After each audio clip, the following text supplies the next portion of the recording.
Ladies and gentlemen, now you see where I got the line. They started out criminal-minded like Australians. Yes, I'm like the usual suspects. Everything I was creating for you was an illusion so I could solve this puzzle. Hello, I'm a towel. How you doing? Oh, we don't need a spinning background. We can just have Boston. Why? Why? Because it's time to talk. We have lots to talk about. It's all hit the fan. It's happened. It's happened. Jeffrey Epstein was in Stoughton. Jeffrey Epstein was in Canton. There's connections to a number of shell companies that tie to State Street. It's all here. It's happening. There was a ring connected to Jeffrey Epstein in Stoughton. I got the documents to prove it. We're going to talk about it. But we have to talk about something else. I may have to really talk to the FBI now because I believe I knew Jeffrey Epstein and Ghislaine Maxwell when they were on Reddit. I'm sorry. I'm sorry to all of you. I didn't know. I want to apologize. One of them was Maxwell Hill. Another one of them was Ann Utensil. I thought they were my friends. I didn't know. I'm really sorry. I want to tell the FBI everything. I didn't know. I didn't know. I didn't know. They never told me their real identity. Maxwell Hill told me, I think that was the girl. She told me she was like some like PR consultant from Australia. I knew she wasn't. She was like a millionaire or something. I was fucking scared of her. And then Ann Utensil, I thought was a girl. Well, pretending to be a girl, but it was definitely a guy. I think Maxwell Hill was Ghislaine Maxwell, and I think Ann Utensil was Jeffrey Epstein. Go look at those accounts. They were my friends. They were in control of like every Reddit. You don't understand. I go back to like the beginning. You don't understand.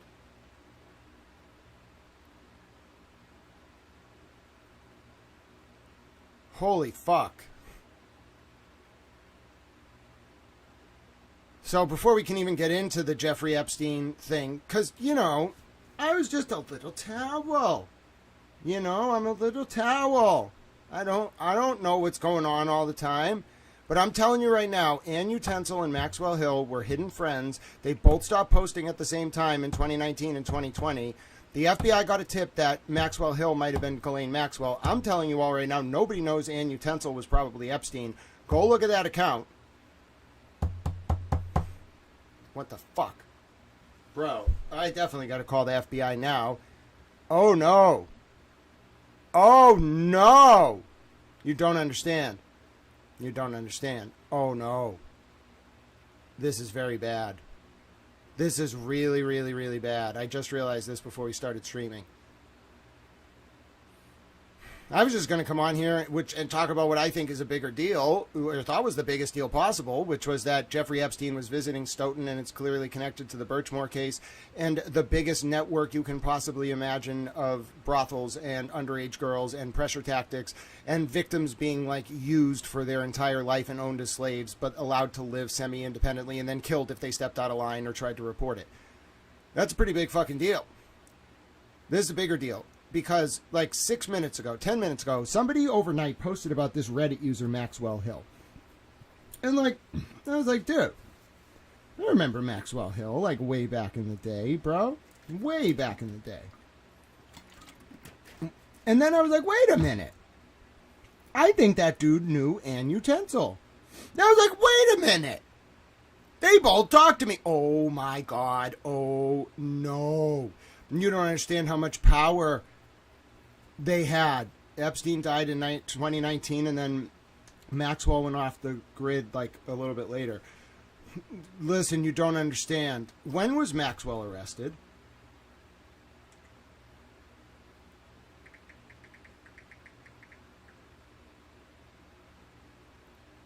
When was she actually arrested? Bro, it's them. Oh my God, it's them. No, yeah, everyone got it wrong. Maxwell Hill is Epstein and Ann Utensil is Ghislaine Maxwell. Oh no. Oh no. Go look at these profiles. I'm telling you, people got it wrong. Maxwell Hill was Epstein and Ann Utensil was Ghislaine Maxwell. Oh, fuck me. Oh no. Oh no. And Ghislaine Maxwell kept access to Epstein's account afterwards to throw people off the scent, and then they both went completely dark when Maxwell got arrested. Fuck! Oh no, I gotta talk to the FBI. FBI, you may come call me. I will call you. I already called your people. You have your people call my people. I called the desk line. I left a voicemail. I didn't realize what I was reporting. You don't understand. I may have been accidentally friends with Ghislaine Maxwell and Jeffrey Epstein, and I didn't know. Oh, no. Oh, fuck. Damn it. No wonder. Oh, fuck me. Fuck. No wonder they were so shady as fuck. Okay. I'm officially creeped out now. I was really creeped out before, but I was like, I just want to go on a vengeance tour and liberate these damn girls. How dare the state police get involved in this and pressure these damn girls? I'm pissed. Now I'm fucking scared. Okay. This is just taking a completely different turn. I'm not kidding. Go look at Ann Utensil's profile. How much you want to bet she stopped posting immediately when Ghislaine Maxwell got arrested because she's fucking Ghislaine Maxwell. And Maxwell Hill stopped posting when Epstein died, but Ghislaine Maxwell kept logging in to kind of keep up the facade. Then they both stopped in 2020. Oh, no. Oh, fuck. Oh, fuck me. No, you don't understand. I'm not kidding. I might have been accidentally friends with Ghislaine Maxwell and Jeffrey Epstein. Listen, all of you, go tell people. Tell people so they can't get me. Somebody's going to get me. I know it. Now they're definitely going to get me. No wonder why they were fucking watching me. Oh, no. It was an accident. I didn't know it was them. How the fuck would I have known it was them? I thought it was some dude from Australia. I'm talking like 10 or 15 years ago, bro. I was in grad school. Bro, I was just a little towel. No wonder they killed Aaron Schwartz. Oh, no. Oh, no. Epstein was connected to the MIT Media Lab. Fuck, they pressured Aaron because he found out. Oh, no. Oh, no. This is very bad. This is very bad. I got to talk to Brewster. I got to talk to people. Brewster runs the Internet Archive. He's a really smart guy. He likes Aaron. I won't tell that story. Oh, my God. Alexis might be in on it. Oh, no. Oh, no. You don't understand. This is very, very bad. This is very, very, very, very, very bad. Oh, no. Oh, my God. I need to talk to the FBI, but I need to be protected. It can't be their people in the FBI. Someone protect me. I was Oh, fuck, man. Damn, I really am going to be at the center of this whole fucking thing. All right. Everybody breathe. Towel was inadvertently friends with Ghislaine Maxwell and Jeffrey Epstein. Everybody breathe. It wasn't on purpose. I promise you it wasn't on purpose. I just thought they were freaking people on Reddit. You know what I'm saying, bro? I just thought they were people on Reddit. Why wouldn't they just be people on fucking Reddit? What the fuck? Oh, my God. You don't understand how much power they have. Bro, they controlled the switches for fucking everything on, like, the biggest subreddits. They were the people who were, like, telling the people who ran the subreddits what to do. Oh, no. Oh, no. Fuck.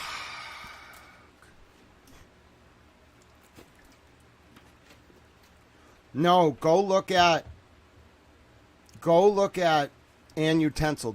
I put it up on my Twitter. The profile is AN Utensil. UTNSIL. Then look at Ghislaine Maxwell. I know what happened now. Fuck! That's fucking terrifying. Fuck both of them. Fuck both of you. Oh my God, the FBI is going to love me. I have records on them. No, you don't understand. You don't understand. I thought they were sketchy as fuck, so I documented all this shit.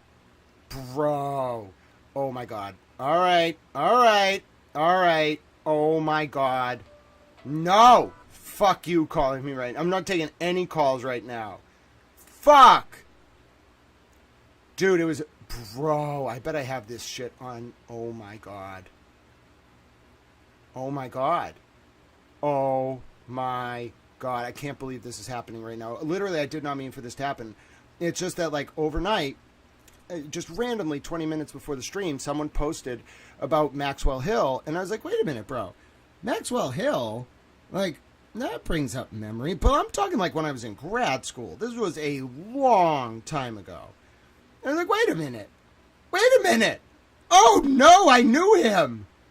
Now, he was definitely a guy. That's how I know that was Epstein, okay? Maxwell Hill was definitely a guy, because he liked to be called Max. Ann Utensil, bro, was the woman. She was dude, I knew these people. I talked to them for years. Oh, no. Oh, my God, I'm going to be a central witness. Oh, my God. Oh, my God. Oh, my God. Oh, my God. Oh, my God. Oh, my God, we actually do have to protect me. Holy fuck.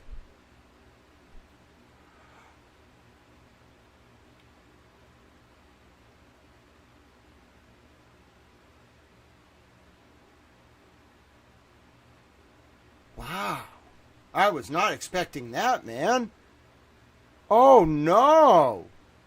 Listen, I just want to tell you. I just want to be very clear. One, I need to talk to the federal government. Two, whoever I talk to can't be compromised. They need to just, know I'm trying to help. Three, I think I was friends with Jeffrey Epstein and Ghislaine Maxwell by accident. Oh, no.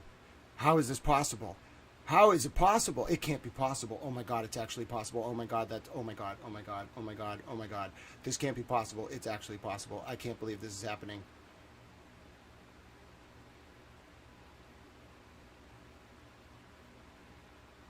I need to talk to the news. Somebody get me the news. Somebody call the Globe and the Herald. Somebody should probably call CNN. I think I should talk to Fox. I think I have to go on the news now. Okay, I just want to make it clear. I did not know I was friends with Jeffrey Epstein and Ghislaine Maxwell. I just want to apologize to everybody. I'm really upset. I didn't know this was happening. They clearly kept it from me. I just thought I knew these two random people on Reddit. Oh my God, I was friends with Jeffrey Epstein and Ghislaine Maxwell. I need an adult. I need to be debriefed. I need a fucking, protection team. I need, the government. I can't believe this is happening. This was not supposed to happen. I was just going to stream today about the Canton and Stoughton thing. Oh, my God, I need an adult. I was friends with them by accident. Oh, no. Oh, no. Oh, my God.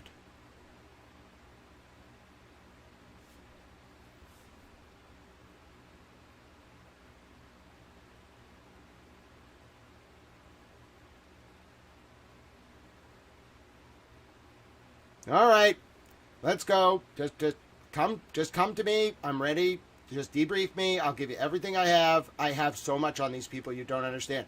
Somebody protect me, okay? I need some kind of, I already have a lawyer. I probably need a few more lawyers. I want to be helpful. I didn't know I was fucking friends with them. I want these people to burn. Oh, no. Okay. Now we need to seriously, I can't believe this is happening. Oh, my God, it's really, I am in the center of all of this. Oh, my God, I was friends with them. Oh, my God. Oh, my God. Oh, my God. Fuck those people. Fuck both of you. Fuck you. Fuck you.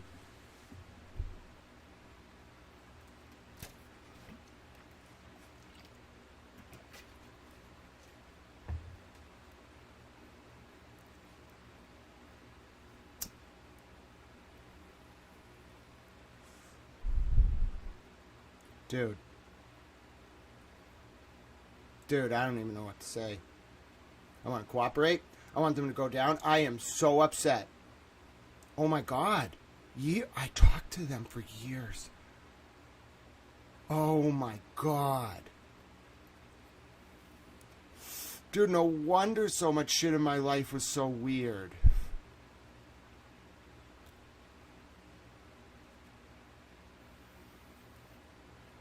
Oh my God. They kind of liked me too. Oh, fuck.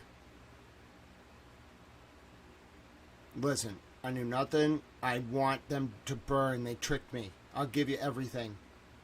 I'll give you everything. They never said anything incriminating, but there's enough there. I got a lot of their internals. Oh my God. Oh my God. Oh my God. This can't be happening. This cannot be happening.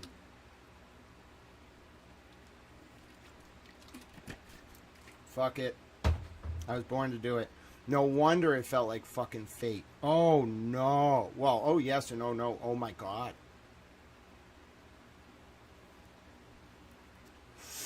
I can't believe this is happening. We'll talk about all the Canton and Stoughton stuff. You got to give me a minute. These bombshells just can't keep happening over and over. That one almost really tested me. I knew them. Oh, no. I know all the people who knew them. Online. Oh, my God. All right. I'm waiting now. Just come and ask me questions. I want to give you everything I have. Oh my God.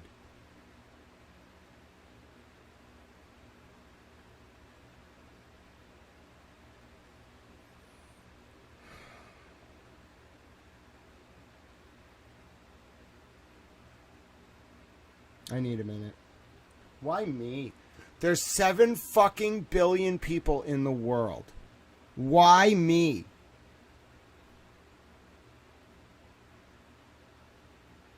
Oh my God.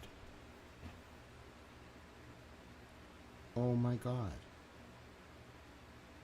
Oh my God. This is real. This is really happening. This can't be happening. Oh my God. You don't understand. I was there from the beginning of Reddit. Everything I'm telling you is real. They were there. It was, oh my God. Oh my God, he incubated it. Oh my God. This can't be happening. Reddit was incubated in the summer of 2005 by Y Combinator at MIT. Oh my God. Oh my God. He was oh my God. He seed funded Reddit. Oh my God. It wasn't Con Nast. It was Jeffrey Epstein. It was his. Oh my God.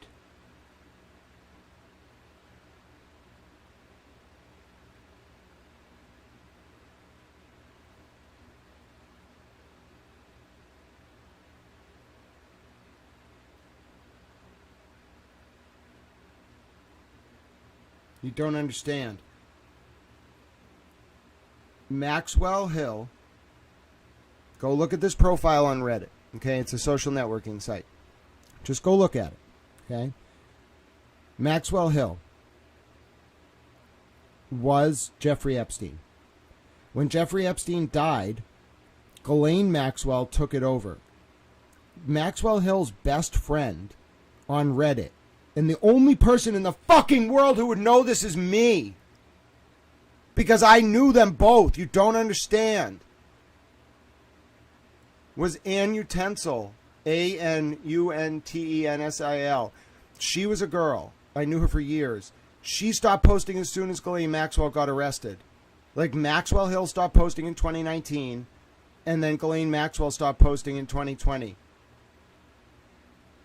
I'm so upset. I didn't know. I never would have talked to those fucking people. They were so shady too and so powerful. It didn't make sense.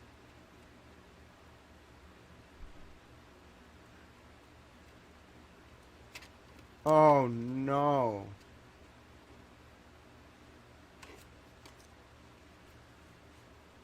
Oh my God. I knew them.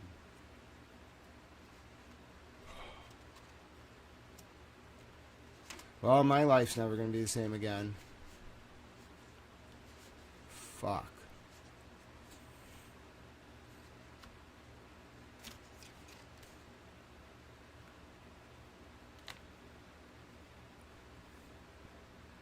You don't understand.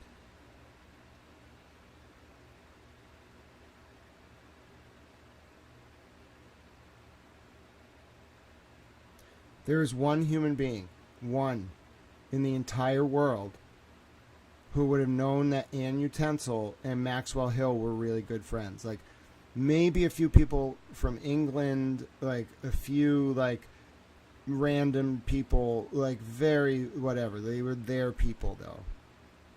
I'm telling you, I am the only person in the world who knew these two accounts.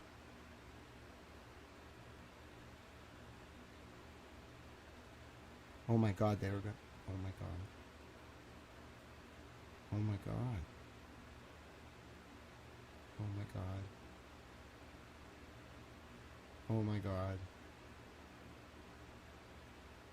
Oh my God. Oh my God. Oh my God. I don't know what to say right now. I knew them both. I'm like one of the central witnesses. Oh my God.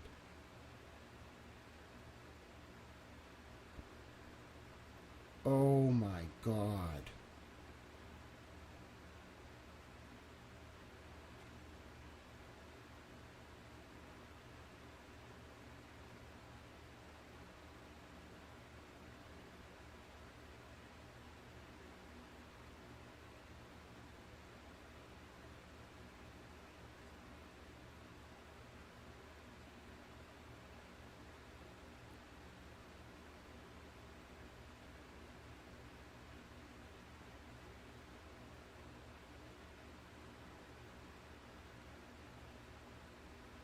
I was destined to figure this out. It was supposed to be me. No, this is 100% real. I knew both of them. I didn't know it was them, but I knew both of them. Oh my God. I probably had more sustained communication with both of them than like most people on the planet.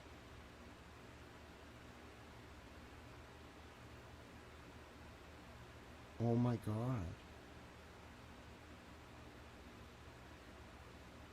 Oh my God.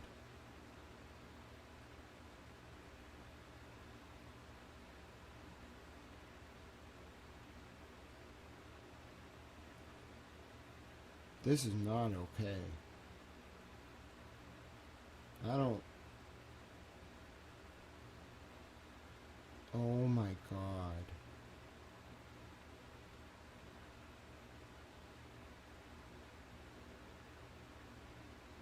I spoke directly to both of them. Never on the phone. Oh my God. Oh my God.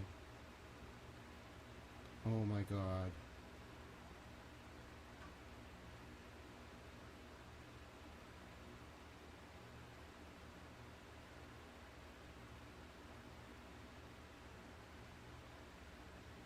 Dude, I need to talk to...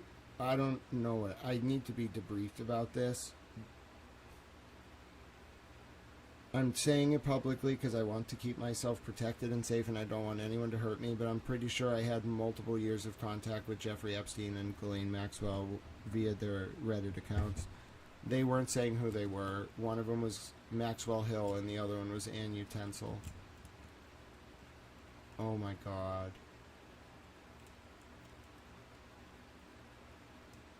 I'm sorry. I know you want me to present the data, but my whole life just changed. And I'm never going to be the same again. Oh my God. Oh my God. Oh my God.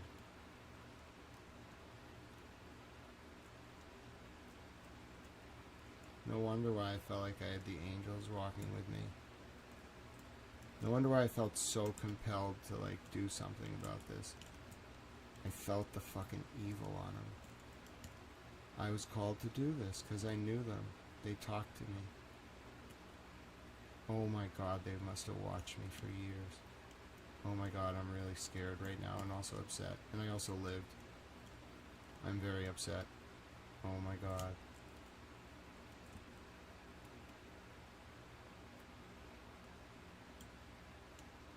Yeah, I'm definitely going to get debriefed by somebody. I got to call somebody. It's the weekend, but they need to talk to me sooner rather than later.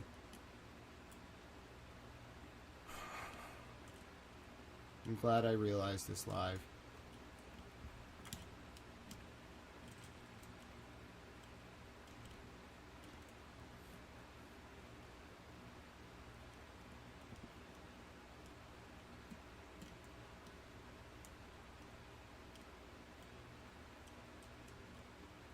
This is incredible and also upsetting. Oh my God. Oh my God. I wasn't ready for this. I'm not ready for this. I don't know. I don't know. I don't know. You've all watched me for a long time. Dude, I can put everything together analytically. I can understand everything. I can react to everything. I don't know how to process what I'm going through right now. I'm telling you. I'm telling you. He was Maxwell Hill and she was Ann Utensil. And I knew them both. It was a long time ago, but I still knew them both. Oh my God.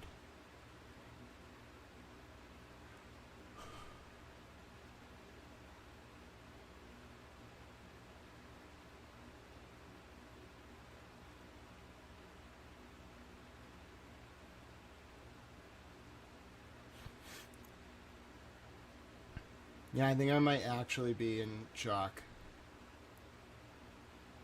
Just to give you the intent, like I want you to know that nothing about this is inauthentic. If anything, I've held a lot of this back because it's just, it was just me browsing the internet during college and grad school. It wasn't like a big part of my life, but like Aaron's death was a big part of my life, and then like the work we did with Aaron Schwartz Day afterwards.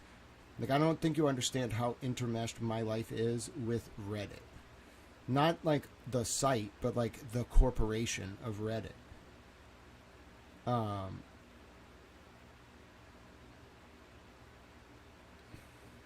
And I need to talk to, I just need to find out if Aaron knew. And, if he wasn't okay with it, And, I just feel really guilty for talking to them. They're so evil. And I know it's them. I know it. It's going to take time for the powers that be to prove it. But just go look at those accounts. Like, I'm not kidding. I'm not just someone who saw their accounts and then made this connection. I knew them. They talked to me. Each of them. Individually. And they were very close. It was Ann Utensil, the woman, and Maxwell Hill, who was definitely a guy. Although I'm pretty sure after Epstein died or went to prison, Ann Utensil, Ghislaine Maxwell, took over the Maxwell Hill account to try to throw people off. I talked to them. It was probably like 2009 through, I don't know, 2014. And it was weird. Like, they were always like spastic with their communication. Like, even during like an emergency, they were never like accessible. Like, they might come around and like make a ruling or like tell people what to do after a fight, but they would never like be around. Like, they always just were like fucking around. Like, they were more interested in like, they didn't want money. They wanted like attention. Like, their posts had to be the ones that were left up. Like, everybody else who posted about something had to have their post removed. And those two people had to be the ones like on every subreddit that got to be like, that they controlled. That was the people who got to select like what article was posted, what title it got, what like narrative went to the top of like every major subreddit. And the way it works is like Reddit's, I don't keep track of it anymore, but like I used to talk to the people who owned it, or ran it, and their friends. The way it works is like it's an amalgamation engine. So there's like weighted communities. Like the bigger ones, the like prominent ones are more weighted on the front page of Reddit as a website. Most people don't view Reddit logged in.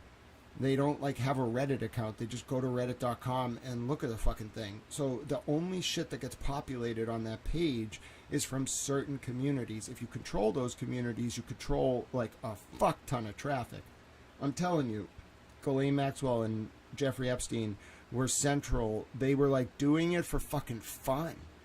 It was wild, but like they were ruthless about it. Like, if they posted a story and like 400 other people posted a story, everyone's post that wasn't from Ann Utensil or Maxwell Hill had to get pulled down. Like, that was like their thing. Like, they weren't engaged. They didn't do any work really. Like, they didn't like keep the place like clean from comments. They didn't like talk a lot in debates. These motherfuckers just like it. They posted, they made the title, and no one else was allowed to post. Anyone, no regular user, no anyone could post what they posted. And they did this all the time. And then they would like talk to me in DM. Like, it was weird. Like they would try to like problem solve, almost like they valued what I was doing, but they would never tell me who they were. Like, they, out of everyone, like all the other people who interacted with them were like, those people are so mysterious. They never fucking talk.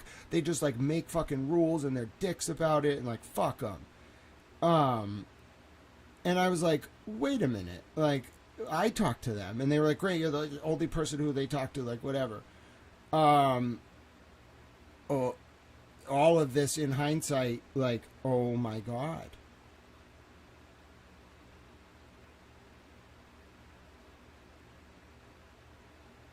Why me? And then go look at Ann Utensil. Go look at Ann. Listen, Anuntensil. Ann Utensil. Oh my God, they really.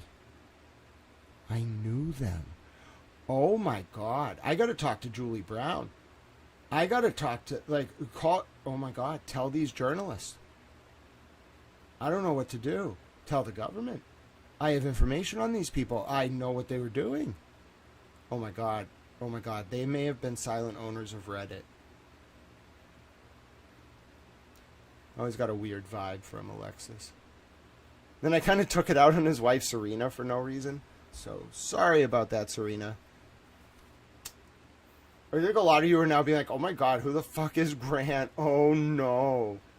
Well, yeah. I think they said the same thing.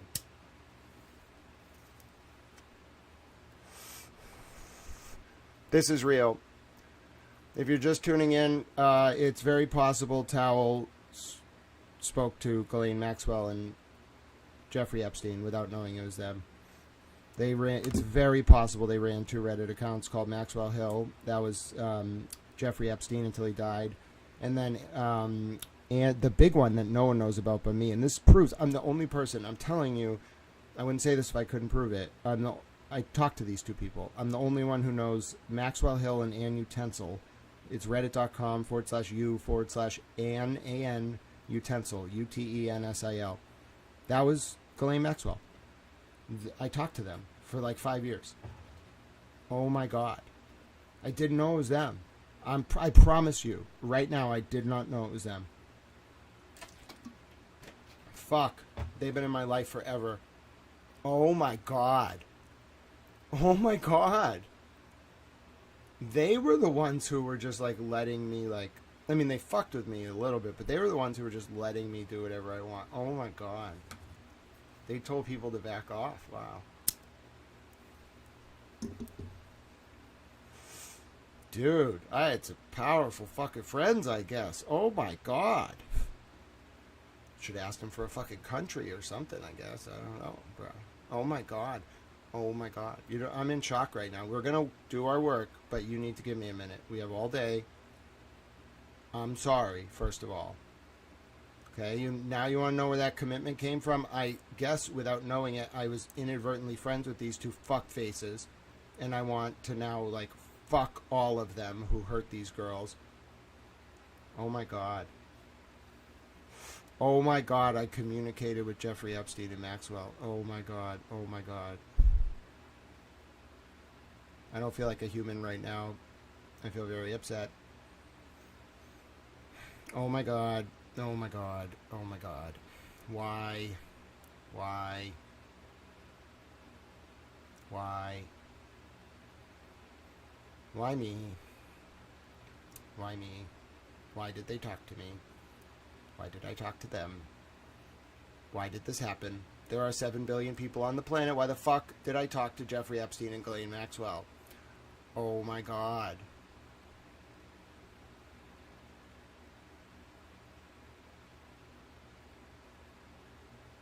Dude, they must have thought I was fucking good, but still, I never would have been involved in that shit. Fuck you people. I never would have done that shit. No wonder they didn't ever, bring me in. Bro, oh my God. They were talent scouting me. Oh my God.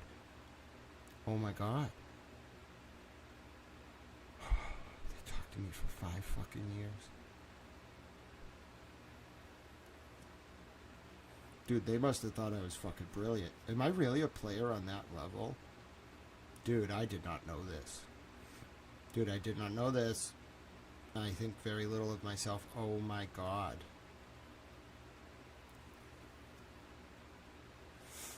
Oh my God.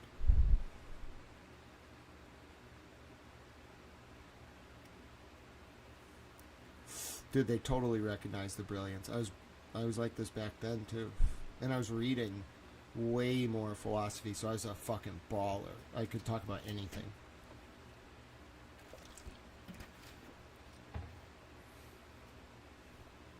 Oh my God.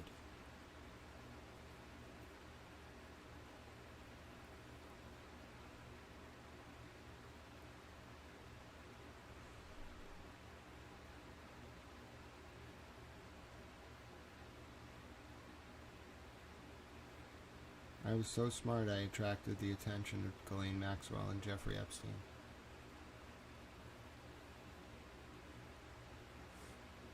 Dude, they were like my protectors.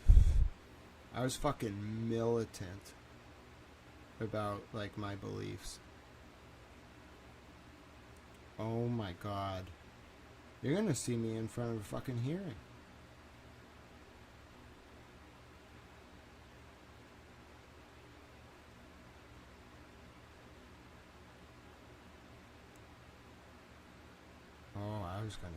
They thought I had a lot of potential. Oh my God.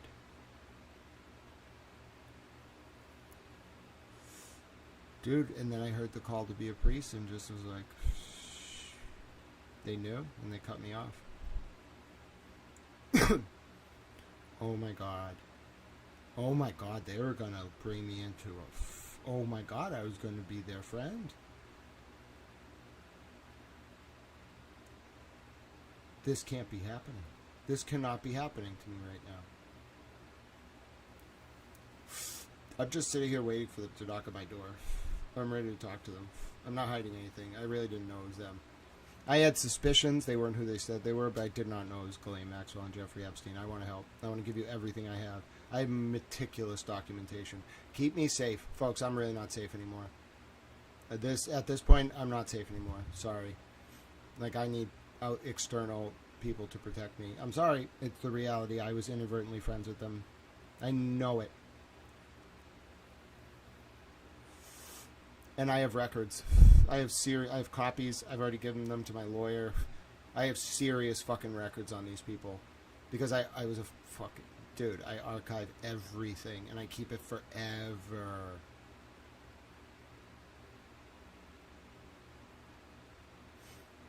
Dude, I have stuff on them that are not in the Epstein files. They need to talk to me immediately. Like, immediately. This cannot wait. It has to happen, like, right away. And you all have to know I'm giving it to them so they can't hide it or do anything to me. Which is why this happened live. Holy fuck. I have some fucking guardian angels or something, man. Nobody should have made it. Dude, they were definitely watching me. Oh my God. They thought I was enabling these people. I wasn't enabling them. I didn't know it was them. Oh my God, I talked to them. Oh my God. Oh my God. I don't know what to do. I don't know what to do. I don't know what to do. I already called the FBI. They just have to look at the desk line. They know who I called. I called them already. Just call me back. I know it will be them because it shows up as fucking FBI. Listen, the FBI calls you. They call like 7 times. You cannot avoid the FBI. They want to talk to you. You answer that call. Unless apparently you're Jen McCabe and you lie to them. Don't do that, Jen McCabe. What are you doing? No, one time the FBI called me while I was in court, and I had my ringer off. They called fucking 4 times until I answered after court was over. They were not going to stop until I picked up. Yeah, I need to talk to them. I need to be debriefed, and then I probably need to not say anything for a while, because this is very important information, if it's true, and I believe it is. Everything, like, I just know what I experienced. I know what I lived through. I know what I know. I talked to these people. I didn't know it was them, but in hindsight, it was them. And I just know so much about it that it will check out. Like, if you check out Ann Utensil, if you check out Maxwell Hill, it will check out. It's them. And there's a lot of stuff I'm withholding to protect the integrity of the investigation if they need my information, but, like, it's them. I'm telling you, this is the real deal. I know all these names. I know all these people. I was there. I was literally there. Do you know where Reddit was founded, bro? It was founded in Medford because they got incubated at MIT in the summer of 2005. Aaron was living with his brother and was Alexis and Steve, right? Alexis is the co-founder, Aaron's the co-founder, and Steve Huffman is the co-founder. And they were just like living in Aaron's brother's apartment in Davis Square or some shit and taking the T, bro, over to fucking MIT. And Paul Graham was running the fucking Y Combinator incubator program. Like, they got their seed funding there. They fucking lied. Either they lied or got lied to. Their seed funding wasn't from Con Nast, bro. Whatever the fuck. There was not $20,000 from fucking Con Nast like they said. Motherfuckers. Jeffrey fucking Epstein, huh? Go look. Go look. You'll find it. Epstein using a shell company was probably funding Reddit. Go look. You'll find it. Because that incubator that Paul had that summer in 2005 was in the MIT. It was like at MIT, and Aaron's dad worked at the MIT Media Lab. Then Aaron got fired, probably because he wouldn't go along with this shit. I think Aaron got fired because there was like, in 2009, there was some issue with like, the owner of Con Nast is Advanced Publications or something, and they got upset at Reddit over, like, there was some like really complex like end user like exploit on the Sears website, bro, and Sears was a big advertiser with Advanced Publications. They own a bunch of fucking like magazines and shit.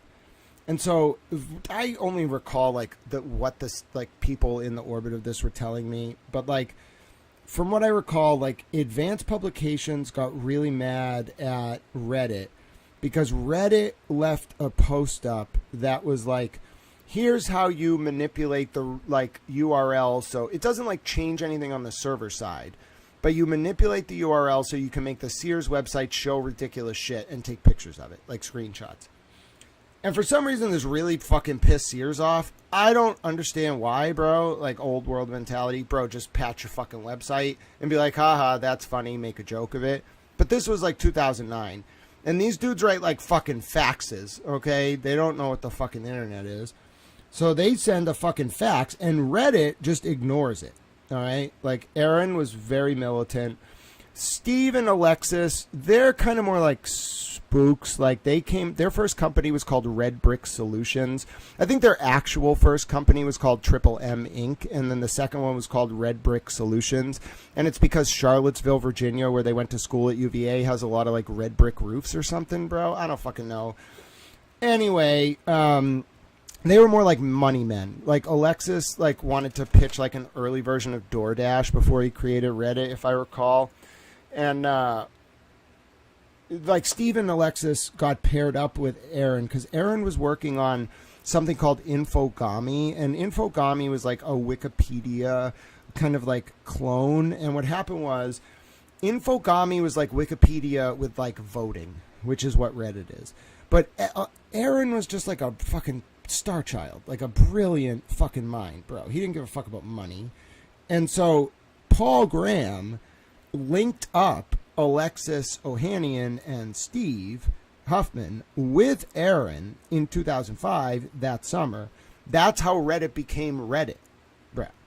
Like Reddit was just Infogami and this like DoorDash idea combined. Like Alexis and Steve were the money men, and like Aaron was like the coder. And the reason why Aaron was so integral to Reddit is that Aaron developed like a web.py hook for Python, and Steve like coded the fucking thing in like Lisp or C++ or something. And Aaron was like, bro, like, this is like coding this project in fucking Lisp is C++ or whatever the fuck it was in 2009 would be like marching through San Francisco and you might find one developer who could do that. Like, they don't do it. It was outdated. So Aaron was like, bro, we're going to write it in Python. You just need a webhook, web.py, and then you can make the fucking thing functional.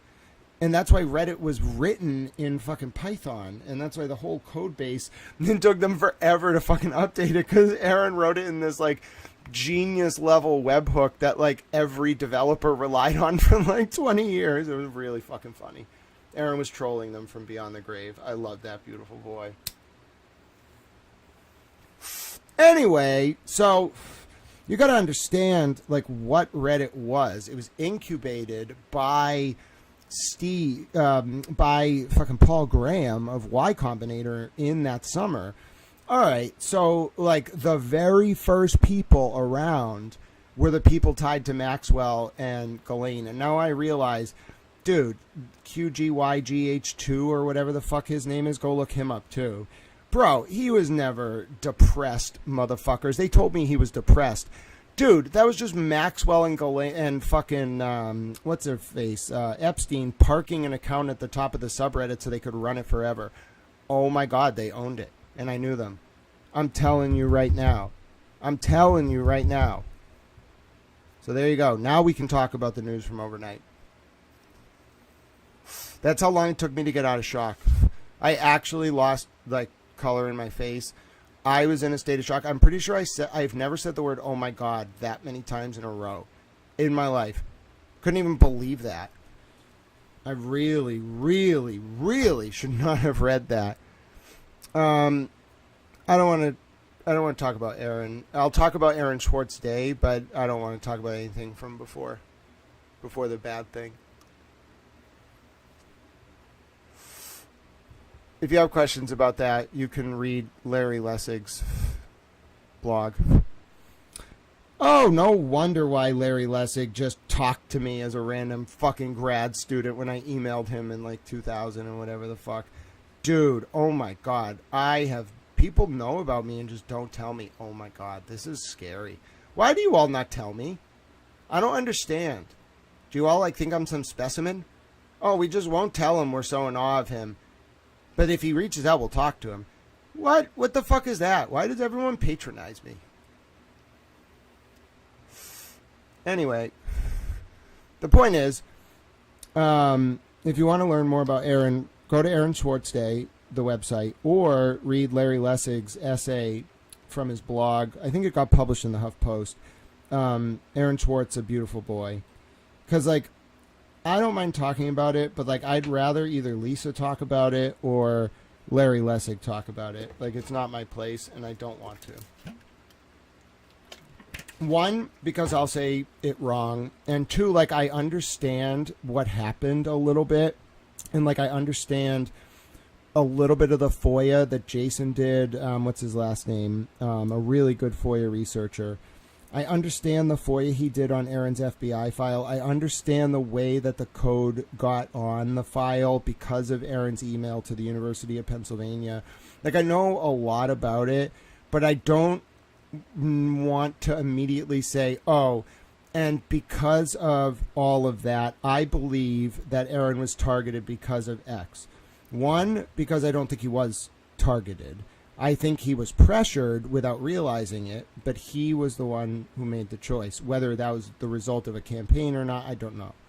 Second, like, that is a very, very, very important part of this. Aaron Schwartz, his legacy, he's one of the most important thinkers of the 21st century. That's why I work with Aaron Schwartz Day. That's why I love that mind. That's why I love the people who honor his legacy. That's why I know Larry Lessig. And then when I realized Larry Lessig got played by Christopher Lloyd on The West Wing, I was like, wait a minute. It's just Larry Lessig. Like, I know that dude. But anyway, there was some shit that went down there with Lessig too. But all these people I just know. I don't know. I've always spent my whole life, like, I don't give a fuck who you are. Like, if I got something I got to talk to you about, bro, like, I'll talk to you about it. And then you can be my friend or not my friend. And then I'll call you and be like, hey, how you doing? Or I won't. So anyway, Aaron Schwartz, where did he go to school? I think, where did he do undergrad? Didn't he do undergrad? Oh, fuck, he was smart. He was brilliant. I forget where he went to. I think he moved. He didn't actually go to MIT. His dad worked there, and he went there for, like, a project. I forget, like, where he went to school. Let me just look it up. Where did Aaron go to school? He was brilliant. He was, like... But he went more to, like, than to, like, school, bro. He, like, went to South by Southwest when he was, like, fucking 14. This motherfucker, Aaron Schwartz, at age 14, invented, like, RSS. Like, he literally invented it, pretty much. And he, like, really simple syndication. He invented the protocol. what else did he do? He helped work on Creative Commons, the license. Why do you think I use a Creative Commons license when I release things, the attribution format? Motherfucker, Aaron was on the board of that when he was like 14. Bro, I've talked to his friends. They told me, all right, I'll tell a little bit of the story. They told me that like what it was like the early internet. Apparently I like know the people who invented the internet. I didn't really know that, I just thought like they were humans because they're cool as fuck. But they like invented the internet. They like were around when it was like Usenet, like when like the first messages were sent on the civilian internet when it shifted from an intranet on college campuses. So anyway, they told me that they had like listservs and like the way it used to work, like I'm talking like the powers that be on the internet back in the day, like the academics and shit, the military researchers who were like adapting the civilian internet for commercial use. They all had like email chains. I don't know why. I figured they would just use news groups, which are like a way to post on the internet. It was like old school. But what they really did was they had these email chains. And they told me that like they thought Aaron was like 35. Okay? Like Larry Lessig and Lisa and these people, like the powers that be, thought this kid was 35. Like he was just weighing in and being like, oh, let me tell you what we should do with this protocol. Let me tell you how to update this protocol. Let me tell you how to fix Python. Let me tell you how to do this. Oh, I think we should do this. He would just be weighing in and they were like, oh, that's great. Like, thanks, Aaron. Like, and then finally, I love this story and I'm going to tell it because this is some crazy shit and I want to tell it. So then one time, I think it was, I don't know who it was that invited him. It was one of these like very high level people at South by Southwest. They were like, will you come give a talk at South by Southwest, like on the email chain? And Aaron's like, sure, I just got to ask my mom. And they're all like, ask your mom. They'd known him for like 2 years at this point. They're like, ask your mom. And he's like, yeah, I'm 14. The most brilliant minds on the internet. In their like very special like listserv where they talk about like the foundations of the Python framework and how to do HTTP and how to do RSS and develop Creative Commons and build their institutes and boards. There's 14-year-olds like, yes, I would love to come to South by Southwest. Let me just talk to my mom first. I'm sure she'll be okay with it. Yeah, I think people have been spying on Little Towel for like 20 years. I'm sorry. I realize now that they just let me do my thing. But I'm now starting to realize I was around some very powerful people without really realizing it because I'm kind of a naive Little Towel and I just think everyone's my friend. So, oh, hi. Nice to meet you, Larry Lessig. It's good to meet you. Okay, hello, Mr. President. Hello, Mr. Mayor. Hello, Mr. Governor. I don't care. If I need to talk to you, I'll talk to you. Moving on, I don't care. So I've never really thought about it like, oh, like that's a lot of money, or like that person has a lot of power. I'm just like, fuck you too, motherfucker. Or you get on board, or get out of the fucking way. So anyway, I don't really think about a lot of this stuff. I just go about my business being a towel. And little did I realize that this is all interconnected, and I was like, this part is scaring me. I don't want to say it again. I'm going to traumatize myself. It's very possible I talked to Ghislaine Maxwell and Jeffrey Epstein for 5 years without realizing it. I then, without realizing it, became incredibly guilt-ridden and then went on a 15-year course, like revenge tour without realizing it to get them. And then I ended up being central to somehow solving a part of it in New England, which we're going to talk about now. Bro, that's fate. I'm telling you, that's bigger than me. That's bigger than any of you. That's me just being like placed into these situations to make sure this happened. I don't care if you believe or don't believe in any one version of God or Jesus. I do. I love the Virgin Mother. Okay? But I'm telling you right now, this is bigger than me. This is bigger than anyone else. The better angels of our nature carried towel through. Angels in the outfield. Angels in the towel outfield. I'm telling you right now. That's impossible. It is impossible for what happened to have happened. Yeah, I'm getting a little worried that Towel Mom's meltdown on Friday might have been about the Epstein files. I think Towel Mom... Do you realize... Let's talk a little bit about Towel Mom. Do most people just end up on national television for 30 years and in page 6 in the 90s for knowing Dominic Barbera?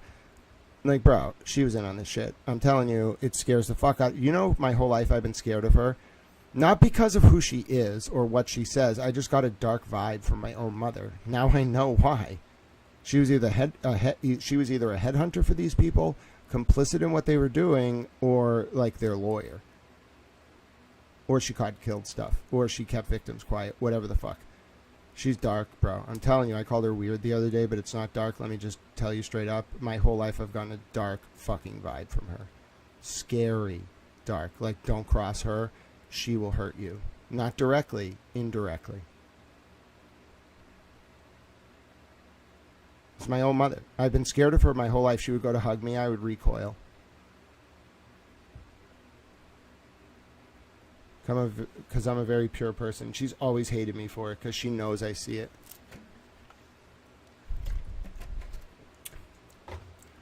My mom's mother was a woman who lived down the lake. That's Talnana. And my mom's dad was the fire chief in Newton. They're not really an issue here. It was more like my mom came to get expensive tastes, you know?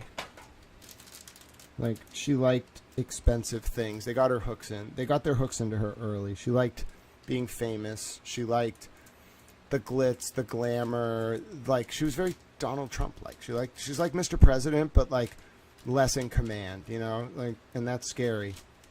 And I worried that, like, they got their hooks into my mom a long time ago, and my mom went, like, up the ranks, like, from used to, like, part of the game. That's how she reacted Friday. Like, it wasn't just about the fucking hearing at Suffolk Superior Court. Those are dime a dozen. Even with the big explosive reveals, my mom's worried about the Epstein files. She knew those guys. She knew Dersh. She knew Bill O'Reilly. She knows these people. They're her friends. She knows Mick Jagger's daughter, bro. One time I was just hanging out. Mick Jagger's daughter was downstairs. I was like, nice to meet you. She's like, nice to meet you. I was like, I'm a Dow. She's like, oh, that's nice. I'm like, okay, Mick Jagger's daughter, pleasure to meet you. I'm a little oh, you know, I really should have realized. Do you really think people like my mom just like know Mick Jagger's daughter? First of all, do you know what it's like when you walk downstairs and Mick Jagger's daughter's in your house? You're like, hello, Mick Jagger's daughter. She's like, hello. And it's like, hello. That's just a normal Tuesday, all right? Sometimes I find David Wade down there. I just find people down there. I'm like, what the fuck are you doing down here? So anyway, my point is, I should have known a long time ago that my mom wasn't just my mom. Like, she scared me. And it was because, like, she is in this world. And that's why she was melting down Friday. It all came out. We're going to talk about it right now. I'm in shock because on top of... I wouldn't be in shock from the reporting I did last night. Bro, I can do that. Even though it's the culmination of everything. What I'm in shock about is that I talked to Jeffrey Epstein and Ghislaine Maxwell without realizing it for 5 years. And now I'm in the middle of all of this. And I'm telling you also that it can't be covered up. I want to tell people. I want to cooperate. And I want to take these fuckers down and anyone that worked with them. You don't understand. I, for 5 years, very likely spoke to Ghislaine Maxwell and Jeffrey Epstein.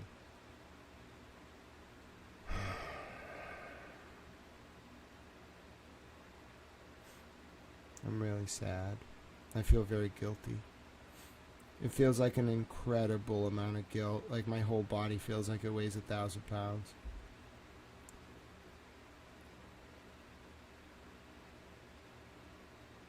I'm never going to be the same person again.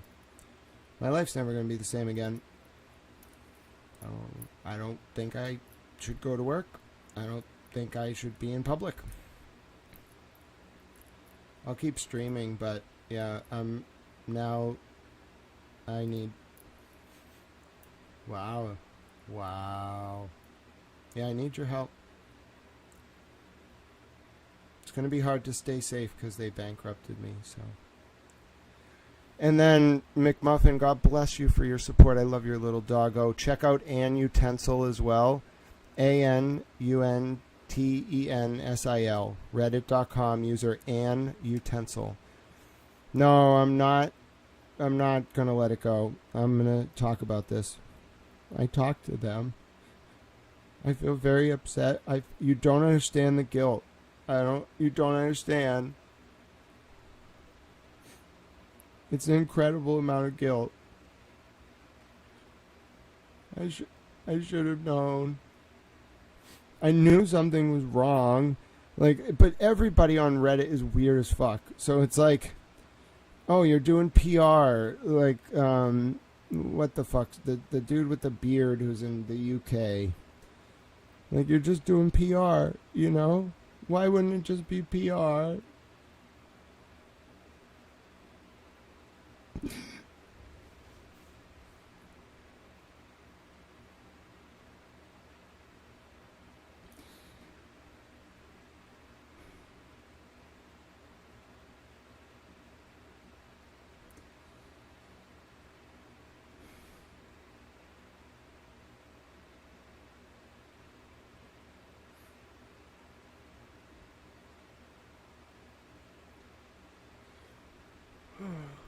I get it. You know, I, whether realizing it or not, I ended up on this course so I could help. But I didn't know. It's a lot of guilt.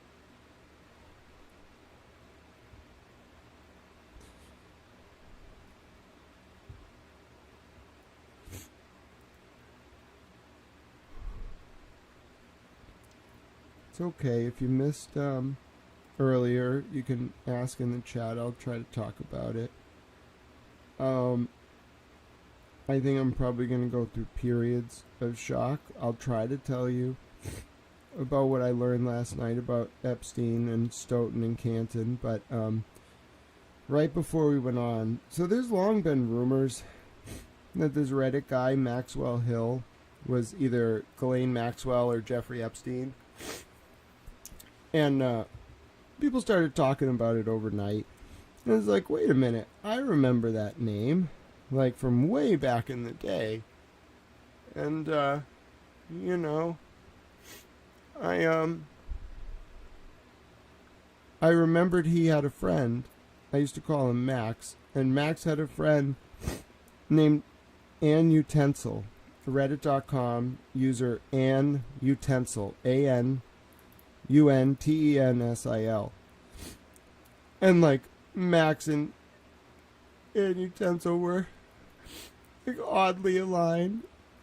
They oddly like defended each other, but they wouldn't say they were friends. And they had these weird schedules, but they had so much power. And it was like they owned the website. And I remember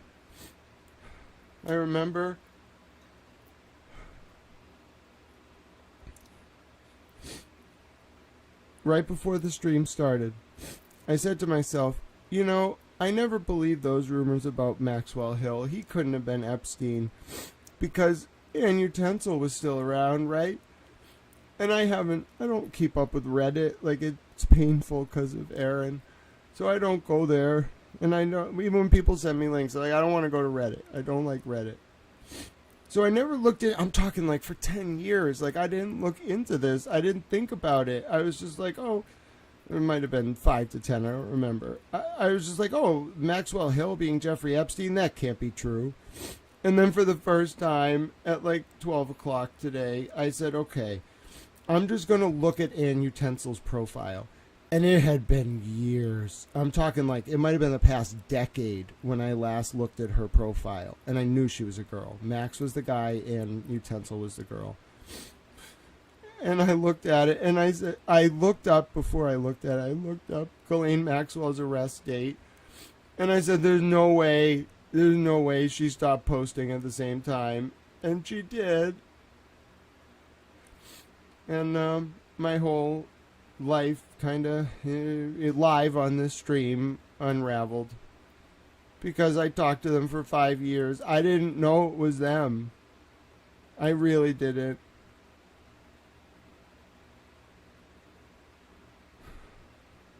I'm the only one that would know the connection between Ann Utensil and Maxwell Hill. They kept it very secret. But they were friendly.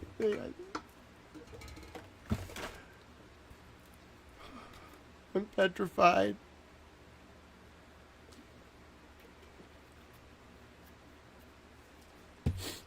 There's so many people in the world.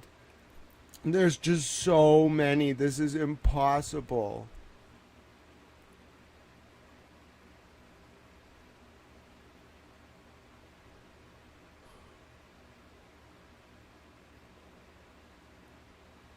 This is really heavy. Wow, I was in a lot of danger. I am in a lot of danger.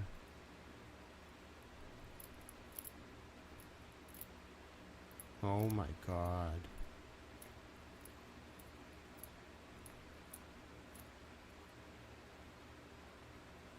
I don't feel the same.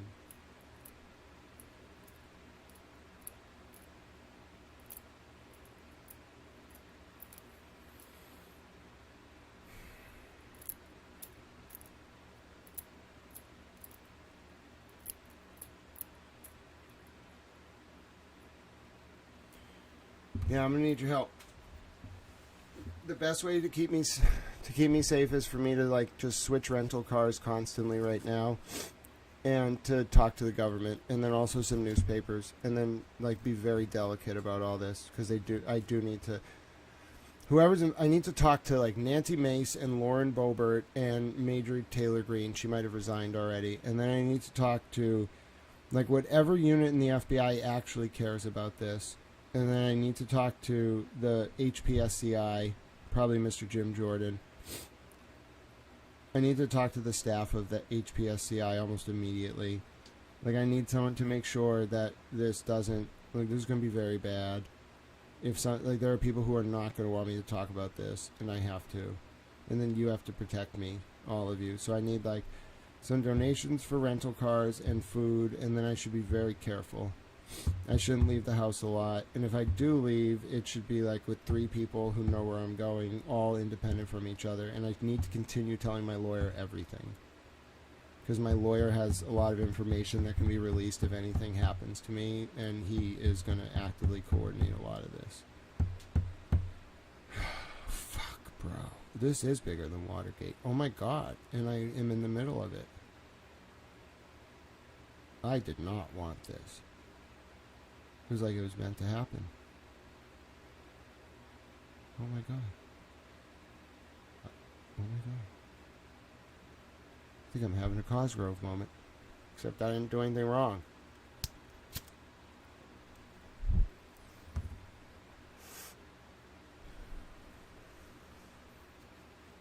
Fuck, bro. Fuck.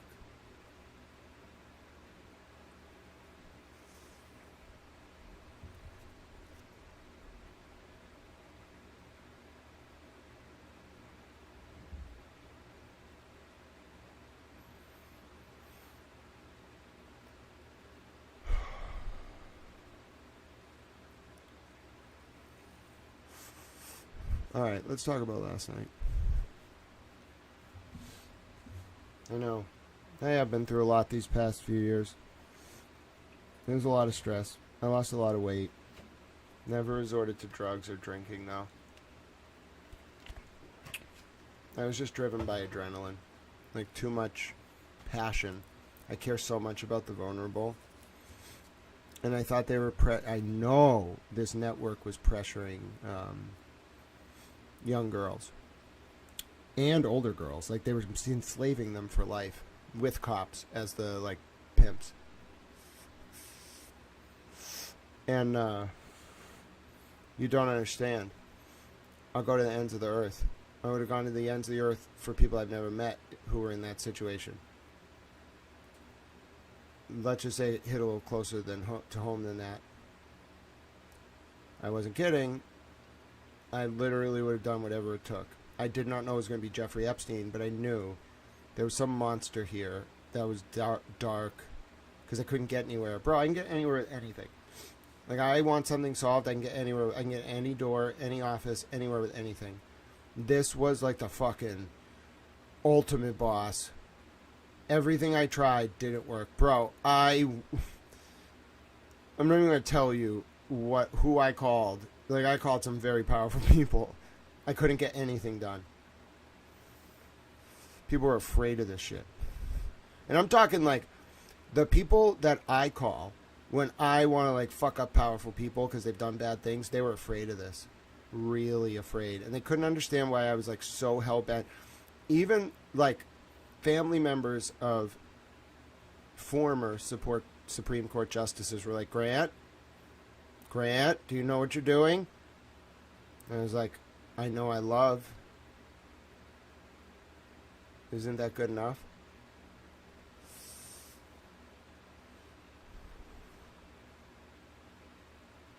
He nodded. I nodded. I left.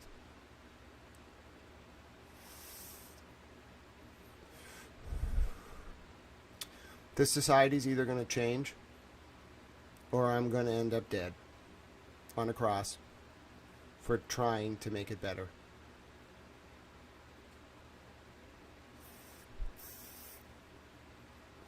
And if that's the price, so be it. Just make sure you carry on and keep up the work. You can't kill an idea. Maybe this will be one of those times where you just talk about it happening and then it doesn't happen, and then I can do my work. But even if they get me, don't be sad. Just keep up the work. Okay? I gave so many of you different pieces of information. You all have it. They can't get all of us.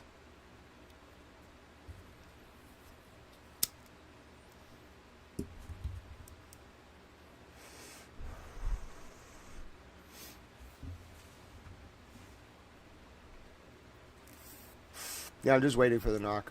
I'll call him. I want, you don't understand how guilty I feel and how misled. I want to give them everything, and I have extensive records. I'm a bit of a dick.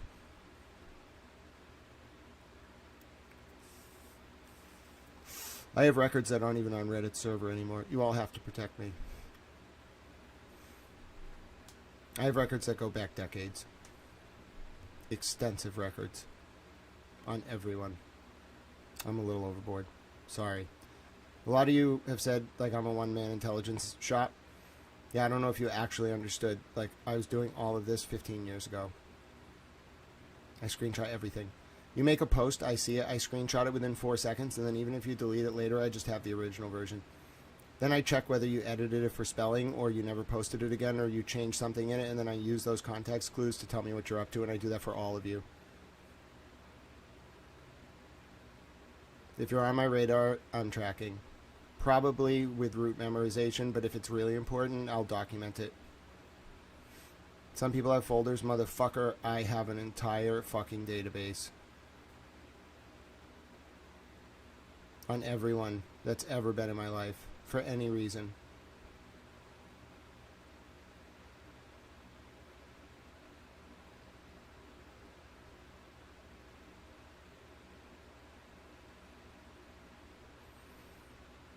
Anything you've edited, anything you've deleted, anything you've changed, I've probably seen it, screenshotted it, archived it, and then I don't mention it. Then 6 to 12 months later, I might test you on it, just to catch you in a lie. I pick my spots, I told you. Time to take off the mask. I'm not inauthentic. I just give you the character you want. Whatever helps you learn, I'm going to morph into. So, yeah, it's authentic that I care. It's authentic I love. I really care about Jesus, my country, etc. But, I'm going to do whatever I need to do to help you learn. I want you to learn. So, you want me to drop the mask? Okay.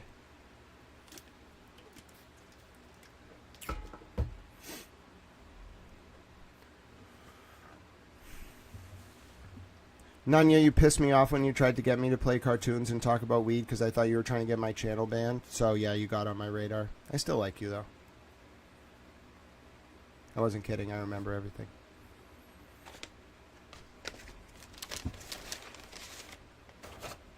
Just because I don't say it doesn't mean I don't know it. I overlook a lot of shit because I don't care. Unless you're a problem, I really don't care.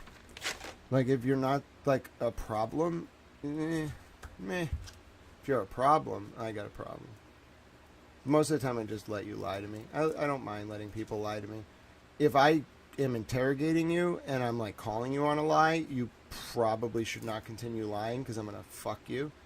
But, you want to lie to me, that's cool. Everybody lies.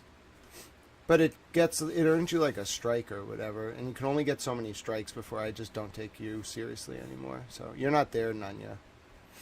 But other people have pushed my patience. Bossy Texas chick, she got fucking struck out. Steffi, fake Canadian, etc., etc. Kate Peta. Only so many swings before you strike out, motherfucker. I know, I'm hilarious. I'm also in shock, so you're going to be dealing with this towel the whole day. You're not a problem, Swiss Miss.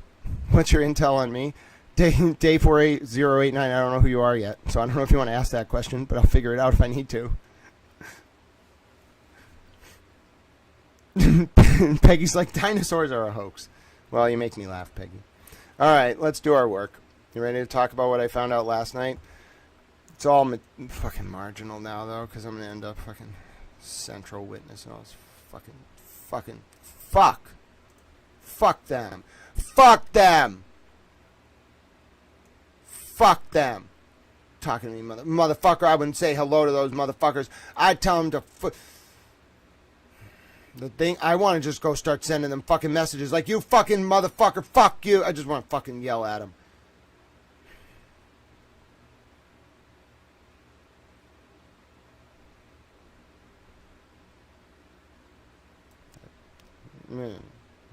Upset little towel. I'm a mad little towel.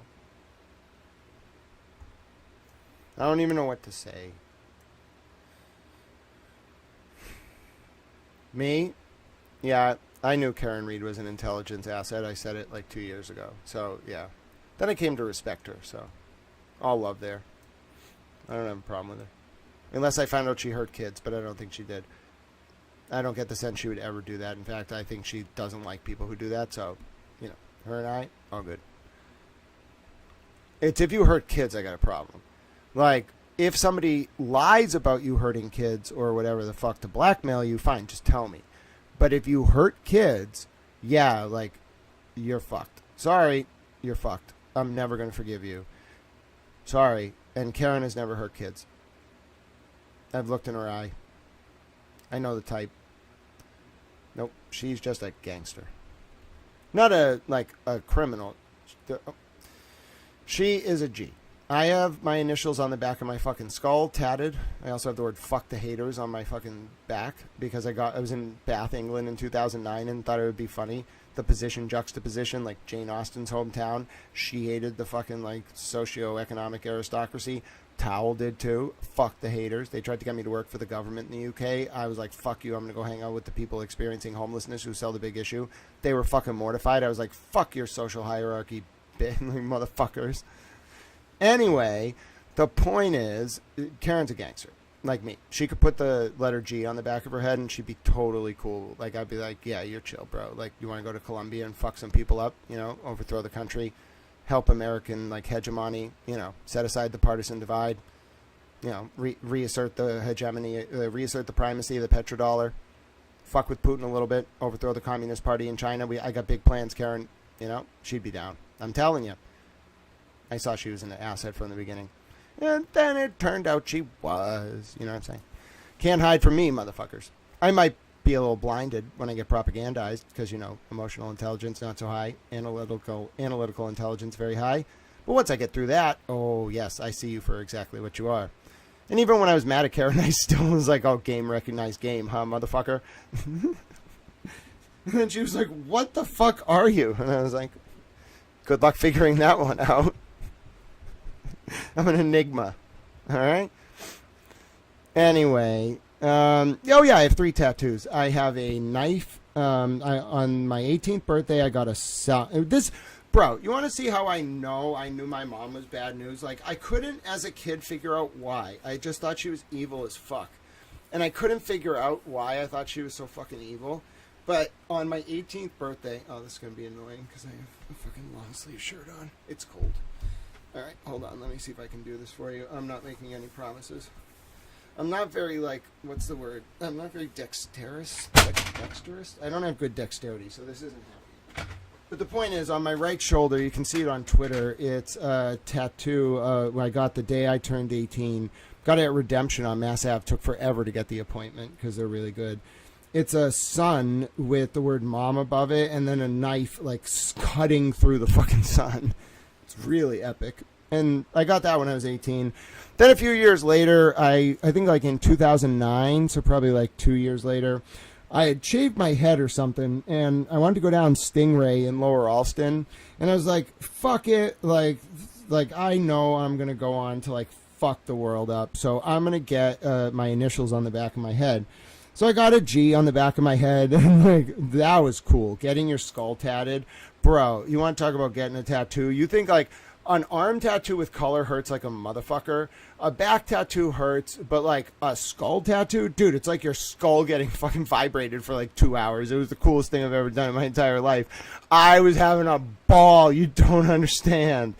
So anyway, yes, Erica Walsh, you and Karen, like you could overthrow Northern Ireland, Karen could take down the state police. You know what I'm saying?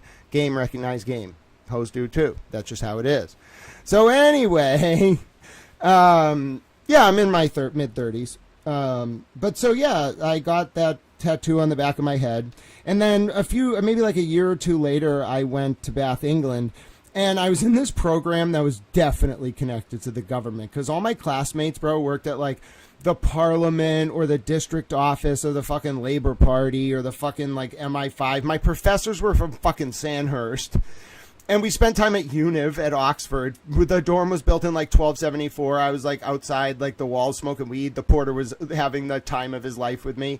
I asked the head of the program, because her dad owned a snuff factory, if she did snuff. She was so offended. She was like, Grant, you don't do snuff. And I was like, why do you think you're... I didn't say it this way, but I asked her that to degrade her, because I was like, you're just a common fucking drug user, aren't you? And she was so offended. She went to Oxford. She had like 7 degrees. She was like, you don't do snuff. And I was like, oh, so you got that I'm implying you're a fucking drug user, huh? And then I winked at her. She respected me. Game recognized game, you know what I'm saying? So anyway, that was me sitting in the Univ courtyard asking like a very educated Oxford person connected to the government if they do snuff, and her being offended that I implied that snuff was a drug. It's like the tobacco you snort up your nose. She was so offended, you don't understand. I thought it was fucking hilarious. I was just in the middle of the Univ courtyard, like right above the student pub, like smoking, fucking chain smoking Camel Yellows, because every fucking cigarette in the UK tastes the fucking same. I'm just sitting there chain smoking them and insulting her by asking if she does snuff. You don't understand. So anyway, that's when I got my tattoo. I wanted to fuck with this program, and I also really like Jane Austen. Like, I was reading Sanditon, which is her unfinished final novel, and I was kind of like, her dad's buried in Bath, and I was like walking around a lot, like, you know, like, I'm sure the UK will understand that, like, you know, sometimes you just got to hang out with the homeless people who sell the Big Issue, and then you're at the base of the Royal Crescent with this guy from Czechoslovakia and your friend who sells the Big Issue, and one of them's like doing heroin and the other one's drinking wine, and you're there smoking, and they're debating about whether the country should be called the Czech Republic or Czechoslovakia, and you're like, this is fucking surreal, you know what I'm saying? But anyway, so the program was very like hoity-toity, and I was reading Jane Austen, and I was like, this woman's a fucking boss. I gotta go to a tattoo shop here and get the words "fuck the haters" on my back, just so I can embody the spirit that Jane Austen was trying to sort of impress upon Victorian England. So anyway, that's why I got the third tattoo. And as I said that, I dropped my water bottle. But my point is, all of my tattoos have an interesting story, but I think the Jane Austen one is the best, because I was really inspired by the way, like, she overcame, like, the fucking aristocracy, and I used to walk by the tea rooms that her and her mom would hang out in, or her dad, and listen, they really fucked with Jane Austen, okay? They used to make her, like, at like 2 p.m. go like have high tea with the governess, and she was like, I fucking hate this shit, so she wrote Pride and Prejudice. Which is just the best reason to write a book that brings down the Victorian aristocracy. You don't understand. So anyway, if you're wondering what happened, I'm over it now. It's going to come in waves, but I think I knew Ghislaine Maxwell and Jeffrey Epstein by accident for 5 years. I'm a little traumatized. And we're going to talk about how Jeffrey Epstein visited Stoughton and Canton. Now that we're an hour and a half in and I'm back to my senses, that was a fucking road, bro. Yeah, it's not that I think. I mean, I'm 90% there. Like, I didn't realize it because I didn't really go look. Like, I didn't want to believe this. And I thought it was just fucking, like, nonsense people were saying on the internet. Oh, Maxwell Hills fucking Ghislaine Maxwell or Jeffrey Epstein. Max was not fucking. That's stupid. Like, I didn't want to. Like, I don't know how to explain it. Like, do you really think I heard that and was like, oh yeah, that guy I talked to from like 2009 to 2014, he's definitely was Jeffrey Epstein? No, I was like, that's the stupidest fucking thing I've ever heard. Okay, this morning I saw another post about it, and someone had sent a tip to the FBI or something about Maxwell Hill. And I was like, wait a minute. They took this tip seriously. Hold on. So then I kind of, at like 11:30 or 12, if you're just tuning in, I had a moment where I was like, oh, fuck. Like, I talked to him, and I know there's another account called Ann Utensil, ANUNTENSIL on Reddit. And I'm the only person that would know, other than a very few specific people that I think they knew. I'm the only person who would know that Ann Utensil and Maxwell Hill were friends. Like, no one else would know that. They were very secret about that. Like, you could kind of tell, but it would look fucking random. They weren't, like, hyping each other up. Like, you would have to have talked to them behind the scenes. So, like, I knew both of them. Like, not their real name. I just knew Max and Anu. I called her Anu. ANU. Her name she went by was Ann Utensil, but I called her Anu. She was very fucking, oh my god, it was her. Dude, she was so motherly. Like, she was so motherly.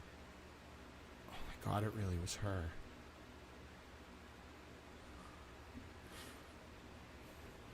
This is really shaking me to my core every time I talk about it. I can't even move forward to the next thing. Every time I bring it up, it shakes me more. Because she was so motherly, and they hid their identities really well, but like, she was like,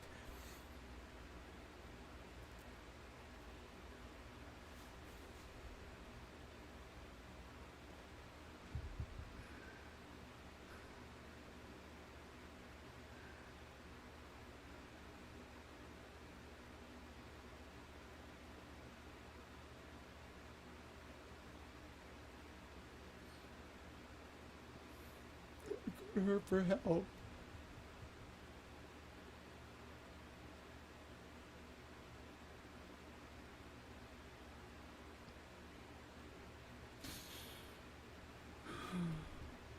And you know, no one would know they were friends, so I said, well, it's been a long time, I'll just look up Ann Utensil's profile.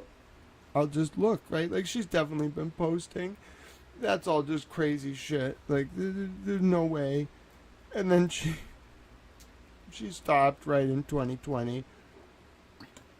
And, like, people won't know this, but the reason why, like, Maxwell Hill's account stopped when Epstein got arrested, but Anu kept using it. Clearly, like, I wasn't talking to her then, but it's obvious she just kept using it so people would be able to say, see, that's not Epstein. And then both of them went dark forever in 2020 when Maxwell got arrested. And people got it wrong. Maxwell Hill was Epstein for the whole time until he got arrested. Then for a short amount of time, Maxwell Hill, the account was used by Ghislaine Maxwell. Ghislaine Maxwell was using Ann Utensil the whole time, and they're really serious Democrats. Like, they're not Republicans. That's a secret. They're not Republicans at all. They are really serious Democrats. I'm telling you, I knew them intimately. They're really Democrat. They're hardcore Democrats. Like, hardcore liberals. And the one thing they really cared about was that they didn't want us posting about Snowden.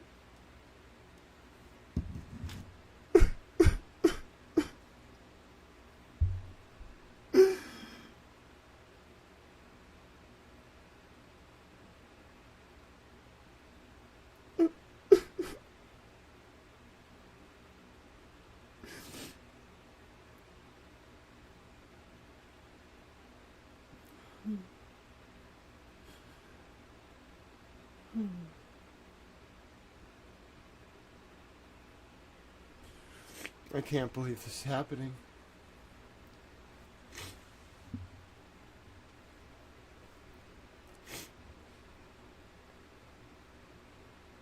what did we talk about? I don't know. It was a long time ago.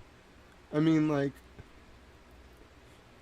I would say things like, I think, like, too many posts about this are being censored, or I don't like how this person's being treated, or I saw somebody, like, bullying someone that I didn't like, or, you know, I didn't like the bullying, or this person was, like, being told they couldn't do this, and they would, like, triage, like, high-level administrative issues, and they would make the rule. It was like they own the website. I'm not kidding you. Like, they almost could overrule the administrators of the website. Like, Reddit has administrators who work for Reddit that control everything. And then, like, fiefdoms, like subreddits that are controlled by the person who created them, and the order of when the person joined that team for that subreddit. And there's no overlap. Like, for a lot of reasons. Like, there used to be admins who would run the subreddits, but they don't do that anymore. It's like, it's a fiefdom. But this, like, every subreddit had to answer to the admins, except for the ones controlled by Maxwell Hill and Utensil. Bro, whatever they said went. They could do whatever the fuck they wanted. They could they could spam as much as they wanted. They could do whatever the fuck. They could remove anything they wanted. They could push anything they wanted. If there was a breaking story and they wanted to be the one who posted the article about it, there could be 500 users trying to post about it. They would tell us to remove everything except for, like, Max or Anu's post. I'm telling you. And I didn't get it. I thought it was fucking PR. And I just looked the other way because I was like, it seems like this is PR and Reddit wants them to do it, so I'm not going to get in the middle of it. Dude, that's not what it was. Dude, that is not what it was. And I'm the only person in the world who would have known this. It's really scary. And they talked to me for so long. But they were always so, like, flighty. It didn't make sense, bro. Like, I just thought they were, like influential and, like, rich. Like, I don't know. I like, my opinion, I kind of thought that, like, Max was from the Philippines or something. Like, I got the sense he was, like, a PR, like, fucking guru. Like, just a fucking G. Like, he wanted to, like, drive narratives. That was it. Like, he didn't give a fuck about money, traffic. He didn't care what website it came from. If it was, like, his narrative, he knew how to write a fucking headline. Like, he was a master of, like, writing, like, an 140 character fucking headline that would just, like, push the lead. And then he always knew how to, like, grab the right link. Like, I'm talking about Maxwell Hill, who I think was Epstein. Like, he always knew, like, exactly, like, whether it was, like, this is how I know how to do what I know how to do. Like, I've been around forever. So he knew how to get, like, the South China Post, or Daily Post, or the fucking, or New Hong Kong, or fucking, like, BBC, or France 24, or whatever, Le Monde, El País, whatever fucking New York Times, Telegraph, Daily Telegraph, like, whatever the fuck he needed to post. The only thing he didn't, like, he wasn't allowed to post was the Sun, because, like, people in the UK hate the fucking Sun. So, like, I think Maxwell's, like, mother or something, or father, like, got in a war with the Sun or something, so we were not allowed to post the Sun. Like, I'm telling you, they fucking hate the Sun. They hated the Sun. I never understood it. I was like, are you all fucking Liverpool fans, bro? Like, why the fuck do you hate the Sun? And they tried to play it off like, oh, the Sun is just like a fucking rag. Like, we don't allow the Sun. And I was like, why the fuck do you hate the Sun, bro? Like, they hate the fucking Sun newspaper in the UK. Like, that is blacklisted on like, all those groups that were close to Maxwell Hill and Utensil. But anyway, so, like, they were mostly just, like, very in control of, like, which news outlets could get posted on the biggest subreddits. Like, what was on the whitelist, what was on the blacklist, like, what, like words could be said, like, who had to be banned for saying what, like, why, like the general unspoken normative framework of the whole thing. They were in charge of like what websites were allowed, what were secretly hidden, what websites were to be promoted, which users like were to be favored over others, which users weren't allowed to post at all, who was too controversial, which websites qualified as news, which were automatically banned as analysis. It was really comprehensive, and they were really good at it. And like I was good at it on a lay level. They must have been really fucking. I can't believe I talked to Ghislaine Maxwell and Jeffrey Epstein for 5 fucking years. They were bosses. I can't even explain it to you. I'm going to be in the state for like a week. My whole world is collapsing. Oh my God. They were incredible at it, but you don't understand. I feel so guilty. Because if I knew it was them, I would have told, first of all, I would have been sketched out. Because I would have been like, what the fuck are you doing on Reddit, bro? Like, why are you, Jeffrey Epstein, what the fuck? And Ghislaine Maxwell, what the fuck?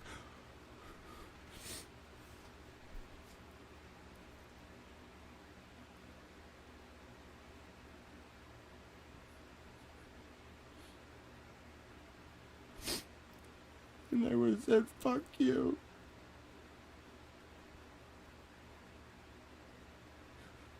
I want to see her in person. I want to see her.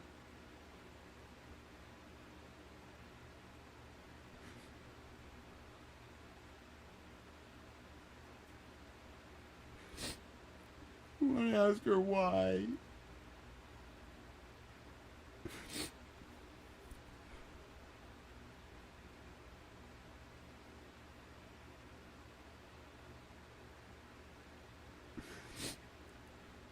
I feel very gross.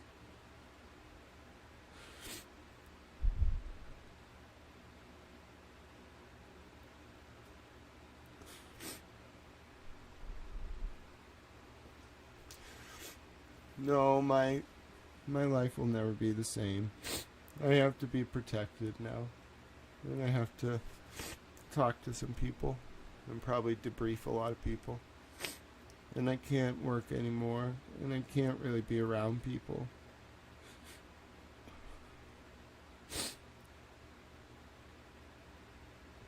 I'm a risk to everyone I come in contact with.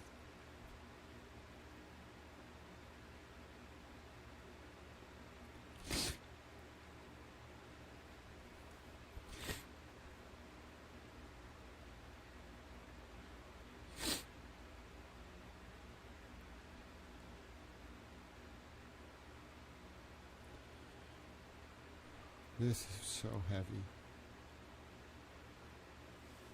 Wow. Alright, let's look at what I found overnight.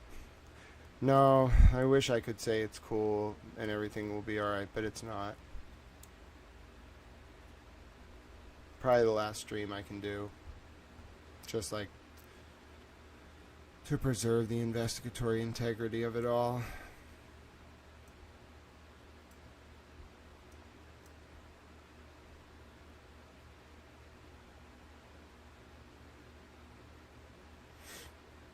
Wow.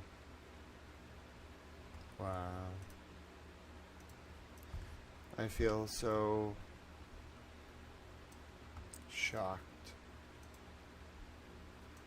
and confused and sad. Why me?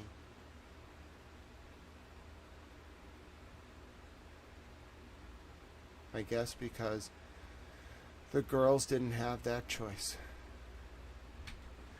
Right? Right? Right? And so I don't have the option to be weak. Or upset. I can be upset, but I don't have the option to let it stop me from what I'm doing. That would be fucking absurd. They went through way worse than me. What am I even doing right now? There's no time for that shit. Alright, let's go.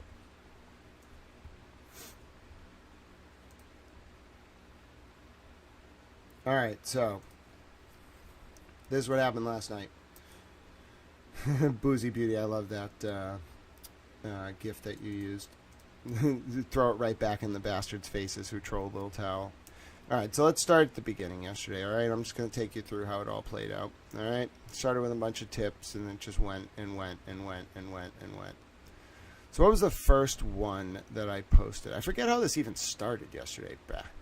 Oh, right. So it was actually kind of fascinating. Sit around for towel story time. Let's do it. So now listen. I knew about this letter, and it turns out this woman was fucking right. She was targeted. There's a trooper, bro, who sent her a threatening email that is still a sergeant. It's like William Harris or something like that. And this woman was named Ann Kennedy. She's dead now. They drove her insane. It was fucking horrifying. Her daughter's still around, though. God protect that daughter. I hope the feds are talking to her. So anyway, the woman, Ann Kennedy, or whatever it was, Ann Kennedy, it might have been. She dated this trooper who was close to some of Morrissey's guys for a while. And he fucking threatened her and all this crazy shit. It's all in the Epstein documents. But I'm going through them. And I had seen her letter before in a redacted form because it came out in a FOIA that like the Attorney General released over the past like month. But a lot of the shit in her letter to the state authorities was redacted. Well, bro, her full letter gets leaked by the DOJ. Not leaked. It gets released as part of the Epstein files, which were updated in the past day or two. Bathtub. Leah Genduso's in there. And it's this very complex allegation in the document. It's like 30 pages. If you want to read it, it's on Kyle Sharkey's page. It's his letter, and like it kind of felt like a false lead almost, like because I had seen the letter before, like I see everything, so I knew about her. I knew about some more stuff like that went beyond just what she reported. Like I screened her report already, so I knew about this letter, and I was like, all right, the unredacted version having Bathtub in there and Morrissey and Kane and O'Connell, that's interesting. And this the theory was that Granite Realty, the company that owned Maxwell's home in New Hampshire, was connected to a bunch of holding companies that were connected to some powerful people. All right, including in the North Shore and in the state police, et cetera, and Quincy. And so, and a lot of them like bundle campaign donations. They're connected to Morrissey, etc. And I'm like, that's interesting, you know, because there's probably some validity to the overlap here between Granite Realty LLC, this holding company for Maxwell's property, and these like odd Quincy real estate developers, other rich guys on the North Shore, etc. I'm being generally vague on purpose. I'd like to live until I talk to the FBI. Oh yeah, since I've basically openly announced I've already talked to the FBI, and I'm going to talk to them again. If you kill me, it's murder of a cooperating witness, which is a very serious federal felony, apparently, as Matthew Farwell learned. So I'm just putting that out there. So anyway, I'm looking at this document, and I'm like, it's okay, but like the woman who wrote it was a little bit unstable by the end. I think they drove her crazy on purpose. Like this trooper, Harris or whatever the fuck his name is, bro, he threatened her. If you read her letter, there's an email from him in there threatening this woman. He, like, you want to read it? It's actually kind of fucking creepy. Hold on. Let me bring it up on the screen for you.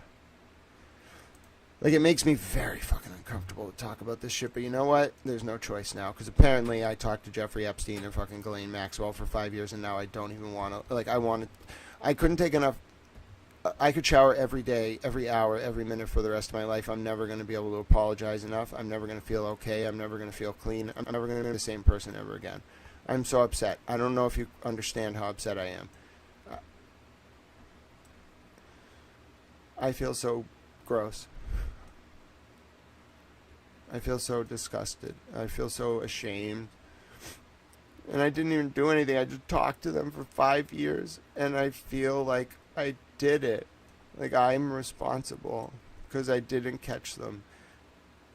It wasn't on purpose, you know?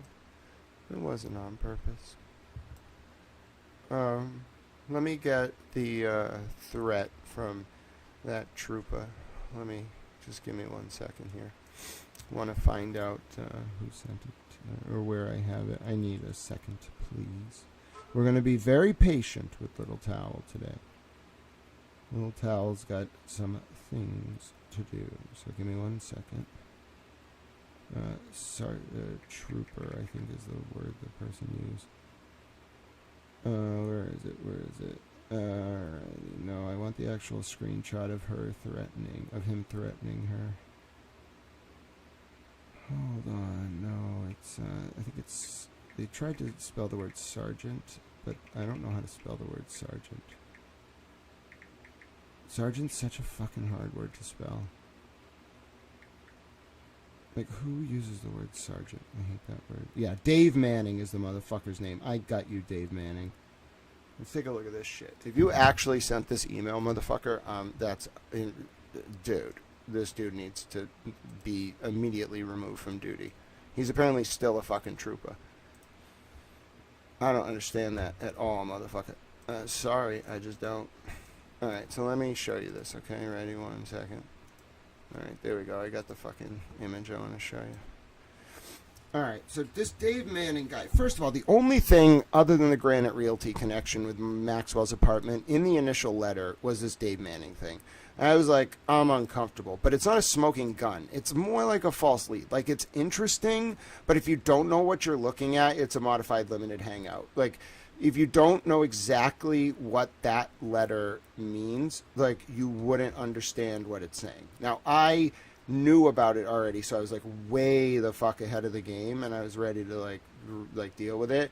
But I'm just telling you, like, there was something off about that letter. It like felt like it was a modified limited hangout.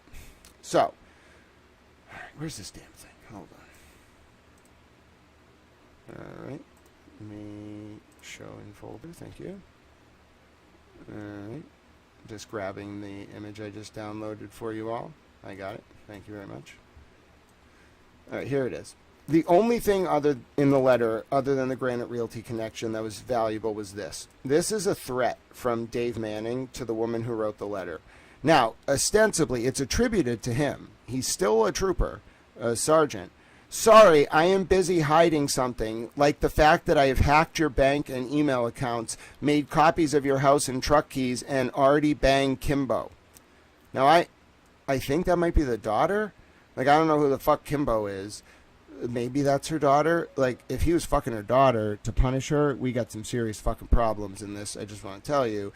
But the point is, this dude's still apparently a state trooper. Dave Manning. So somebody should probably tell IA, like, this dude should not be on the force with a gun. I don't know how he got away with this shit. And, like they kept this woman quiet, but this dude needs to be subject to an investigation immediately. He's on the fucking force still. That's a problem. Since we're just going to take them all down, let's do it. All right, so. Oh, that's interesting. I guess because I talked inadvertently, without knowing, for 5 years to Maxwell and Epstein, I'm now like a very serious federal witness. Oh, I guess that'll keep me alive. That's helpful. I didn't mean it to play out that way, but I feel a little bit better. I've always wanted to help my country. I love my country. I'm a little freaked out by all this. I didn't mean to. What the fuck, bro? What the fuck? Dude, that means I was supposed to arrive at this moment. Like, this was set in stone like 17 fucking years ago. My whole life, literally 20 years of my life was leading up to this moment. That's wild. That's absolutely crazy. Anyway, the point is, so it started with this letter. And I was like, that's a fucked up letter. But I knew about the woman writing the letter. I researched a bunch of her cases. She tried to file in New Hampshire, stuff like that. She tried to flee from them and go up to New Hampshire. They were fucking with her up there as well, though. And so, like, she was onto it, though. Like, this letter's good, but it wasn't the story, bro. So, mind you, Kyle Sharkey's, like, losing his mind that bathtub's in the fucking file. I'm like, Kyle, you're fucking hilarious. So he's, like, posting about bathtub and having the time of his life. But then, you know what? I'm a little towel, right? So I just go to the DOJ archive. Okay? And what is the first thing I find? Let's find the actual first story when I lost my fucking mind. It is. So I started by saying, that's it. Why the fuck is Leah Genduso in the Epstein files? Oh my god, it has 240,000 views. What the fuck is going on right now? Oh my god. Oh my god. I don't understand. I don't understand what's happening right now. Okay. Okay, what have you all been doing on the internet while I was trying to process all this? What have you all been up to? What are you doing out there? I leave you alone for like 8 hours, and you look at that post 250,000 fucking times. That's not even the main fucking story. Oh my god. Oh my god. I cannot leave you alone for like 8 hours, folks. This is what you do when I turn my back. You look at that 250,000 fucking times in 12 hours. Bad. Bad towels. Bad towels.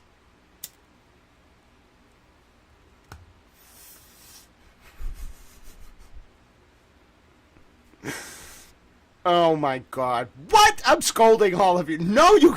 No! No! No! No! That is too much.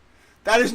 Your bathtub's fucking hilarious. 250,000 views. She's losing her mind right now. She's never got 250,000 views in her fucking life. Every single post she's ever made doesn't add up to probably 2,500 views. Oh god. You just... Listen. That woman... Listen, bathtub, I don't know what to tell her right now. She's probably having a day. Well, fuck you too, bitch. You shouldn't have been mean to Lindsay. Fucking pompous asshole.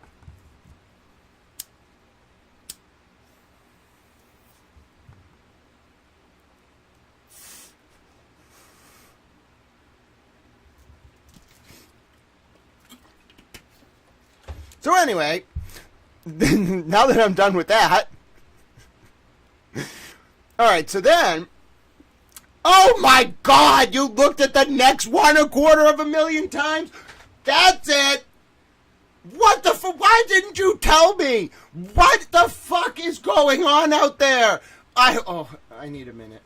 What the fuck is going on right now? That's fucking outrageous. You can't be serious. Why didn't any of you tell me? No one thought, oh, I should let him know. There's 250,000 views on 2 of his posts. Oh my god. I don't know what to say right now. What is going on? All of you, we need to have a serious talk. You can't just go out there on the internet while I'm sleeping and just not tell me what's going on. I realize I'm going through some stuff right now, but what? Seriously, we need to have Emily C. up here for a lecture. What to do when towel ends up the center of the universe, okay? Everybody else did their part. They did a great job, but you can't just not tell me. Otherwise, I'm going to be like, what the fuck do you mean you viewed this, both of them 250,000 times? What is wrong with all of you? That's 500,000 views on 2 posts in 12 hours. What the fuck? Bro, there's only like 3.8 million people in Massachusetts. How many of you are reading this?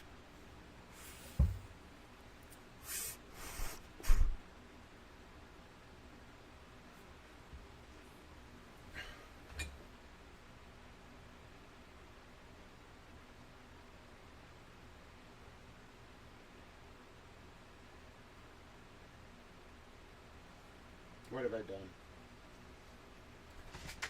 Alright, we're either going to save the country from itself or they're going to kill me. So, we're pot committed at this point. What the fuck? I just thought it was a little post, bro. I make these posts all the time. Just a little post. A little towel. Just a little towel.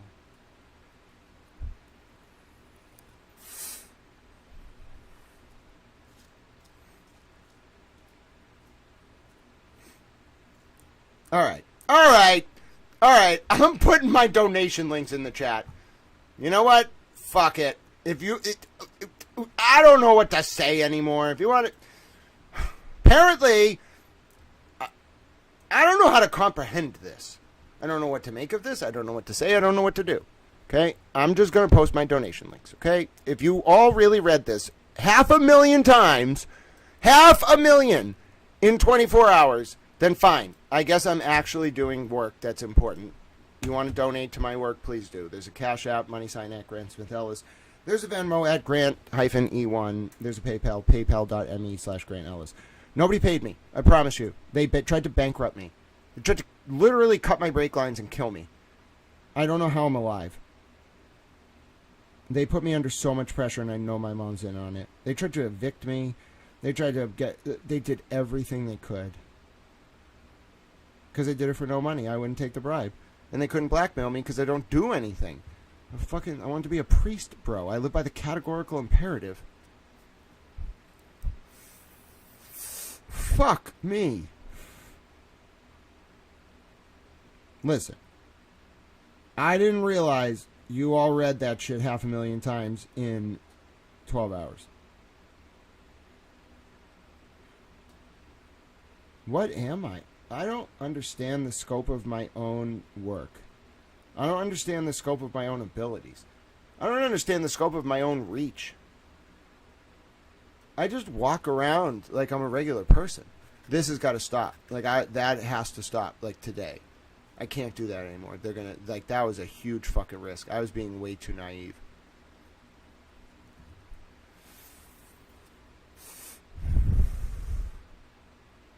Fuck, I gotta call my boss. He's gonna be kind of pissed. How do you even tell your boss this? He loves me too.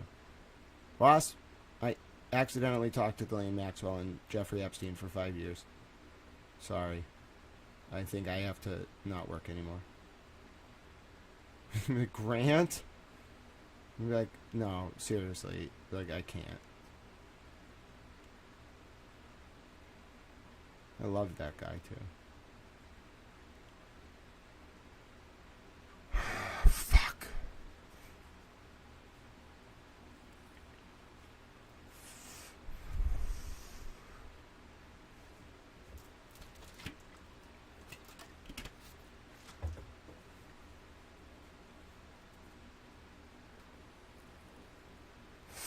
All right. It feels like that moment when you finally become an adult. When you're like, all right, that was a lot of fun. But this isn't fun anymore. Now it's very real.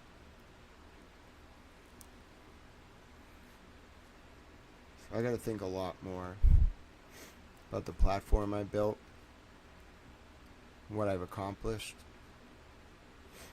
what I've been able to do, who I've been able to help, how I've been able to do it. I was meant to do this. But I didn't understand the scope of what I built. I thought I was just some dude.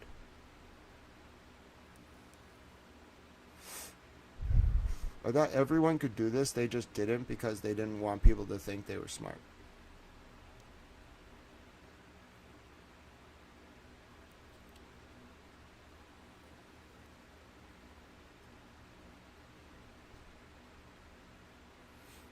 Yeah, I'm going to need a lot of help. The best ways to help me right now are gift cards, food gift cards, or I like to eat at fast food restaurants because I never go to the same place twice and I switch up my routines. Gas gift cards, money for rental cars, and I do probably have to get out of here. It's not safe around her. I really think she's in on it. But I can't go anywhere because anyone who offers me a place to go could be compromised. So I just need money. Not for its own sake. I just need money to be able to move where I need to move and go from day to day without relying on anyone.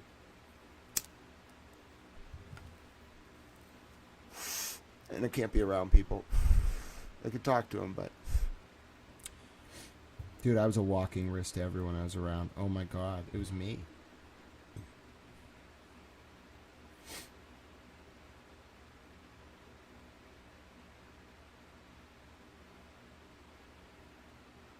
I feel sick. I feel disgusted. I feel betrayed. I feel wrong. I feel gross. Just the fact that I talked to them and they were capable of that makes me want to rip myself out of my skin.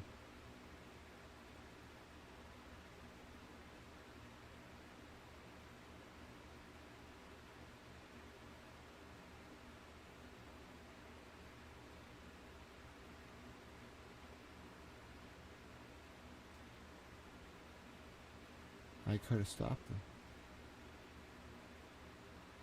I was the one person who could have stopped them.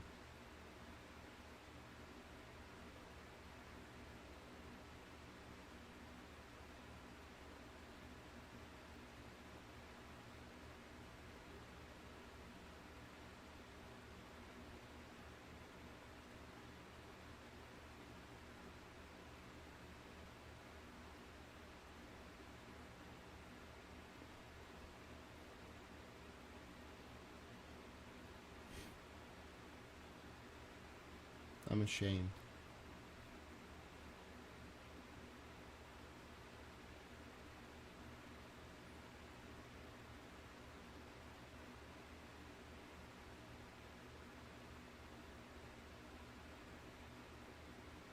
Nothing will ever make me feel okay ever again.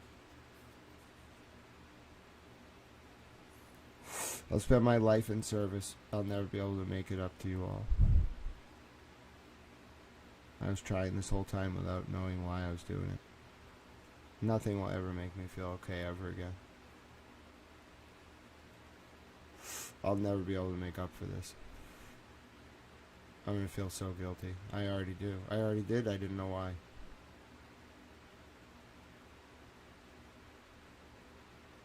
I've never been traumatized like this. I've never been impacted by anything like this in my entire life. It's hitting me in waves. I can't keep my thoughts straight.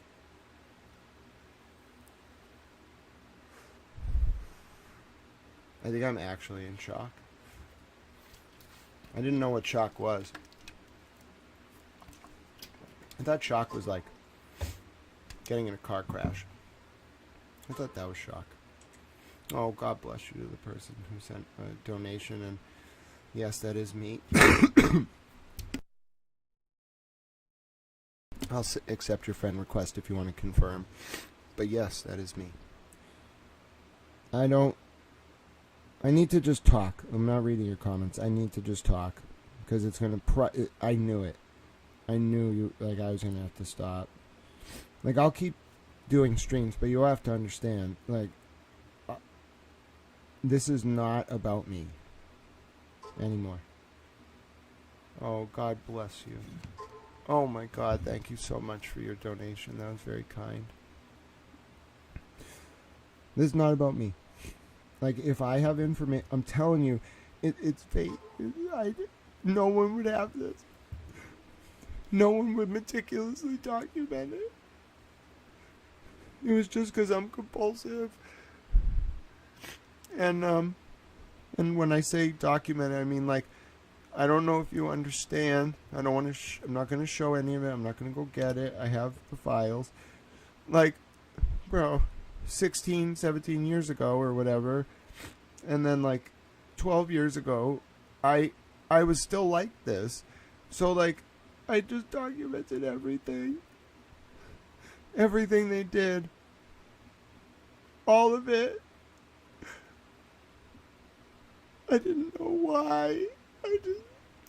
I felt there was just something, and I'm talking like 2009 through 2014.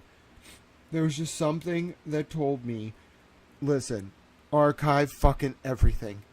Everything about them, everything they say, everything they do, everything they talk to you about, archive it, archive it, archive it.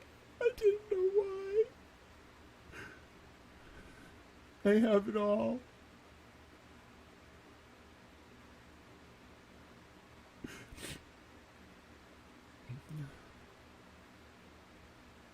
Oh my God. It doesn't exist. It's not on their servers. No one has it. It wouldn't even be in the accounts because the histories only go back 1,000 messages.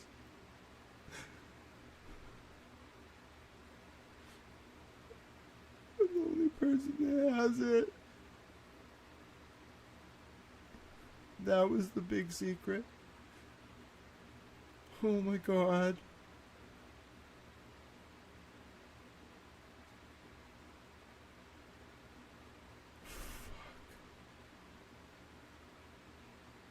This is incredibly heavy.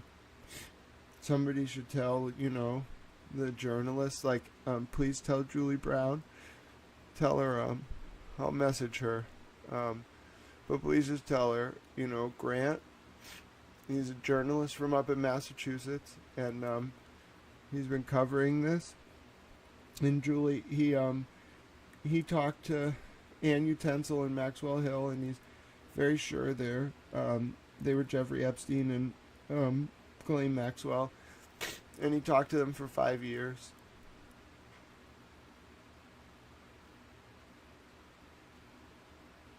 And he has a full archive of everything. He backed up all their mod actions, and he backed up all their DMs, and he backed up all their internal discussions, and he backed up everything they did because he was investigating them, because he thought something was wrong, and his brain told him to back everything up, and he didn't know why. And this was 2009 through 2014. Just tell Julie.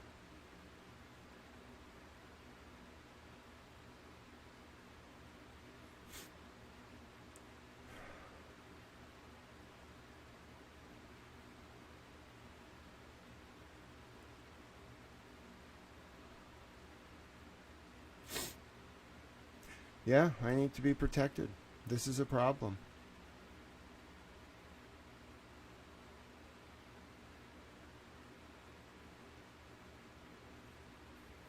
Maybe I should just stay live. But I don't even know what feds I should talk to. I need somebody from, I need someone from Lauren Boebert's office. Or, someone we can actually trust about this. And we need to do it together in real time, so that they don't get these files. They're not all here. I gave some to my lawyer. And there are copies and redundancies, and they are located in multiple places. And there's one place, actually, that only one person knows about, who's not me. I guess I was thinking about this ahead of time. The point is, I need to talk to someone from the House Permanent Select Committee on Intelligence. Ideally, someone from Lauren Boebert's office. I trust her. I don't know why. Because she cried when she read these files and walked in the congressional hallway. Nancy Mace, too. A little bit suspect of her, but I would talk to her. But I think I should talk to Lauren Boebert or her staff immediately. They need to get these files. I'll give them copies or tell them where the copies are. And then I'm going to bury some of them. Oh my God.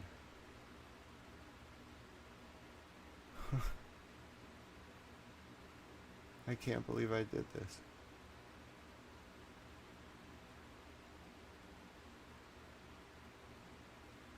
I'm paralyzed by the weight of this.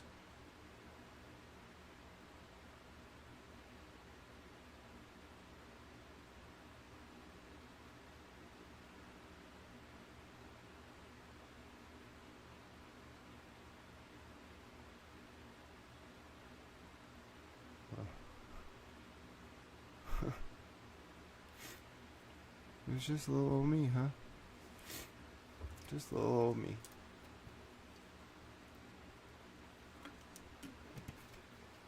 Wow. You don't understand.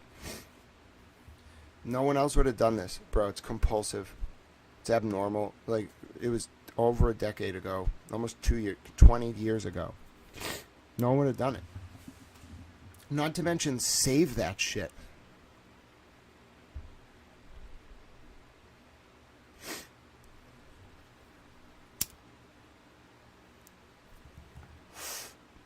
All right. We got to activate a little on this. So I want someone to volunteer to take these files too. If you want to do it, send me a DM. I don't really give a fuck at this point. I want there to be a copy out there with someone who's not involved in this. I'll screen you first. But if you got balls, stand up and take a copy of these files. That'll make me feel a little better. And then also, we need to decide who I should speak to, because these files can't go into the hands of someone who will hide them, and they can't get into the hands of these people who were around Epstein, because it's everything. It's like the whole ball game. All right, so I would like to talk to Lauren Boebert's staff. So if anyone out there is like actually a good guy, I would like to contact her staff and say exactly what I told you to tell Julie Brown. Please do that. I'll do it as well. And then we also, I think, have to like think about my safety. Like, until these files are in the possession of someone who can like protect them and me, I'm not going to be safe. I'm sorry. Like, yes, I gave them to certain people, but until the government gets them, I'm not going to be safe. So the government should get here immediately. I need to speak to, and it can't just be some random person. It needs to be someone I trust, like on the HPSCI or Lauren Boebert or her staff. I don't know how she's going to get here from Colorado, but someone should make this happen like immediately. This is very important. I'll call if I have to when I'm done. But like, they want this. They need this. Other people are going to want this too. I'm literally a target. I'm a sitting duck right here. This is so fucked up. And I'm the only person in the world with this information. Just make sure you tell people. Like, you have to tell Julie. Someone, I know there are the girls out there who are listening. They know who they are. Like, if you want to jump into action, email Julie Brown. Tell her my name. Give her my Twitter handle. Tell her everything I just said on this stream. Link to this stream. Give her my email. Then if someone could contact Lauren Boebert's office and tell them exactly what you told Julie Brown. And tell them that this guy has these files. There are copies of them. They're distributed, but like, he's a sitting duck. He's the only one who knows this. Mention the Ann Utensil account and the Maxwell Hill account. Tell them I spoke to them for 5 years between 2009 and 2014. Explain to them everything I've told you today, and that I happen to be compulsive and have autism and ADD, so I screenshotted a substantial amount of their internal interactions, their discussions with me, and otherwise. I'm the only person in the world who knew these two were friends, Ann Utensil and Maxwell Hill, and a trace on these accounts, it's going to be hard, I'm sure, but a trace will lead back directly to Maxwell and Epstein. But it's inverted. Epstein was Maxwell Hill, and Ghislaine Maxwell was Ann Utensil. Trust me, I was so close to them. I know Max was a guy and Ann Utensil was a woman. And she was so motherly. It's fucking scary, and I hate myself, and I feel gross. And I want to shower, but I know it won't help. There's nothing that will make this feeling go away. Even the passion I have for helping the victims, nothing will ever make me feel okay ever again. I'll never be the same.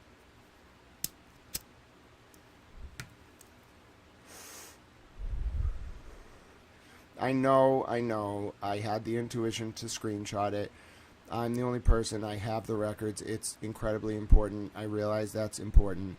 I'm telling you, I talked to them. You don't understand how gross I feel. You will never understand. I feel like I'm not a person anymore. I'm just a worthless, fucking, disgusting, like, fucking asshole.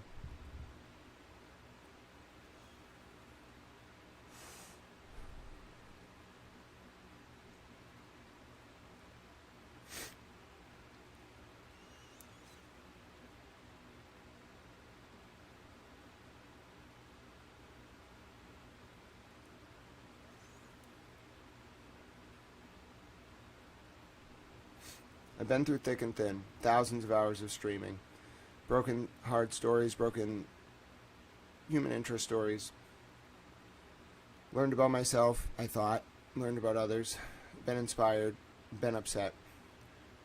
I've never had a singular moment that made me realize my life's never going to be the same again, or a moment that made me realize I'm not okay with who I am, or a moment that made me feel so disgusting, or a moment that made me feel so gross, or so angry, or so sad, or a moment that left me for 2 hours in waves of trauma. I've never experienced anything like it. I would like you to understand, so there's a record of this. I'm just a journalist. It was not on purpose, but I'm a fucking person. And I was not a journalist back then. I was just a graduate student. I didn't know what I was getting myself into. I didn't know who they were. And I'm never going to be okay with myself ever again. Nothing, no words, no, like, vacation, no trip, no relaxation, no success, no failure. Like nothing that ever happens in my life ever again, if this is true, which my gut knows it to be, will ever make me feel okay ever again. I failed my country. I failed those women. I talked to those people. And I didn't stop them. Even though I didn't know it was them. I failed those people. I failed them. I failed those girls. I indirectly contributed to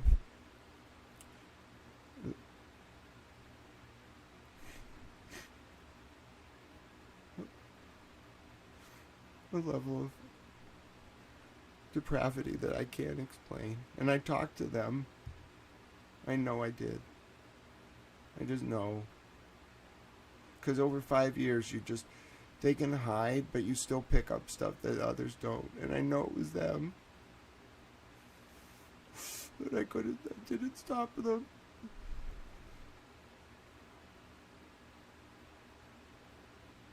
So I've committed my whole life to. And I didn't stop them. It would be different if I was just some guy, even the journalists covering it. I know it's hard for them because they knew the victims. But, like, they didn't have to talk to them.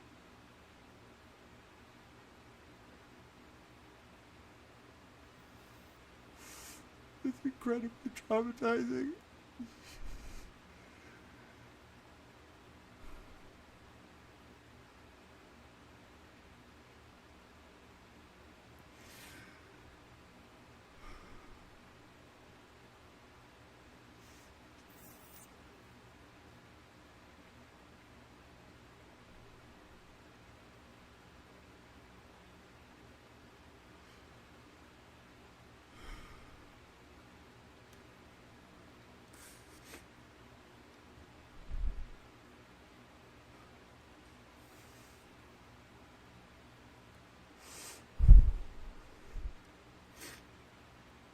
And,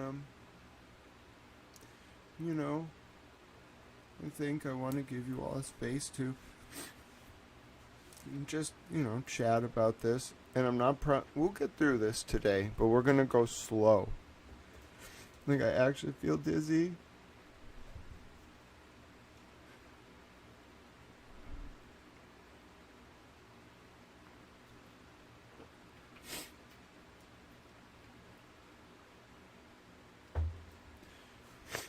Okay, we're going to go slow, and we're going to talk about it.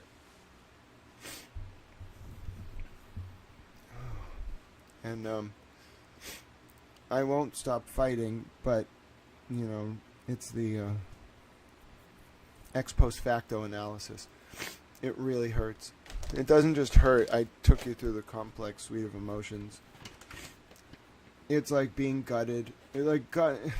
Being gutted is like when your soccer team or football team, European football, loses on like a really bad moment. Like it used to happen to City all the fucking time, Man City. And like gutted is child's fucking play. You watch the whole fucking season, they fuck up in the Champions League again, you're gutted. It sucks. But like, bro, no, this is not gutted. This is like my soul left my fucking body. I was Grant Ellis this morning. After 11 or 12:30, I don't know who I am or what I'm doing. I just want people to understand why I did archive all those interactions. It was because something was screaming to me back in 2009 through 2014 that Maxwell Hill and Ann Utensil are not who they say they are. Now, listen, was I like saying to them, I think you're not who you say you are? No. They were like my mentors for like 5 years. And I was really good. But like, I was such a liberal. Bro, I was so fucking liberal, like everybody's a liberal in fucking college, especially if you're being taught by like Jesuits. Everybody's a fucking liberal. I became conservative over time because of President Trump. But bro, they loved me. They were mentoring me. Maxwell Hill and Ann Utensil. And when I realized today that that Max and Anu, I called her Anu, okay? We were very close. Max and Anu, like, they really might have been them. And then I looked at Anu's profile, and it stopped posting, like, right when Ghislaine Maxwell went to jail. And I'm telling you, the thing people are missing is that Max was a guy. So Maxwell Hill was Jeffrey Epstein, and he stopped posting when he went to jail. And then Anu must have logged into the account around, like, 2019, 2020, just to try to throw people off by being like, oh yeah, I'm still here. But she only did it like once. And then Anu kept posting until she got arrested in New Hampshire. They would, like, go to bat for me. Like, yep, yell at people if they, like, mistreated me.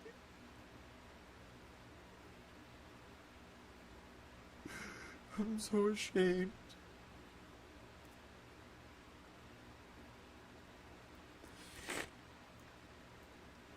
They were very protective of me. Like, very protective.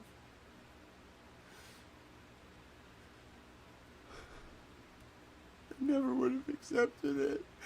I feel so guilty.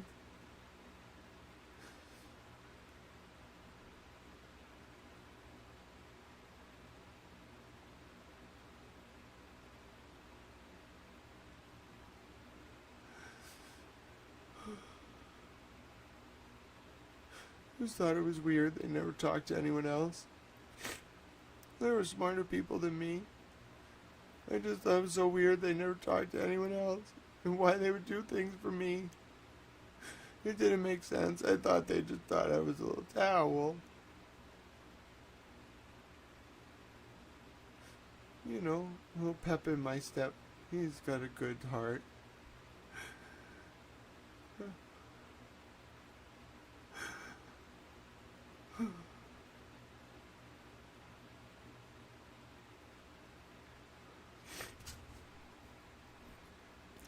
Oh.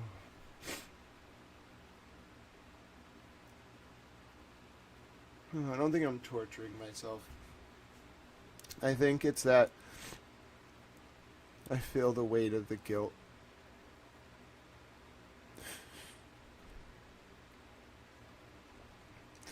I don't talk to people who hurt animals.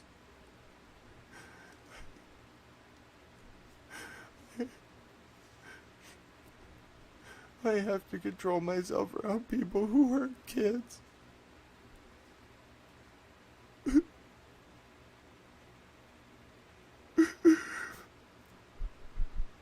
wouldn't have talked to them. I want you to understand, though, this is just my emotional guilt. I'm very in the moment. I understand the weight of this. I will do what's right. I will get these files to the right people. But the guilt is incredible.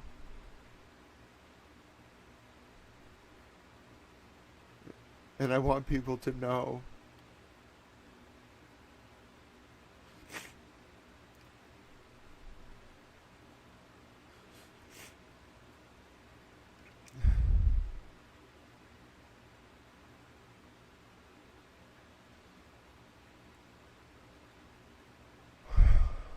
Nicola, unfortunately, by accident, I may have talked to Ghislaine Maxwell and Jeffrey Epstein for 5 years on Reddit. And, I didn't know.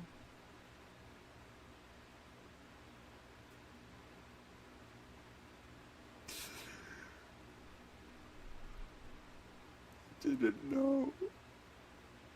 I suspected, I did, that something was wrong, and Max was never as available. Like, Max was the one who, like, oh no, we're going to be able to compare the writing styles in the DM. Oh no. Max always wrote that way. And he was so protective. Very short, and he was never around. He would respond, but like very hard to get. Like his time was so valuable. But Anna was more accessible, but she was very motherly. Like, you know, I don't know how to explain it, but it was her. And Anna was way more around than Epstein. Anna was more like the active. They were running it. And Anna was the manager. She was a fucking good manager. Oh my God. They recruited me. Oh my God, they really did. Max was the one who chose me. He was the one who pushed me. And Anna supported him. Oh no.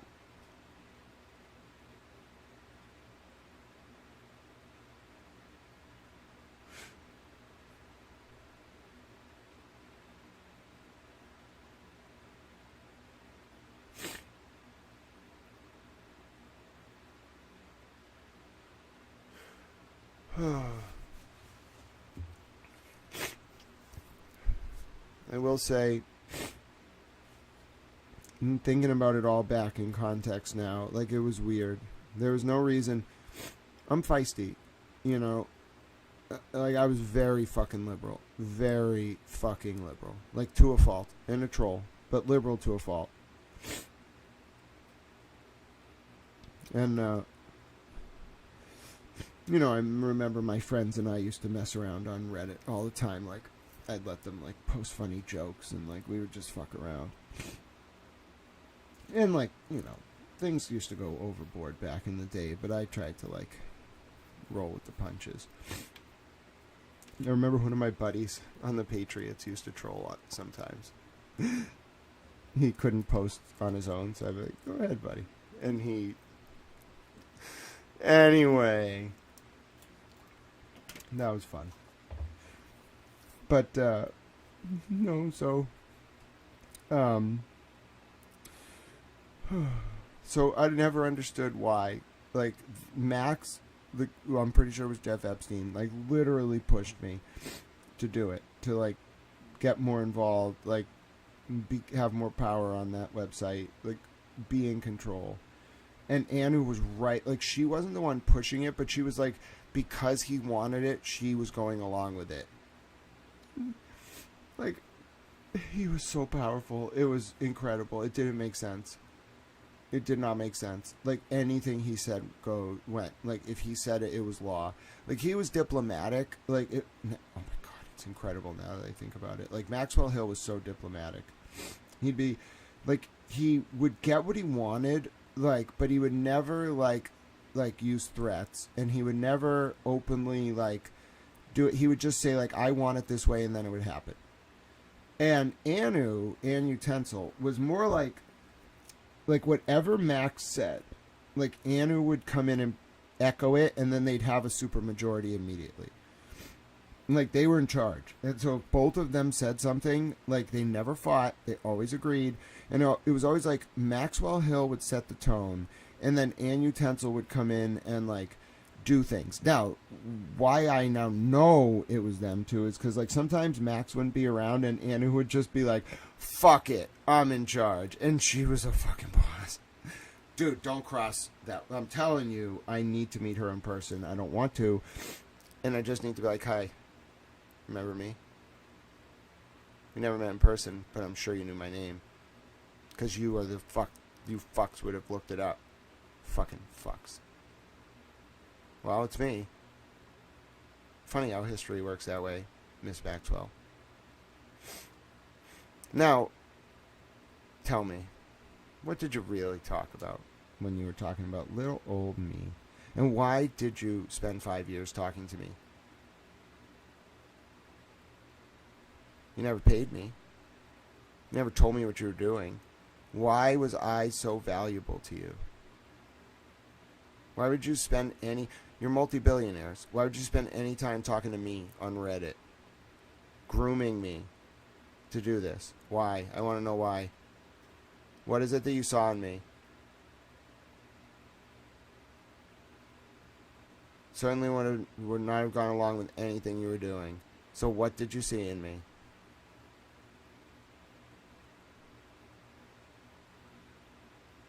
You make me sick.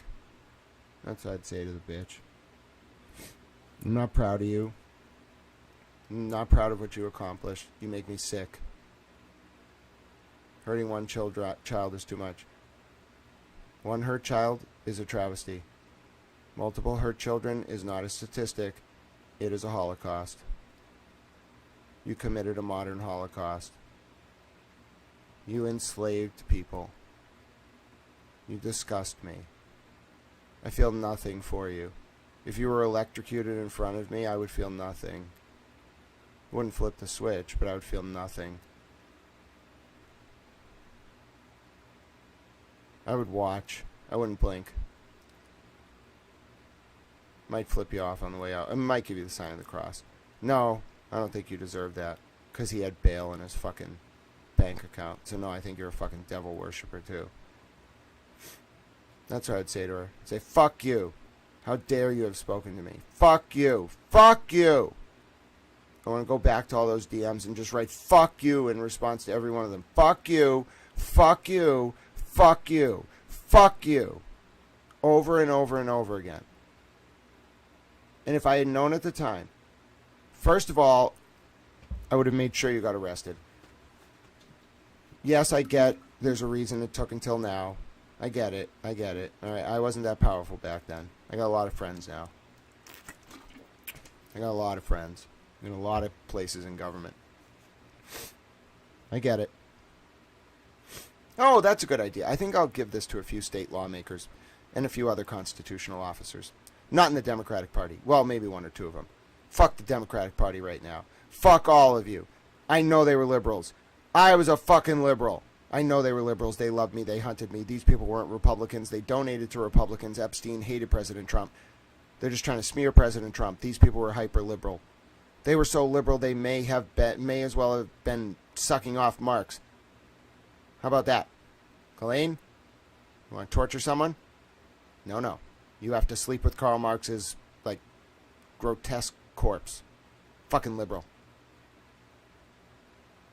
I'm pissed.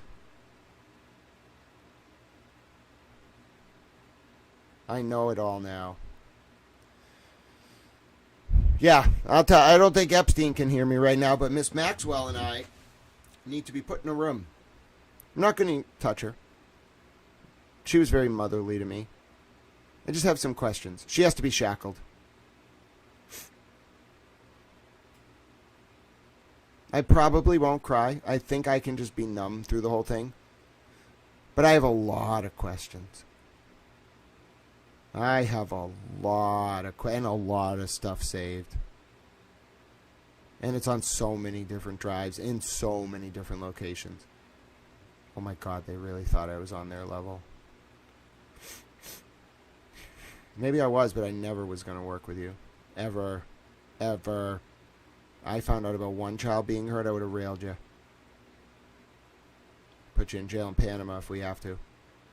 Trick you to going there. Give you some scopolamine. Fucking monsters. And you talked to me. How dare you? You spoke to me, you fucking monsters.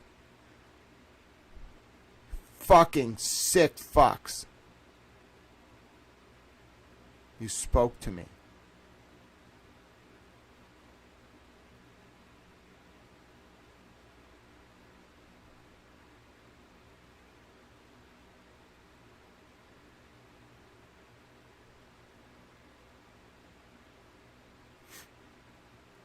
I want to meet her. I have to meet her. Let me interrogate the bitch. She's never getting out. Don't do it, President Trump. Let me interrogate the bitch. No torture. We don't have to.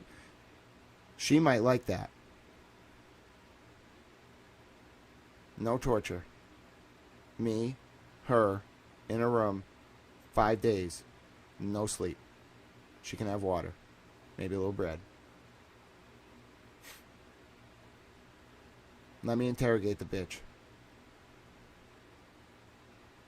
Let me do it. I know her. Know her mind.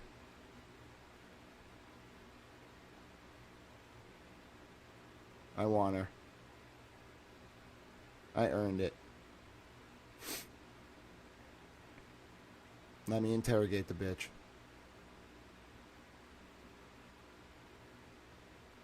She talked to me. I want to interrogate her. I want to be the one that gets to do it. No deals. No deals. She made snuff films. She hurt children. She enslaved women. No deals. No deals. And then we'll electrocute her. Legally. After a sentence. And then I'll watch. With my eyes open. I want to take in every moment. Now it's personal. You talk to me, you fucking wench.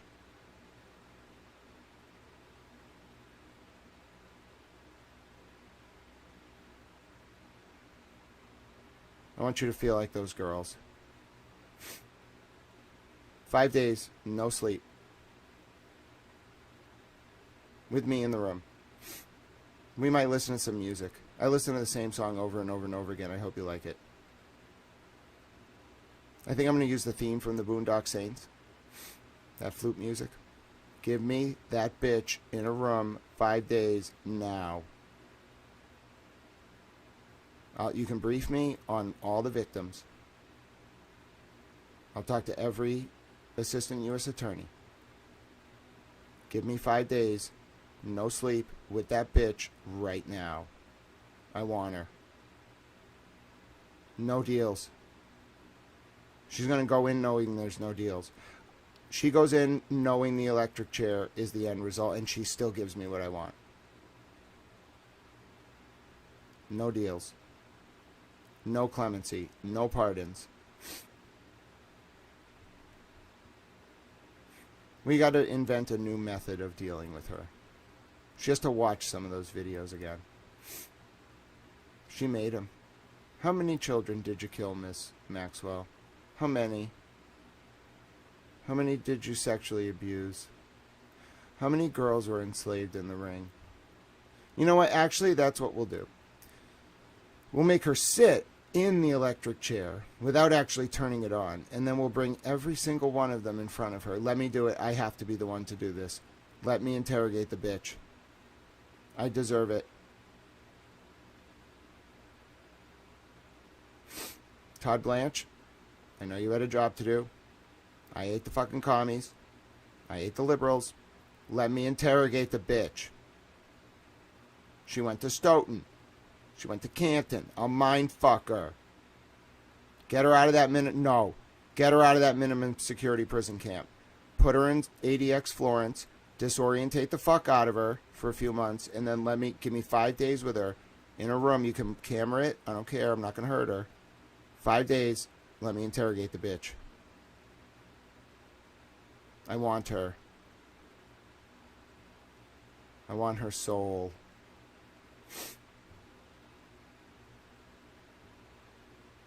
Give me that bitch. She hurt kids. She talked to me. Give me her. No negotiation, no pardon, no clemency. Give me that bitch. She goes into the room knowing that she's going to the chair. She gives me the information I want anyway. And then we'll help her relive darkness at noon. It's a great book.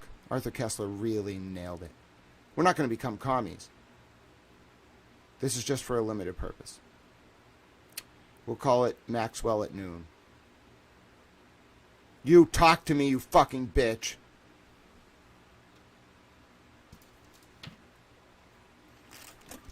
Yeah, I have a lot of grief. I have a lot of trauma. I'm sorry I'm so upset. Let me just make clear, though, if you had passing contact with these two, I can understand the trauma. Okay? A lot of guilt. I understand now. I understand why a lot of these people in the public eye are very guilt-ridden, because I bet they did more than talk. But even once or twice in passing, you're going to feel guilty as fuck. You know why? Because you looked into the eyes of pure evil and you did shit. You did shit. You did nothing. Nothing. And maybe you didn't know, but do you know what that feels like? It feels fucking horrible. I'm never going to understand what the victims went through. They were literally enslaved. They took these women's lives from them. Okay? They used them up.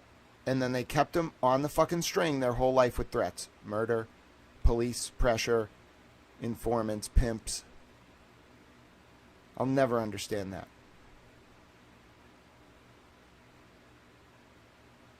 But me.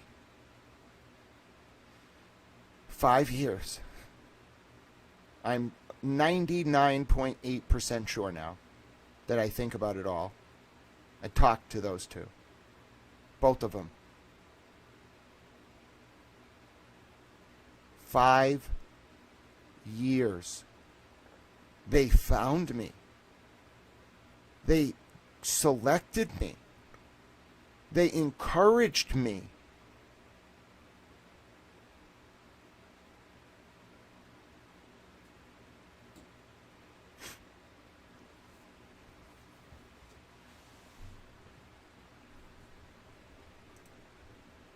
And I realize I'm a little upset, and you probably never heard me get that upset. But I don't think you understand how I feel about people who enslave women, who hurt children,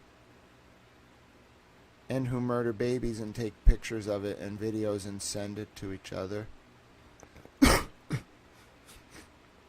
Maxwell, Ghislaine Maxwell, when she got in a fight with Epstein, sent him a torture video of a baby. And Epstein said, stop sending this shit to me. And she said, stop fighting with me. It was extortion. Bro, they watched videos of people dying. They made them. They made videos of people being unalived and watched them. They ate. I'm pretty sure they both SA'd children and then unalived them. And I'm pretty sure these people ate humans. Because that's in some of this shit. Pictures of like humans as turkeys. Okay? They commodified human lives and they talked to me. I don't think you understand what this feels like. That alone would be a lot, okay, if I were just saying it. But I have the strange, like, autistic compulsion to document and screenshot everything. And archive it, because I love libraries. And I did. 16 years ago, through 10 years ago, maybe a little less, with no idea why I was doing it. Just this feeling. Something was wrong. And now I have the only records in the world of Maxwell Hill and Ann Utensil, who were in reality Jeffrey Epstein and Ghislaine Maxwell, recruiting me and getting close to me and talking to me. And this is not a joke. I'm the only one in the world that could even know about this. So to add on the experience plus the archiving, it's a fucking horrifying realization. And it ties directly into what happened last night. 3 hours later, Grant. 3 hours later. I'm sorry. I didn't know that was going to happen. I didn't. And I still don't even know. I almost don't even want to keep going. I'm going to, but I don't want to keep going because I know then I'll eventually have to end. And I don't want to end the stream. Do you think I feel safe right now? I kinda, because I know a little bit about safety plans and how to get information to the people it needs to go to. But do you think I feel safe right now? I don't. And this is my country. This is American soil.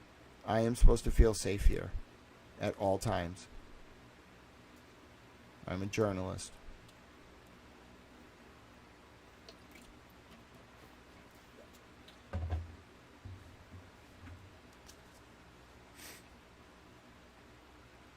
So we're going to go over, by the way, we're going to go over the news from last night. I'll take you through the connections between Jeffrey Epstein and Canton. I'll show you a little bit about how to read these files, how to put things together.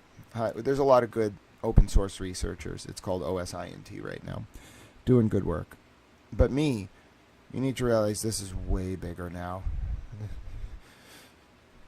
It's way bigger than this story I'm about to tell you about. It's way bigger than the connections in Canton. Let me tell you the story. Okay, sit down. Don't feel any rush. Try not to get too panicked. No, I'm not doing the best job right now, but if we were just talking about what I'm going to tell you about, I wouldn't be crying. Crying because I'm strongly coming to know and understand these people talk to me. And it's very upsetting.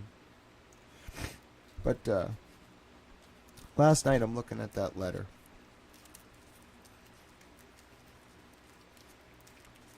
And I'm like, bathtub's not the story.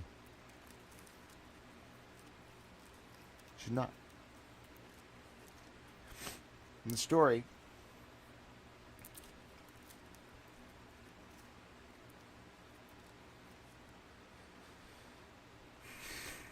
is the bank logs. And you might say, no. You must say no. There's no way. No way. Well, yeah. Jeffrey Epstein, this is where it started, folks. I just want to take you through it. Actually, can I have this read out loud? My voice needs a break. I just want to smoke. I'm going to have this read by the voice reader. Sorry. I'm so fucking tired. I'm scared and sad. Conversation. Hold on, let me slow the speed down. Now let's have it read quick. Conversation. Semicolon. Jeffrey Epstein was making credit card purchases in Stoughton, Massachusetts, while staying overnight and in person in the town from July 8th to July 9th of 2014. Stoughton is the town where Matthew Farwell worked and where Sandra Birchmore was recruited during her time in the Police Explorer program into a ring of police officers on the Stoughton PD. Epstein stopped at an IKEA in Stoughton on July 8, 2014, where he spent $345.57. On that same day, Epstein spent $37.57 at a convenience store, gas station.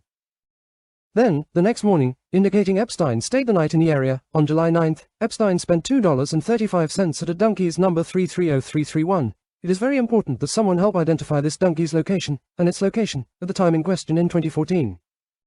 As that may help us understand where Epstein spent the night and if there is some kind of brothel ring in the area in which he was involved. After Sandra and her unborn baby were killed on February 1, 2021, there was a cover-up of her death by the state police unit run by Brian Tully and John Fanning. Fanning used to work as a cop in Stoughton, as did Tully's other employee, Yuri Buchanek. However, after Farwell was initially cleared of the crime by MSP, the federal government then indicted Farwell in August of 2024. Farwell was indicted, again, for the murder of Sandra's unborn baby in fall of 2025, and he is scheduled to stand trial in October of 2026. In turn, an IA investigation into the conduct of Farwell, Robert Devine and other officers revealed that, before her death, an unknown person was threatening money that Sandra owed to the girls at a dorm suit.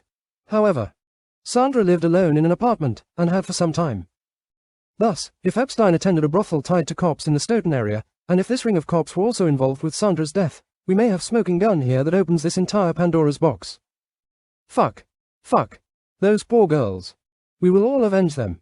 As I have said previously.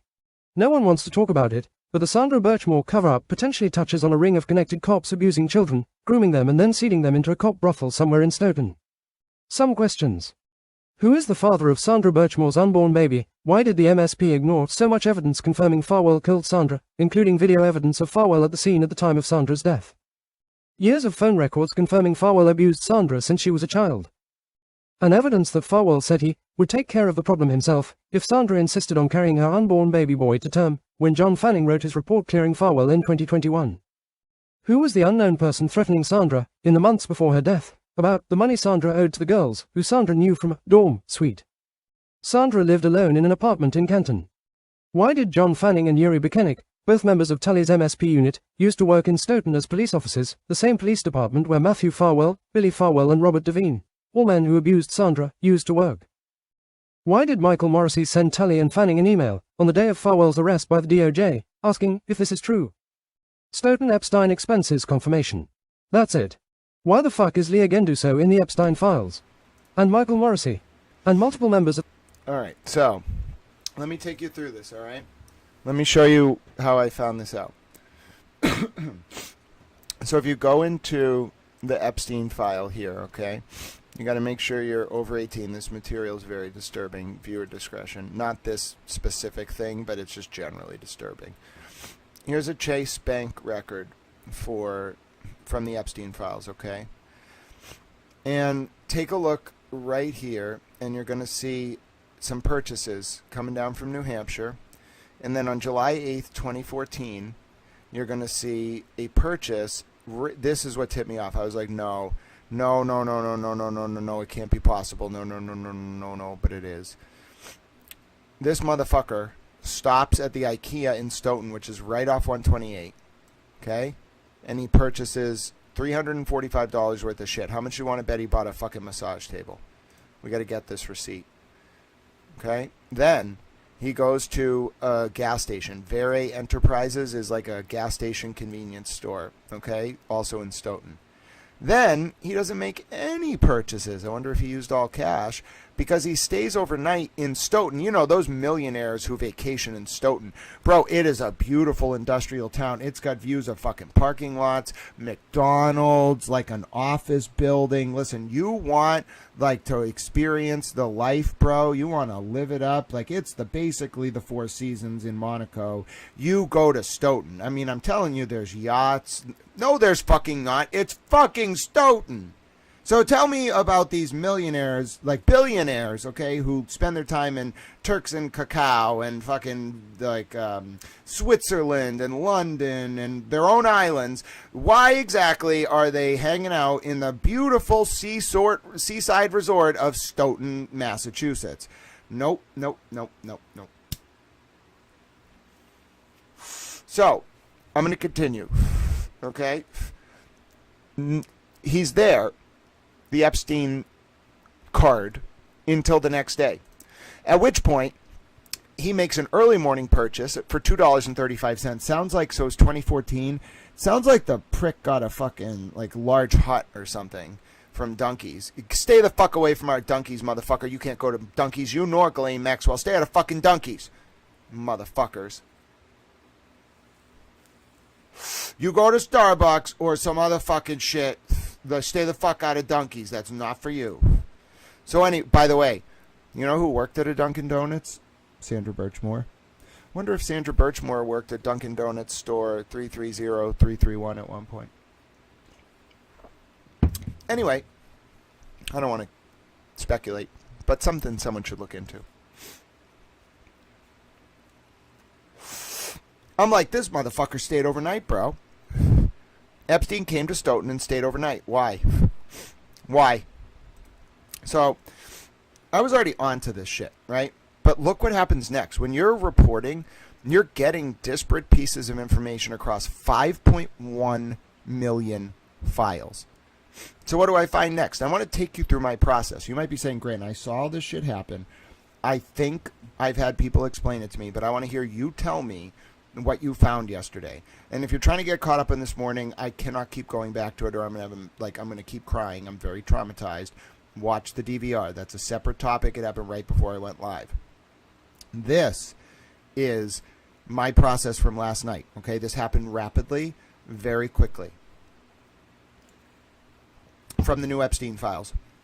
And we'll talk a little bit about why I think they got released. Here's my theory. So originally they weren't going to be released. Then Lauren Boebert and MTG and Nancy Mace and one other person had a closed-door meeting in a SCIF, which is a special room where you go to read stuff that can't be public. That's a very general way of describing it. Sensitive Compartmentalized Information Facility, a SCIF. It's like a metal box. It's like a fucking like shipping container if they need to do it mobile. If it's like real, they like build a fucking room that's impenetrable by technological signals. It's like a modified Faraday cage. It lets you communicate, but only on like specific types of communication devices that can't be intercepted. And nothing could come in.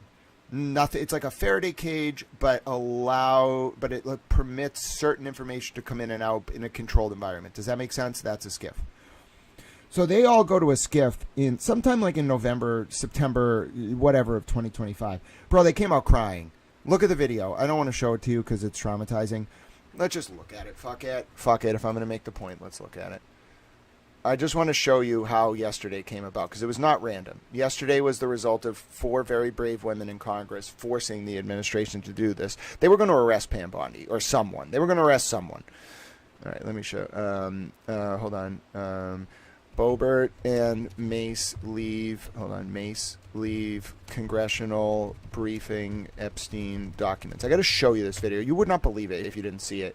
These are powerful people, and like you think like I just like broke down crying, bro. These are the strongest women I've ever met in my entire. I've never met them. I've ever seen in my entire life. Like they are like you want to see like real bosses go to Congress.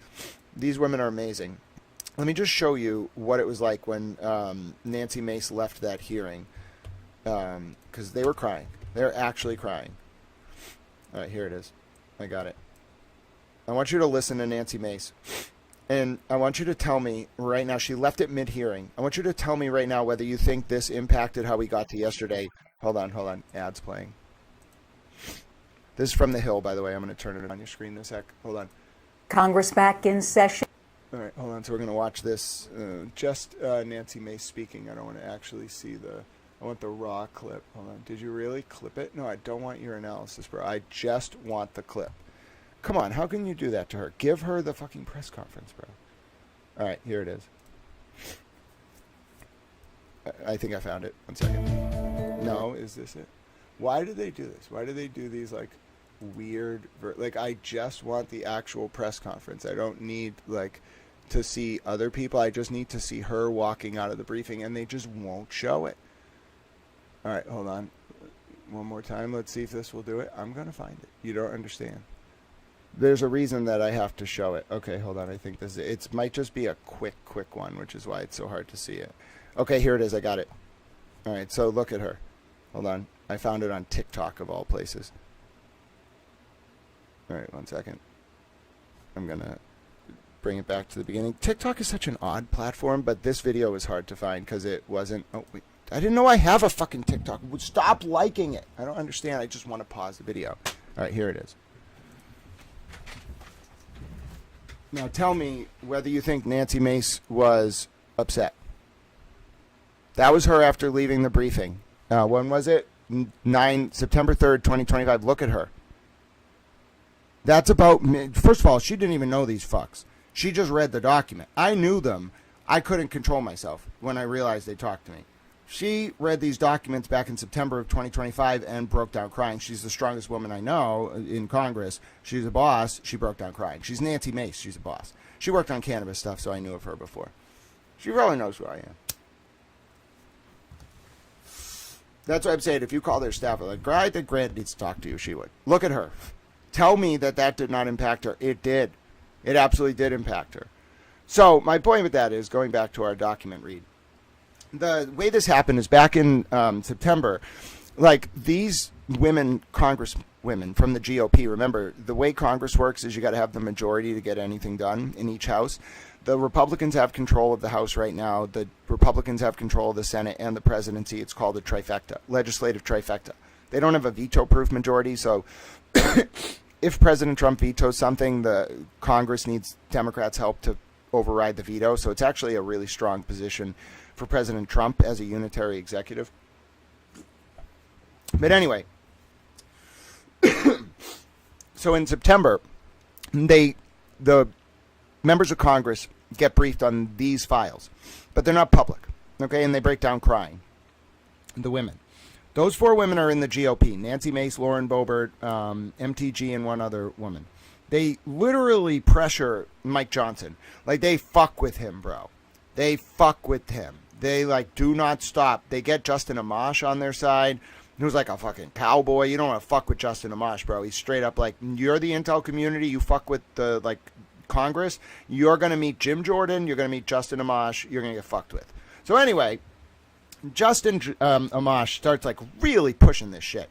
Like he's gonna get this fucking like cloture vote or whatever the fuck. He needs a discharge petition from the House on the Epstein documents. Like he's gonna get it, bro. He's gonna get these votes. But turns out they need the woman from Arizona.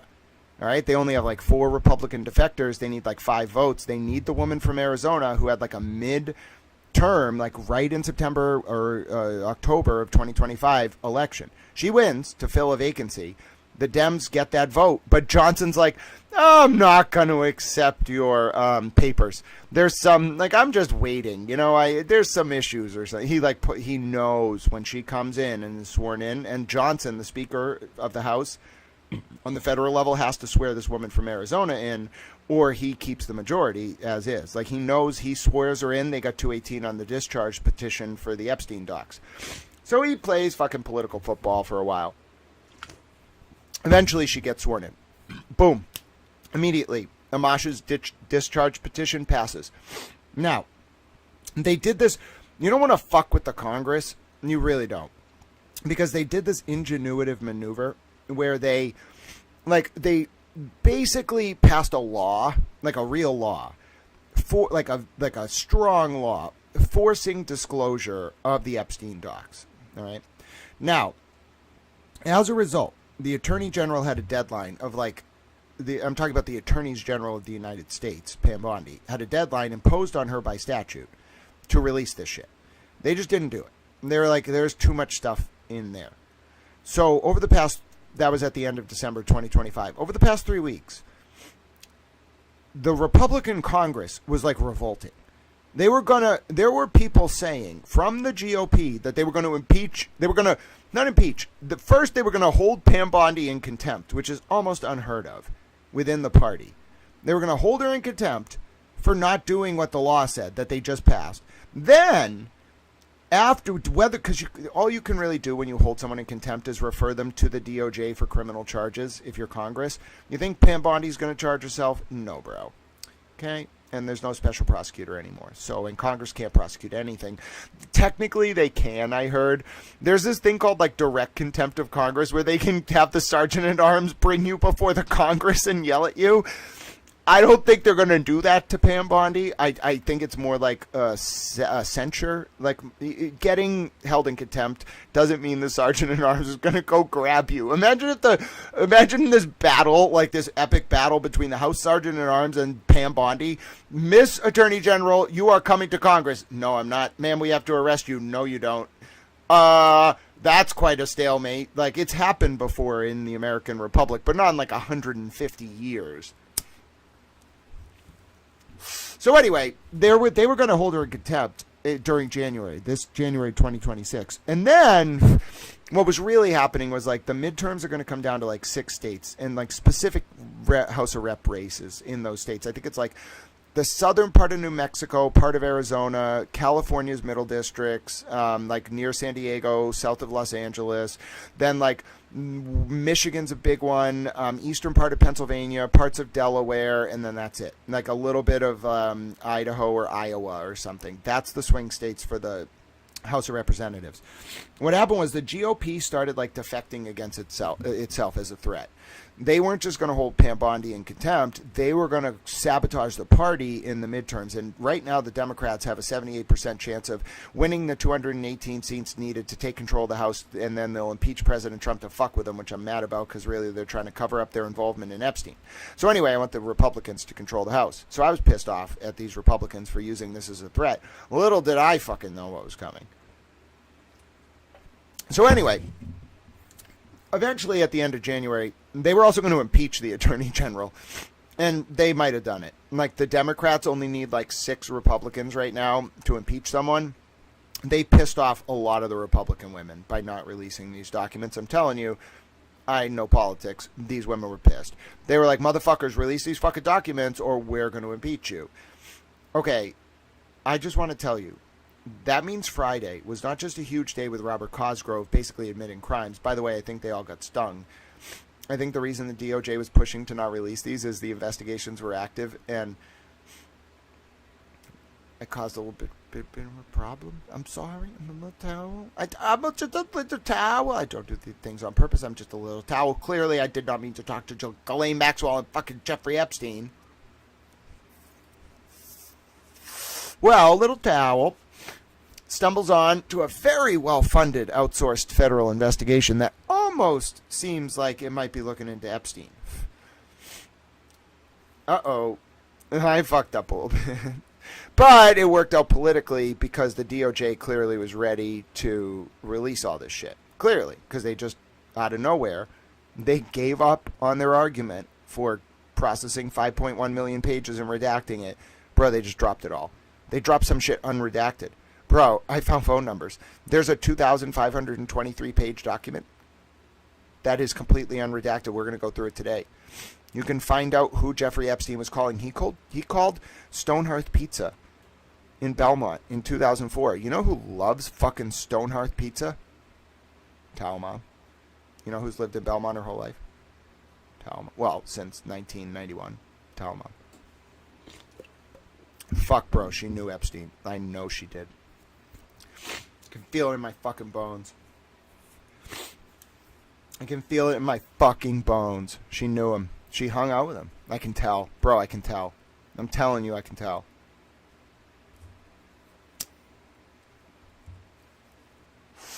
So anyway, I'm going through the phone logs, but that's not the most important part. I just want to take you through my process because it's important to me. I want you to learn these lessons, take them, use them, help people. Okay, that's all I want you to do. Okay, and I want you to see these lessons for what they are. Like, I'm intentionally showing you my process. Someone last night was like, Grant, bro, they would have whacked me if I put this shit out. And I was like, okay, well, I'm a towel. So, like, make sure you know who I talk to before you do anything. I'm a towel. So, I'm a towel. You could, but who did I talk to first? Who told me they loved me this week? Who in government said, Grant, we love you so much? A few people.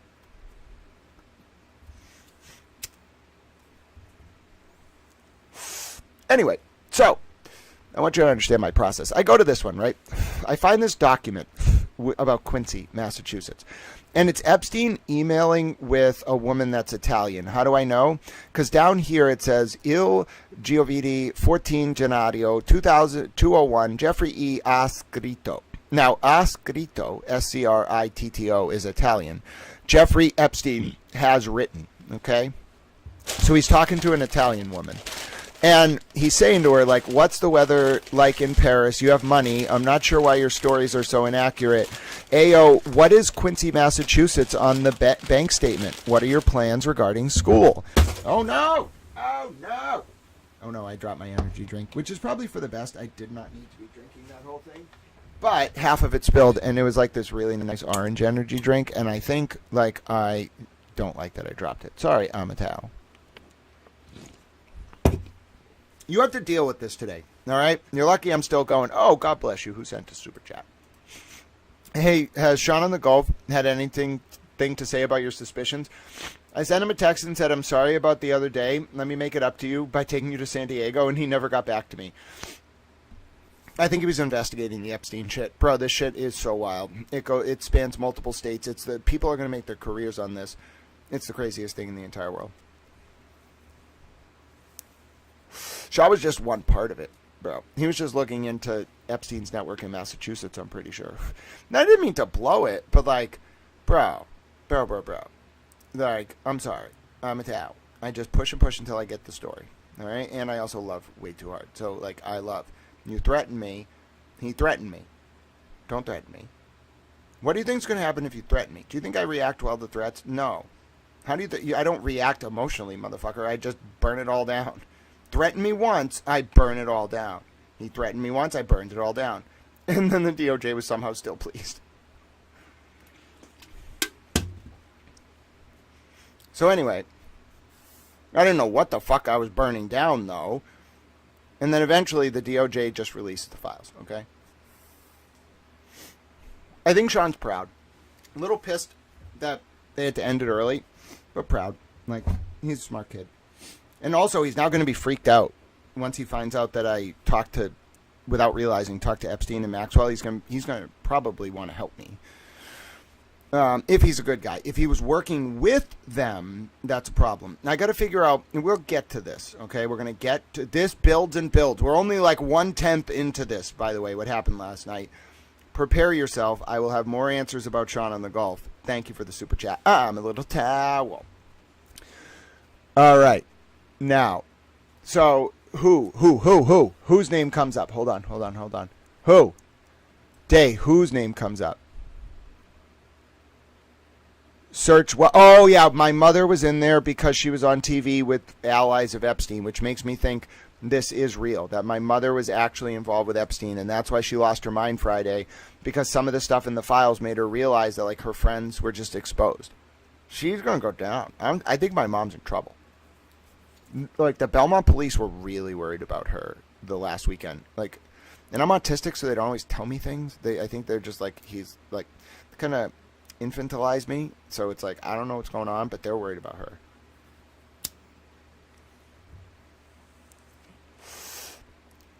Fuck, she knew fucking Epstein, bro. Do you think that's why they talked to me? They found out that, like, that was me on Reddit, and they were like, oh, that's Wendy's kid, we should talk to him.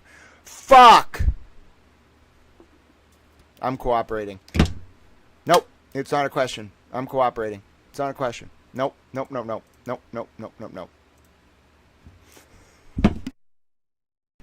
Yes, Joey Sticks. In the response to the Five Stones intelligence report, you get this weird comment about Sean on the golf, and then also Sean told me he knows McKinney, Dave McKinney. And Five Stones did the Canton police audit for $75,000. Bro, Five Stones is a multi-hundred million dollar intelligence agency staffed by, like, Israeli intelligence, DEA, like Navy SEALs, ATF, Australian intelligence, British intelligence. Bro, the people who run that firm, I looked into them by accident, and I was like, respect. And then I also was like, I really hope you hate the commies. And I think, all right, so I think there's a lot going on. Let me just pause for a second. I think it is very possible that the reason I was allowed to do everything I did was for these reasons. One, I honestly didn't know what I was involved in. So, like, I'm just a reporter trying to get information, and that's not wrong. So they're just like, all right, he helps from time to time. He's a fucking prick from time to time. Just let him do it. Second, I have a lot of contacts in the government. So you can't really move around me without other people in the government being like, you're talking about Grant. Like, we know Grant. What are you doing? That helped. 3, I think, like, people don't understand, I am very authentically fucking Catholic. Like, very religious to a fault. It is not a joke. I really care about my religion. It matters to me. So the firm doing this is ultra Christian. Like, ultra religious.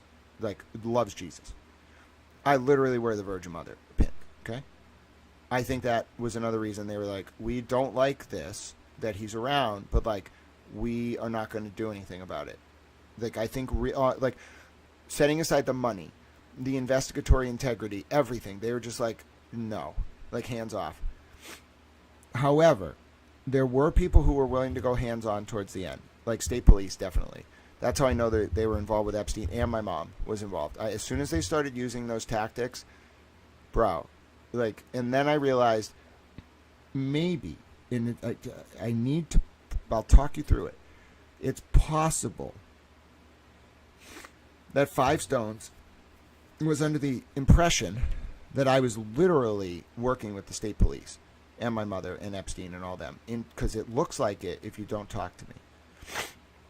Until my mother started actually retaliating with, like, eviction proceedings and, like, losing her mind and hurting, like, me, like, trying to take the light fixtures out, hurting me emotionally, threatening to take pictures of my room from when I was in the hospital and give them out, like, horrifying shit. I think then Five Stones realized, or somebody realized, like, no, he's not involved. He's suffering. Like, okay. I don't think anyone liked that I started asking questions about what Five Stones was doing. Here's why. Five Stones was not just looking to Karen Reed. Bro, I'm pretty sure, do anti-human trafficking work. That's like it matters to them.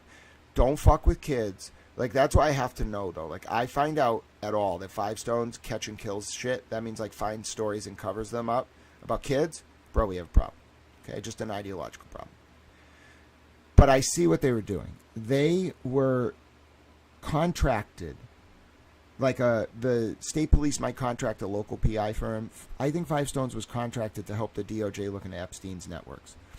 Those networks, we're going to find out. Ghislaine Maxwell came to Stoughton for the first time in like 2006, bro. They set this shit up, and then they just set it and forget it. That's how they ran it around the world. This was one of their operations. How the fuck are you supposed to investigate that? Please.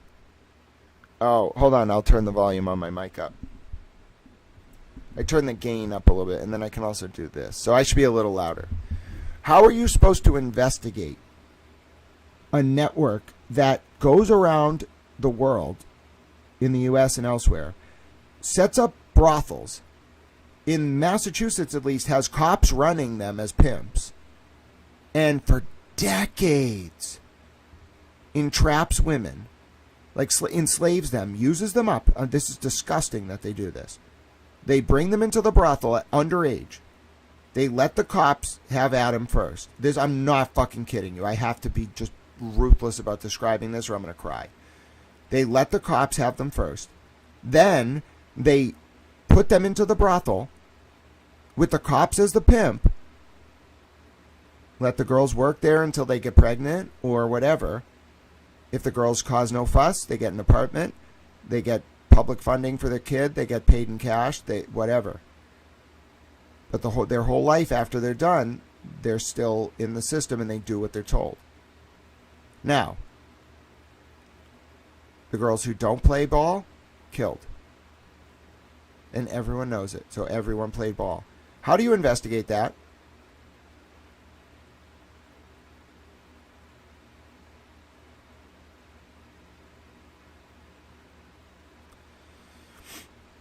You pay $100 and something million to Five Stones Intelligence. I pray. Because I fucking find out they were working for Epstein. You don't understand. And Sean and I will have a discussion. Not physical, just a discussion. Where I will say some things that I won't regret. But if he was working to take them down, no problem. Youth. He was making donations to the Youth Ocean Explorer program. Hey, Kyle, what about any donations to, like, the Police Explorer program?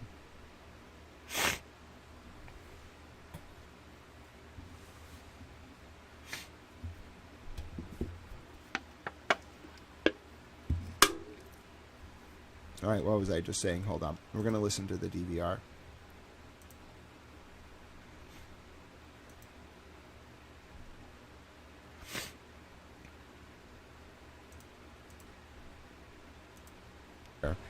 Sets. We're going to listen to the DVR. All right, I got to jump backwards a little bit. Hold on. Knows it. So everyone played ball. How do you investigate that? Oh, right. So how do you investigate a situation where there's decades of trauma, decades of enslaved women, multiple dead kids? Like, this is not one case. This is not two cases. This is not three cases. This is hundreds, thousands. The number of women. Do you know, setting aside how I feel about what I just realized about Maxwell Hill and Ann Utensil, to any of you, maybe you do, because it's such wide-ranging, know what it must feel like as the families of these girls who didn't sell them into it. If I find out fucking family sold them into it, you don't understand. The families of girls who were not aware what happened to their daughters, who thought they were drug addicts, who thought they were nothing. But in reality, those girls were being threatened because they were being enslaved by this ring. Ladies and gentlemen, we owe it to them. What happened to them? If you know even one of them, that passion in your belly to make sure this is fixed should be insatiable. All of you should become an army. You should join together with one voice And you should make sure that every one of those women feels safe for the rest of their life. And we owe them everything. This country has to pay them all right now. We have to protect them. We have to take care of them. We have to rebuild all of this around them. You don't understand how traumatizing it was for just one. If you know just one of the victims in this, you know all of them. And think about the pain. Think about how if you authentically knew a victim in this, just think about it. They were enslaved in the world that we were told was free. The country we were told was free. They were enslaved. My email is grantsmithellis@gmail.com. They were enslaved in the country that they thought was supposed to protect them. And it wasn't one woman. It wasn't two. It was thousands. And all of you should go find them if they're in your family, and you should hug them. And you should tell them it's okay now and no one is going to come to get them. And if you sold out to those fuckers, stay the fuck away from those women.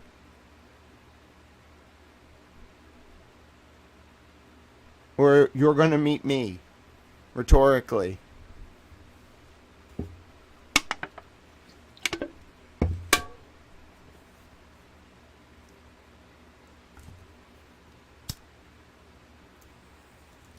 We got to find them all.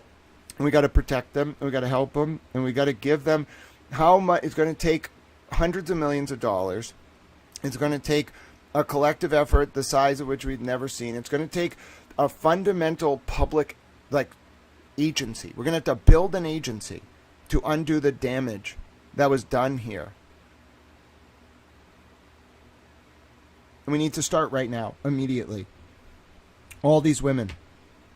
No one can do it alone. We have to build an entire agency that has to be solely focused on undoing the harm from this. All these women need protection for life. They need... How do you give someone back their agency? How do you give someone back comfort, solace, like a peace of mind? That is our project as a society for the next 10 years. You want to do something about it? Don't cry. There's no time for that. They can cry. We are not allowed to cry. We will fix this. They all need support services. They all need help. They all need money. They all need unlimited protection, unlimited comfort, unconditional support, and unconditional love. And if I find any of you mistreating them, you're going to find me in your inbox, and I'm going to be very angry, and I'm going to yell. We need to do it now, immediately. We need an immediate appropriation of like $500 million for these victims. It's bigger than anyone can imagine. We're going to get into it because it just starts with Quincy. We need to do this immediately. We cannot delay. 30 days is too long. 60 days is too long. This agency needs to be set up. It won't be administrative bloat.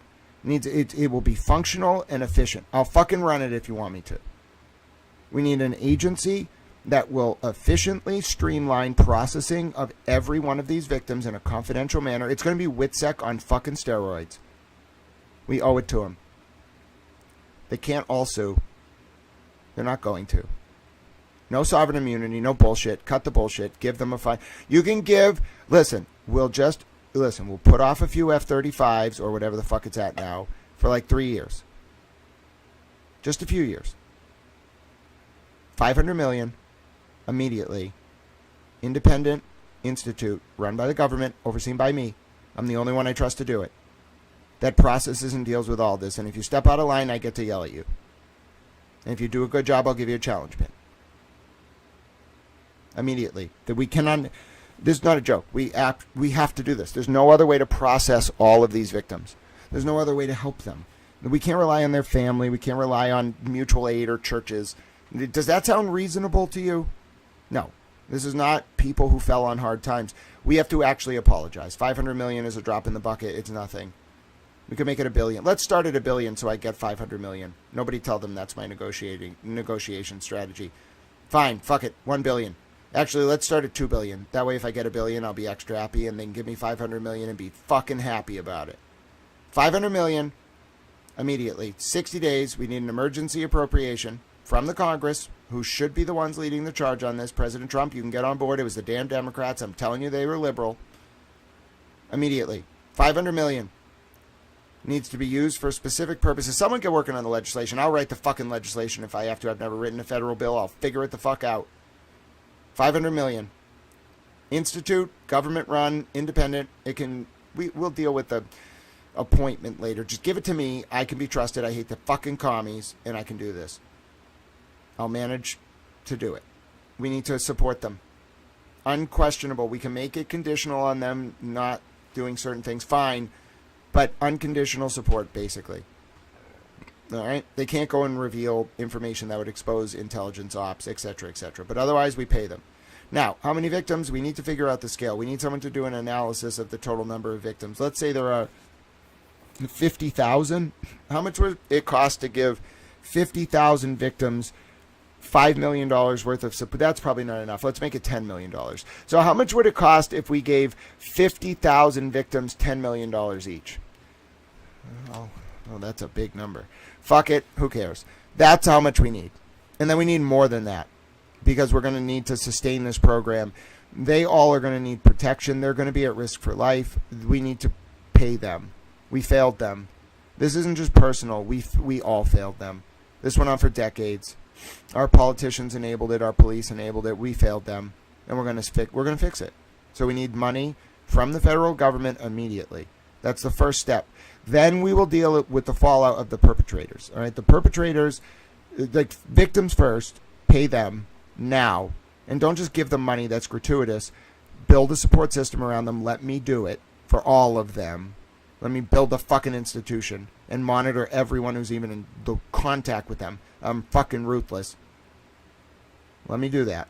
Then we move on to the perpetrators, and we're going to talk about them right now, but we have to do it. There's no option. If 500,000 of you read my post overnight, then we need to do this. Why can't the Congress just do this? I'll write the fucking bill.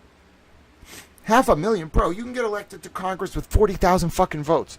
Don't make me fucking get elected. Don't make me do it. Just do the right thing. Now, write the bill, pass the bill. Let's start with 500 million. Now that I think about the actual numbers, we probably are going to need more than that. 500 million at first. I'll deal with additional appropriation requests as needed. And then put me in charge. I don't need any money. Maybe give me enough to live in an apartment. Let's go. Let's go. Why isn't it done? Fucking Congress. Congress is far too slow. Why can't I say things on a YouTube stream and Congress just fucking do them? You don't understand. How efficient would that be, ladies and gentlemen?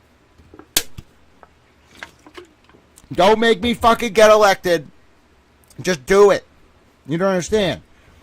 That's how Congress should function. Oh, Towell said something. Let's do it. Then it's done. I shouldn't have to call people. Shouldn't have to write letters. I should just fucking say it, and then people do it. It's wonderful. Then I can move on to the next thing. Why are you tying me up in bureaucratic bullshit? Why do I got to write emails? Why do I got to write letters? Why do I got to call people? Motherfucker, I said it on the stream. Can't you just do it? Government works so much more efficiently that way. Why do I can petition you this way. I can help you. We don't have to have a fucking meeting. We don't need to do a small business impact study. Write the fucking law and pass it. It's not that hard. That's why America's beautiful. So anyway, let's go back to my research. So I'm going through. Oh, interesting. I like your theory.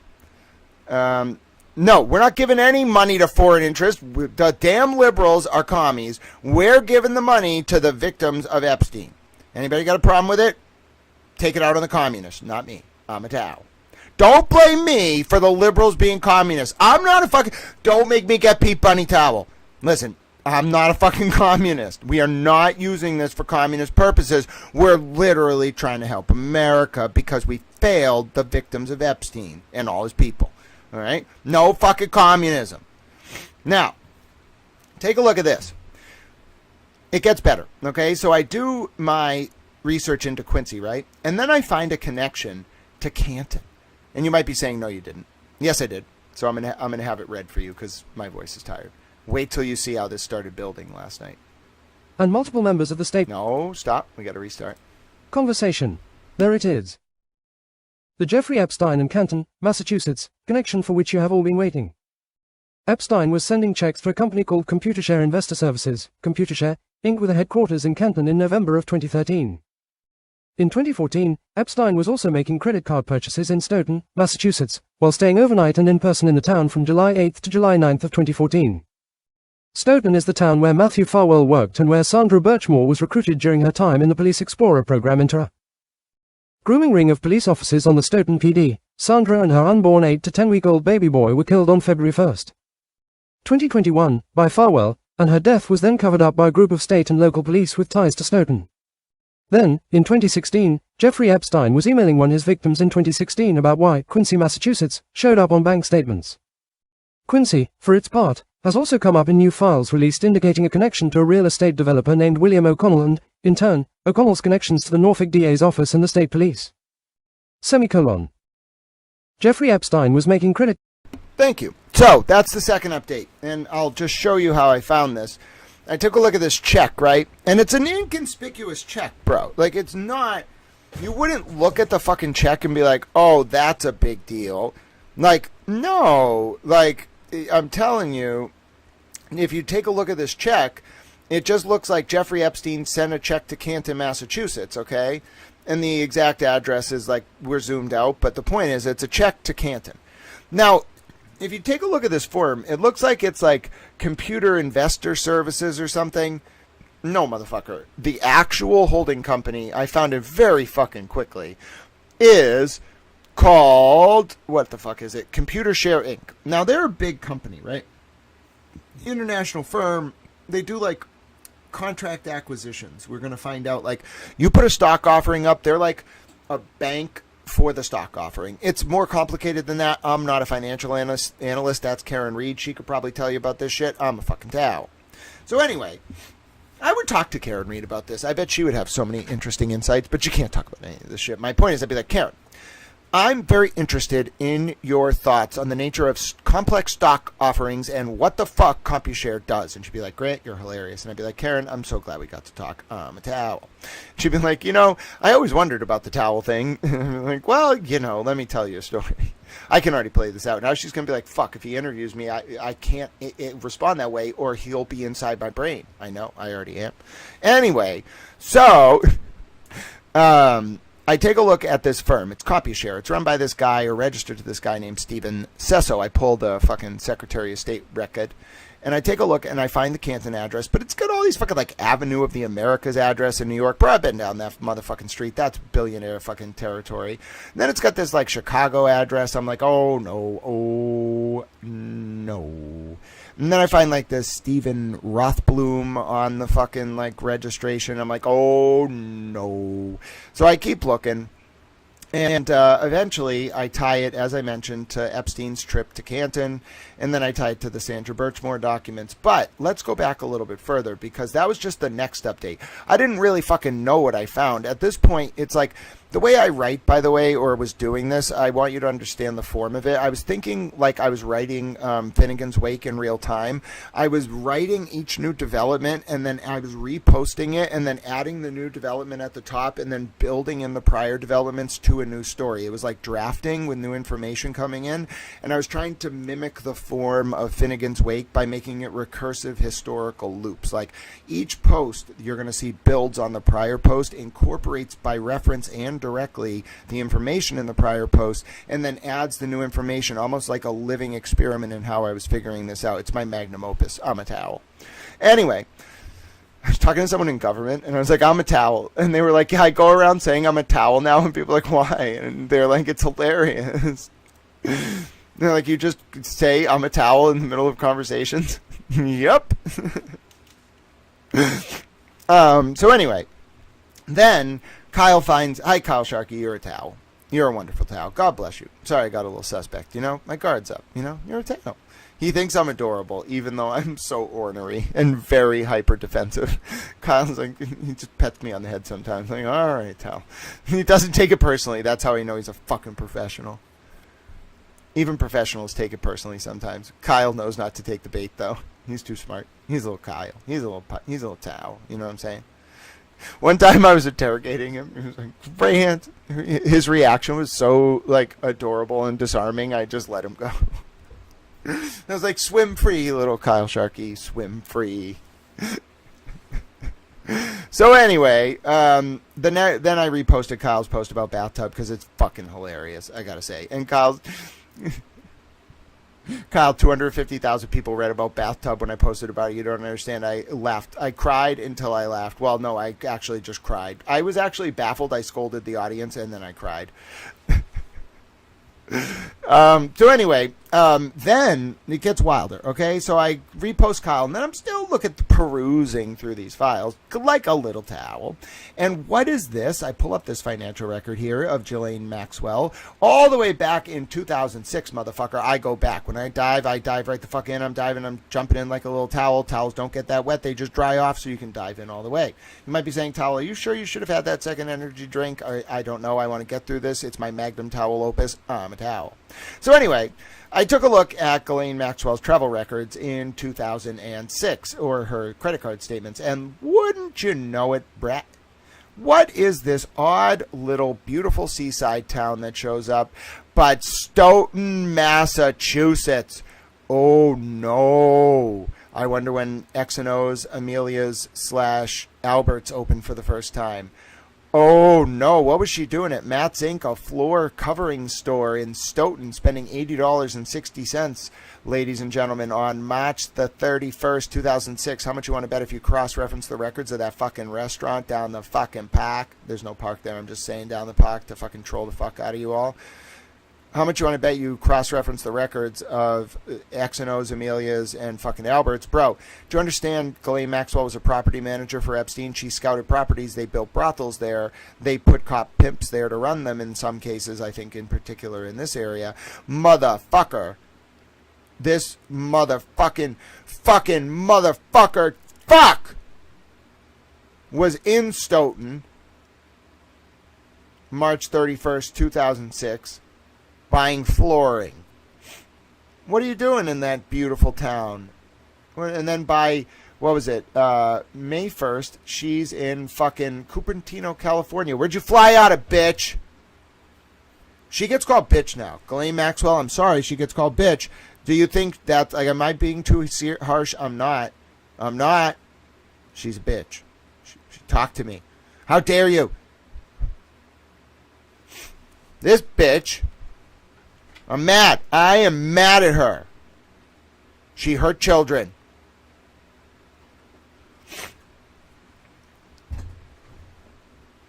Is in Stoughton.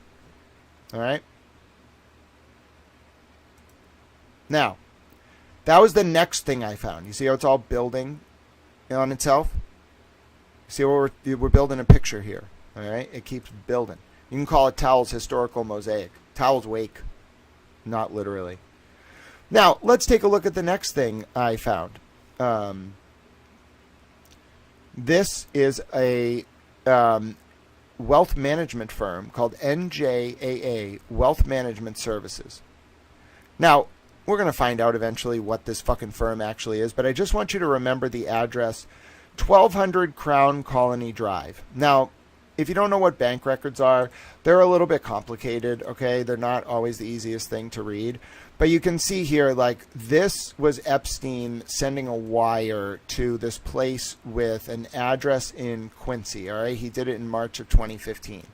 Now, you take a look at this, and it just looks like NJAA Wealth Management Services, 1200 Crown Colony Drive, Quincy.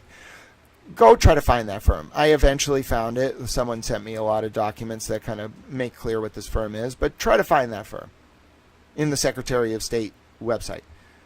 Yeah, Maxwell was in Stoughton in 2006, and Epstein was there in 2014 overnight, Peggy, July 8th through July 9th. That's the breaking news. That's the big news. I mean, it's bigger than we thought because of my involvement inadvertently with these fucking pricks. But anyway, this just watch me, wind me up, let me work, watch me do my thing. So 1200 Crown Colony Drive in Quincy, right? That's NJA Wealth Management. If you take a look over here on the wire information, which is the fucking like code, it's called the Swift code. It doesn't give you much, bro. Like the American University of Paris. By the way, one of my girlfriend's dads went there back in the day. But anyway, you can see, like, take a look. Quincy, Massachusetts, 1200 Crown Colony Drive. and it's like NJD1 DB onshore custody, so it's like clearly a holding firm, and it's NJAA Wealth Management. But do you see anything that tells you what this fucking firm is? Go look it up. You can't really find it. It's a fucking shell company. All right, but I want you to keep the address in mind, okay? Because it comes up in a second. All right, just keep that address in mind. We're learning how to look at documents. All right, now let's get out of this one and let's go to the next thing that I found. All right, we're gonna go on this journey together. All right. Now, what's the next thing I found? A record of the Dunkin' Donuts. Okay. At first, I want to take you through my whole process. I thought this was the Dunkies. All right. There's a Dunkin's at a mobile. Okay. Right near the restaurant that I think, starting in 2006, was actually a brothel in the Epstein network run by cops. Okay. Now, I thought originally it was this Dunkies, which is at a mobile. It turns out this Dunkies at a mobile wasn't open in 2014. However, you're going to quickly come to find that there is a Dunkies that just closed this year that was in the vicinity. So I just want to let you know, I'm starting to piece it together at this point. Okay, this is, what time did I fucking post this shit? 9 p.m. Okay? Now, immediately I continue my tower research. Okay?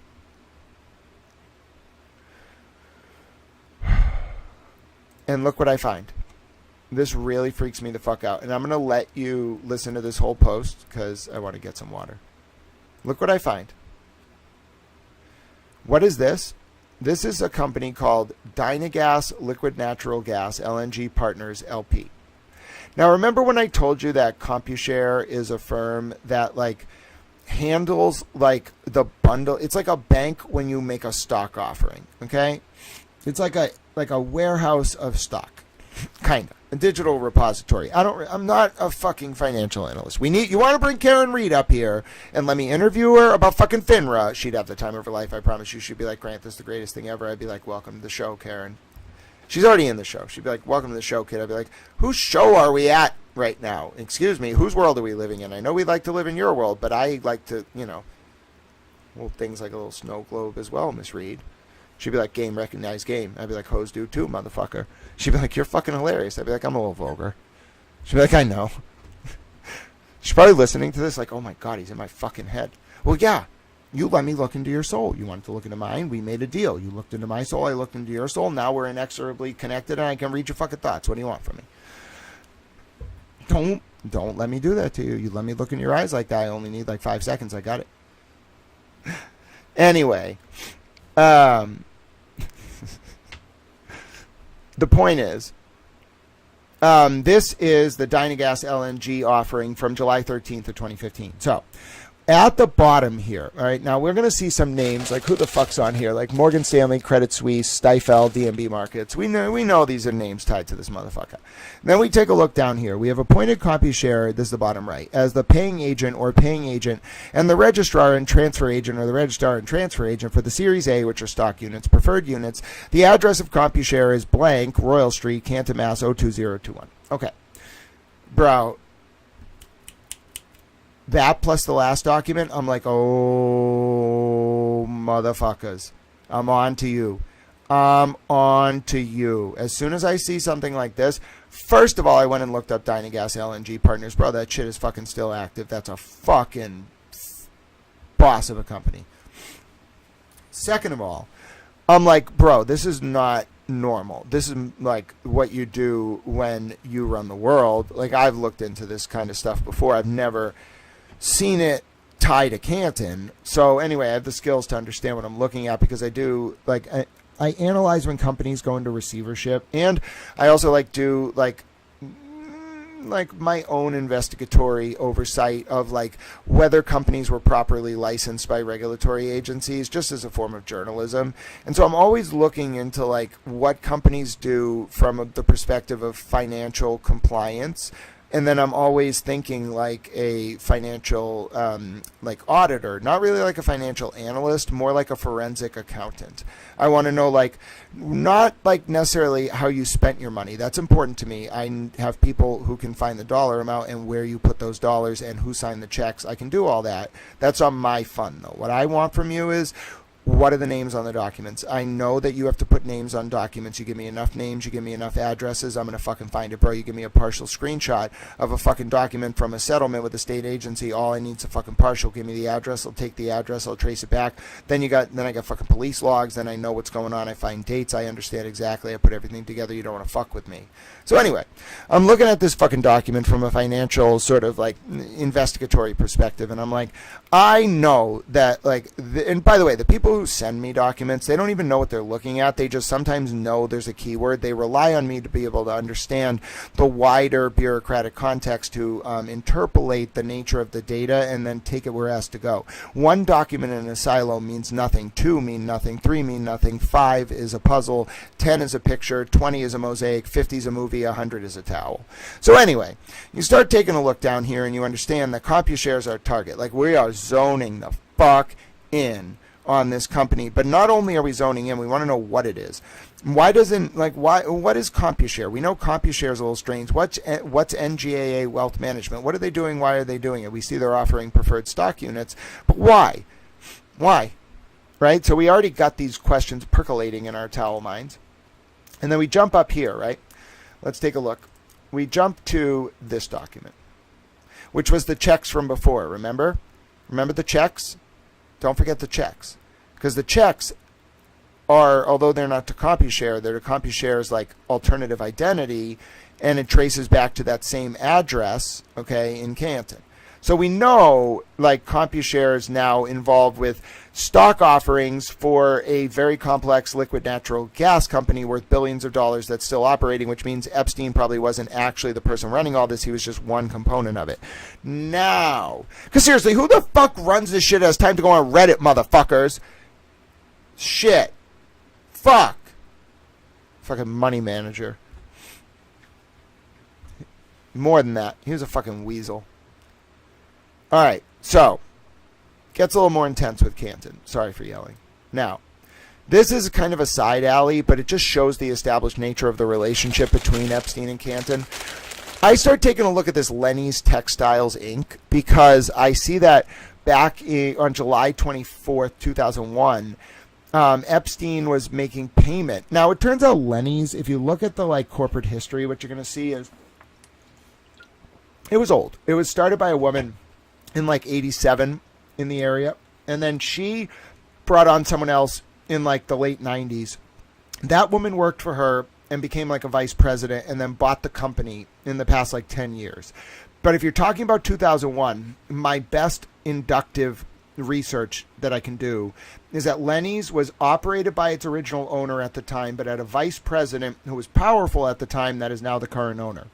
So someone, whether it's the original owner or whether it's the woman who became the vice president in the 90s and then bought the company recently, all of which you can research on your own. I'm just telling you how I got to where I got to my conclusion. They knew Epstein. How do I know this? Because I have a fucking invoice from like Epstein like sending something to them like for something they did for him in 2001 related to like fucking carpeting. Okay, how much you want to bet this brothel? How much you want to bet when we do a forensic accounting, we're going to find that it wasn't one brothel. It was probably more than one, but that they scouted that Stoughton location. They wanted it for a reason, and they fucking outfitted it, bro. That was a fucking brothel. That's a brothel. Somebody's got. If it gets raided like today, like first of all, it's cleared out now. But bro, that's a brothel. It was a brothel. It might still be a brothel. I don't know. I'm a towel. Somebody protect those women. That's all I care about. So and America. Towel loves America. Now, so we're taking a look at this fucking like weird relationship that now goes back 25 years at the bare minimum between Jeffrey Epstein and Canton. You know, that idyllic fucking resort town. Listen, Canton may as well be Cabo, bro. Listen, you go down there and you're just, oh, this is the fucking lap of luxury, motherfuckers. Oh, yes, there's beaches, there's seagulls, there's flamingos, there's palm trees. No, there's not. It's a fucking industrial park with a nice idyllic little center and like 4 pizza places, 2 bars, a liquor store, and then like 7 banks and a funeral home, and then it's a bunch of homes. Motherfucker, who goes to fucking Canton to hang out?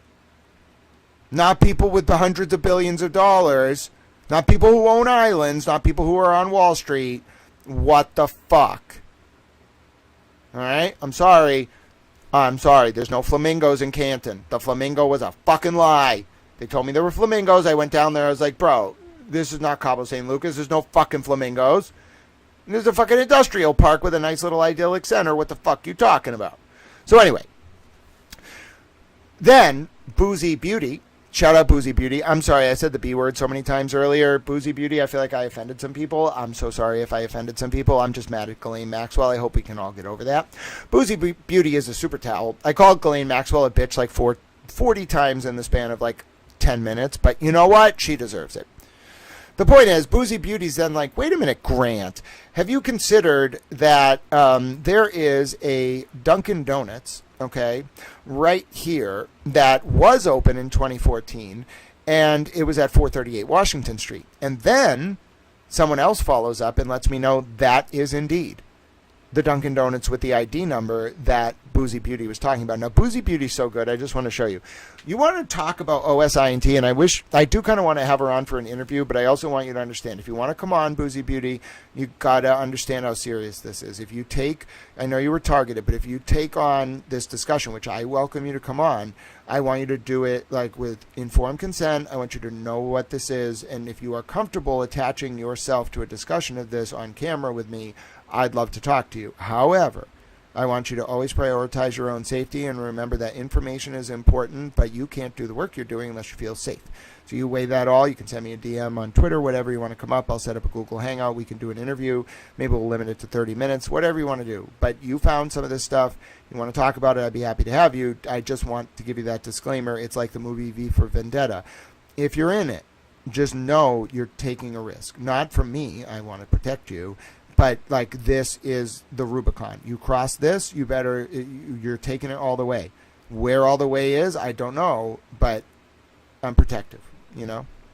All right, so let's take a look. All right, Boozy Beauty comes up with this wonderful piece of information that confirms, as of March 14th, 2015, the locations of the Dunkin' Donuts in Canton. She's that good. Bro, how can you be so good that in a matter of like 6 minutes, you managed to find a fucking screenshot from, like, archived from March 14th, 2015, that happens to have the addresses of all the Dunkin' Donuts in Canton? It's like requires a superhuman intellect. Oh, you absolutely can still come on, Boozy Beauty. How about this? I'll take it to the conclusion, and then I will bring you on to answer questions if you still have time. I would love to have you do that.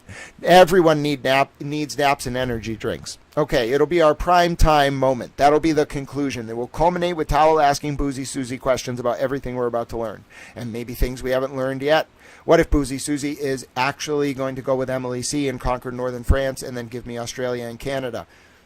Bro, I'd be so happy.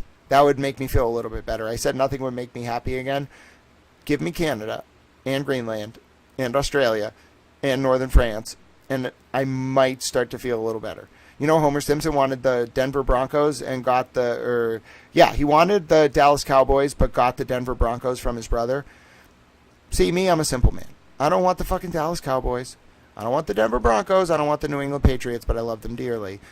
I'm a simple man. I'm a simple towel. I want Greenland, okay? I want Canada. The Canadians have been so confused by this, but you don't understand. I just need it for personal reasons and political reasons and anti-hoops reasons. I need Canada. So give me Canada. Give me Greenland. Now, Australia is negotiable. We can give it to New Zealand or make it a penal colony. I don't care. I just want to fuck with Koala because he's a little bit of a dick. So anyway, and koalas have weird dicks and syphilis, so... Anyway, so why I know about that, I don't know. Don't ask questions.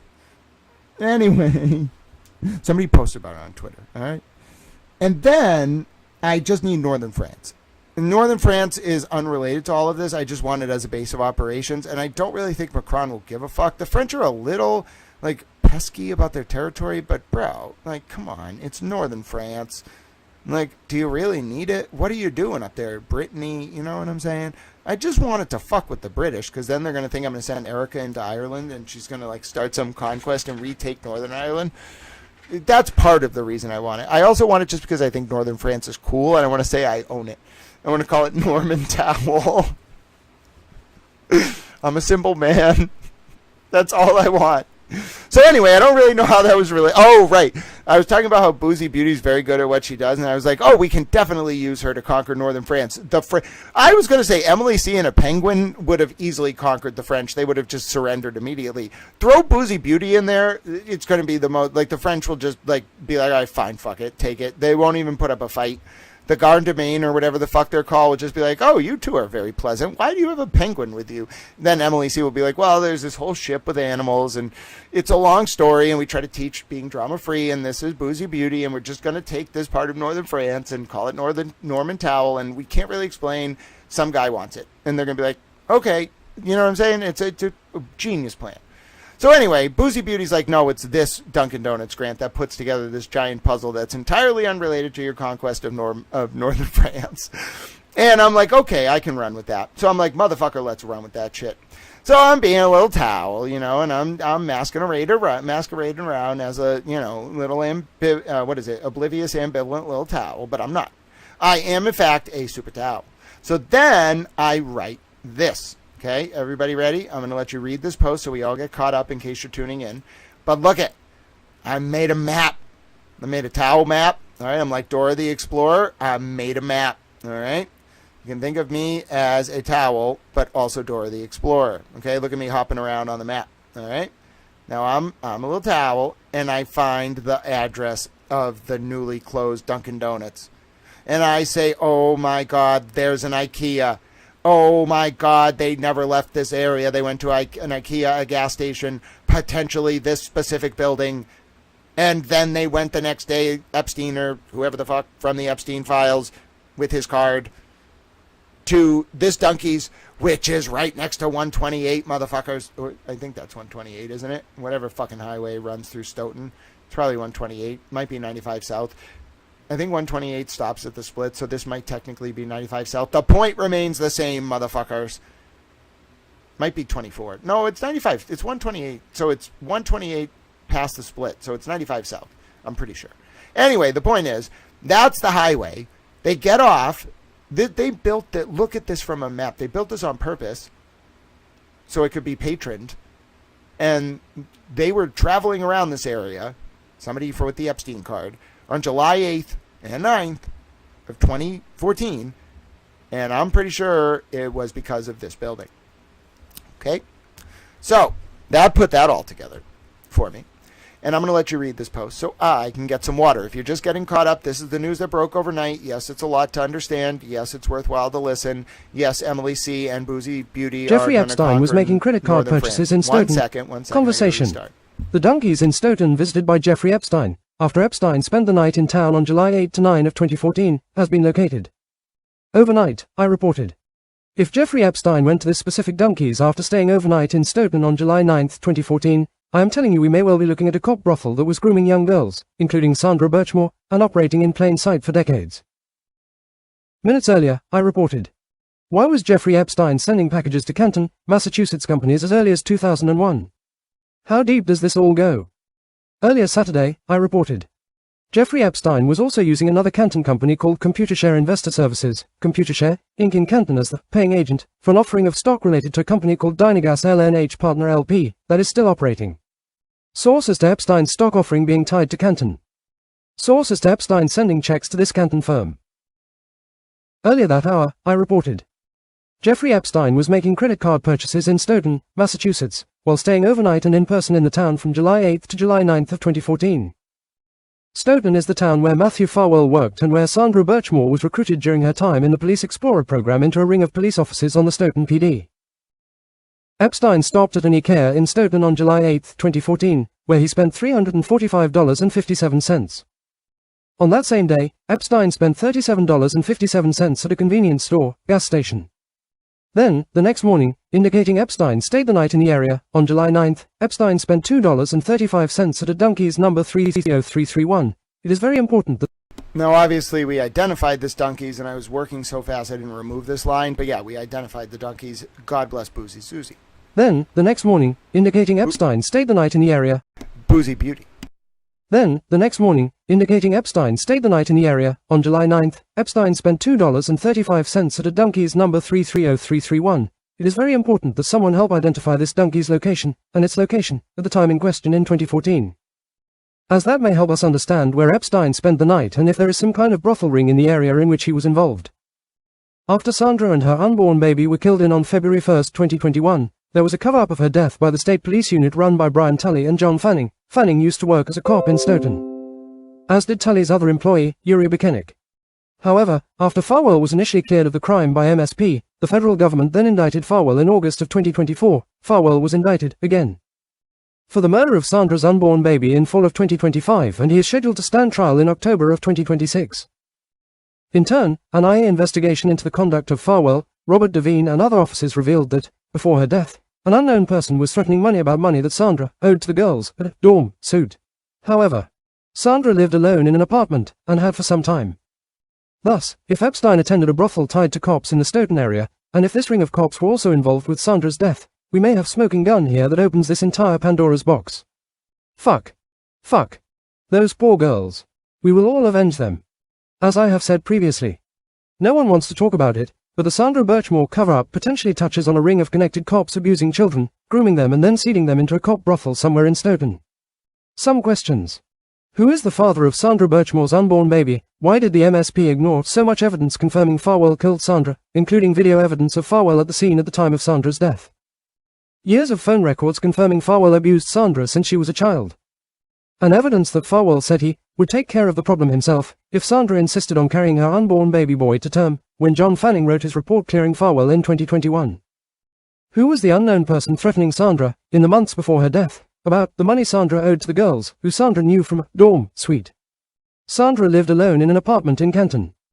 Why did John Fanning and Yuri Buchanek, both members of Tully's MSP unit, used to work in Stoughton as police officers, the same police department where Matthew Farwell, Billy Farwell and Robert Devine, all men who abused Sandra, used to work? Why did Michael Morrissey send Tully and Fanning an email, on the day of Farwell's arrest by the DOJ, asking if this is true? Read the reporting here. I then reported, minutes later. Elaine Maxwell was personally in Stoughton, Massachusetts, as early as 2006. Was the Matthew Farwell operation to cover up Sandra Birchmore's murder tied to Jeffrey Epstein? Epstein visited Stoughton overnight in 2014. Oh my god. This can't be happening. Jeffrey Epstein had cops running a grooming ring and brothels in the Stoughton area for decades. This is truly as bad, and perhaps worse, than anyone thought. I don't know what to write. I don't know what to say. Go pray. For America. For those girls. For all of us. Well said, little towel. Now, let me continue on with this, okay? We're going to get to the next part. I'm going to give you a guided tour through my process. So I get through that one, right? I get through the one about Ghislaine Maxwell. What was the most recent update? Hold on. It gets really big. Wait till you see how this all builds. It gets fucking wild. So I go to bed. I need to tell you, like, everyone's like, when do you sleep? And by the way, I'm leaving a record of this, bro, because I don't know, what's going to happen. I just want this to be committed to history. You all, like, do whatever the fuck you got to do. And I'm excited if Boozy Beauty wants to come on around 5 or 5:30 after I get through these documents. But let me just tell you, I went to bed. Okay, everyone's like, Grant, when do you sleep? Bro, I literally passed out. I could not function after like 10:30 or 11. When did I post this shit? Yeah, it was actually, wait, that's when I woke up. So when did I last post? So I last posted at like 9:30. That's late for me. That's like midnight for me. So I wake up at like really early. So 6:55 or shit, like I'm posting, bro. Like, I get up at my, like, normal time. I never do the same thing at the same time every day, by the way. Like, I never go to get coffee at the same time, try to drive different routes. I always move. I change rental cars. Like, I'm already on this. But I get up in the morning. I'm like, fuck, this is going to be a fuck of a day. And the first thing I do is I'm like, let me update my fucking map, because I saw Boozy Beauty's wonderful post up to the update about 376 Washington Street. And I'm like, all right, motherfucker, let's jump into this. So I update it, and I'm like, all right, this is the confirmed, that was my first post this morning around 6 a.m. This is the confirmed location of that Dunkies. I know it.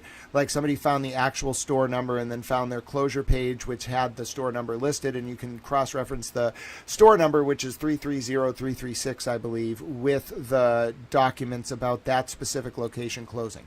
So anyway, I was going to fucking email Dunkin' Donuts and be like, but the last thing Dunkies is going to want to do is confirm that shit for me. So I was like, bro, they're going to wait like 3 days and be like, yeah, store number, blah, blah, blah. They're not going to want to jump on this shit. They know what I'm doing. You just have to Google me. So anyway, I'm like, I got to prove it on my own. Somebody proved it. God bless you to the person who was able to find that closing listing that had the 330336 number confirmed, because that's what blew this shit wide open. I needed it. Boozy Susie teed it up, but to really hit it home, I needed that store number because that's what was referenced in the charge document on the credit card or debit card statement, and I needed that number to make sure I was right. So by getting that number, who's trolling? No trolling. Well, mad as in angry that children were hurt. Yeah, I think a lot of people are mad about that. Mad as in like, you know, the Mad Hatter? No, motherfucker. Try mad as in like Andy Kaufman with a little bit of Dick Cavett, Ida Tarbell, Hunter S. Thompson, Walt Whitman, Hegel, Habermas, Kant, Jefferson, Teddy Roosevelt. Thrown in for good measure. You know, JFK in there somewhere. I like Ted Sorensen too. Imagine someone with an encyclopedic knowledge of American history and world history that can remember it all off the top of his head. So I guess that's mad in the sense that it's abnormal, but it's intentional and schematic. And even in moments where I'm very sad and upset about very intense things like Maxwell and Epstein, I still know what's going on. I'm letting myself be emotional. You don't think I couldn't control that shit in a moment if I wanted to? I wanted to be authentically emotional to show you the weight of what I was going through. If I wanted to do it internally, I could have. Everything you see is with my permission.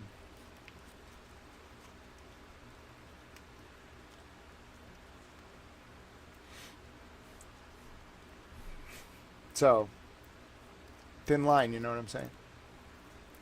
If you can't understand someone's mind, don't try to analyze them. You'll just look like a fool.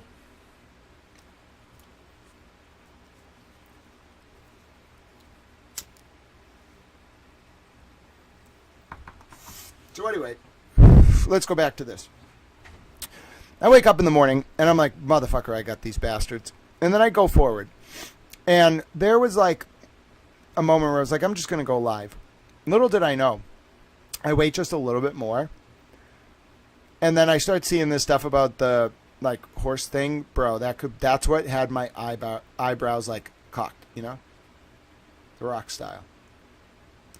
When I was thinking about, at first I blinked and I was like, wait, I don't want to blink. I want to do this.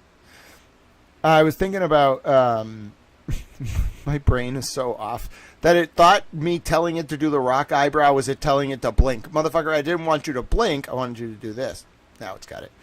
Anyway, me and my brain have a funny relationship. But the point is that made me a little weirded out. But I'm also, like, if you look at Five Stones on the surface, bro, it looks like they, like, partook in the Russia hoax. I don't believe that. I think they found the FBI, like, corruption in the Russia hoax. They were involved, but not in the way that you think. But then, you know, here's where my brain starts fucking spinning. Because Boozy Beauty, she starts looking up Steven Sasso, who's the involved with this CompuShare company. Now, we're not at the big reveal. It's coming, though. And I look at this bio, and I'm like, oh, this is an interesting public bio. First of all, I'm like, don't cross Boozy Beauty. I know the people who cross Boozy Beauty, and you fucked up. You don't cross her. I saw her do her research last night in real time. You think Olivia's a boss? Don't cross Boozy Beauty. They don't like people who hurt kids, and they'll fuck your life up. I love it. So anyway, Boozy Beauty finds this very interesting thing. And it's just, you know, like a public biography about a justice of the peace, which, you know, totally normal. Justice of the peaces tend to like advertise and they want to let people know about their curriculum, VTI, you know, just normal stuff for a justice of the peace if you didn't know what you were looking at. Well, you take a look at the oh, thank you, Island Girl OG. I love your passion, and I love Nunya's emojis.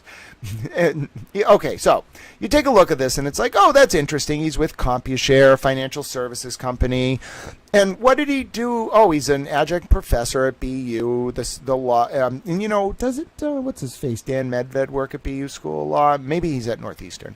Anyway. So he's like does banking and financial law. He's on the board of directors for the Canton Association of Business and Industry. And then he's the arbiter for FINRA. Oh, the financial regulator. They got a lot of fucking power over CPAs. Anyway, before he joined CompuShare in 2000, interesting. That's an interesting date. Wasn't that when Epstein was sending checks to that company in Canton? Anyway, Stephen was vice president and associate counsel for State Street Corporation. Oh, and he has an LLM from BU, and he got his JD from New England School of Law. I went there. He went to Boston Latin and the University of Massachusetts. Now, just a note, by the way, before we go to the big reveal. The Canton Association of Business and Industry, bruh, look who's on this shit. Like, it's connected to, like, who again? Bill Galvin, at one point, the current Secretary of State, former state rep. Just take a look. All right, take a look at those names. All right, just remember them. But that's not the big story, bro. You think, like, that was big. Boozy Beauty was on it. But, like, notice how this was a collective group crowdsourced effort. I was quarterbacking it. I'm not going to deny it. But, like, come on. It's very obvious. Like, everyone was throwing their shit at me, and I could process it so fucking fast that by, like, directing people where they needed to go, we solved this in fucking 6 hours. Bro, the people involved must have been like, oh, my God, he's that good. And he knew them. Oh, my God, that's why Jeff and Ghislaine tried to recruit him. He's that guy. Oh, my God, it's him. Oh, my God, he knows. Oh, my God, he knows everybody. He's involved in the government. The government loves him. Oh my God, we're fucked. Dude, they had a meltdown. I'm telling you. The Epstein people yesterday were like, oh fuck, we met our match. He's Jeff Epstein without any money and he doesn't hurt kids. Yeah, motherfucker, because if you use your powers for good, it actually helps the fucking world. Who knew? Listen, maybe we need to reform our school curriculums.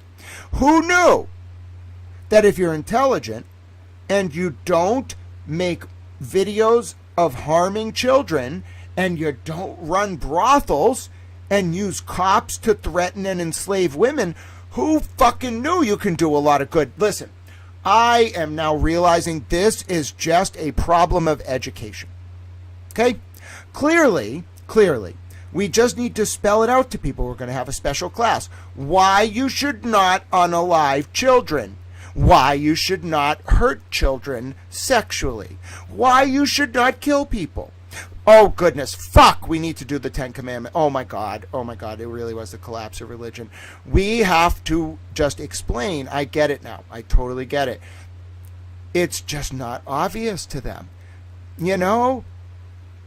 Worshipping Baal, that was a mistake. Clearly. You know?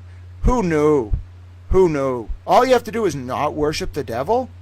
Listen, maybe these lessons fell out of the mind of some of these people. I thought they were self-evident. Maybe I was just naively going through the world thinking, oh yeah, people aren't going to worship the devil and unalive children. That's really fucked up. That's just a conspiracy. That's the Pizzagate stuff. No, motherfucker. No, they were really doing this. This is absurd. Why would you ever use your powers this way? How much money do you fucking need? How much information do you need? How much power do you need? How much control do you need? How much sex do you need? How much fucking weird fucking chemicals do you need to generate in your fucking brain? What are you, insatiable? What are you, some fucking hybrid? Are you even human? I'm starting to question what the fuck these people were. What are you, fucking aliens? Shapeshifters? Who has this insatiable fucking drive to consume human misery? Seriously, that's not sociopathy. That's not psychopathy. That's a multi-decade, insatiable drive to, control other people.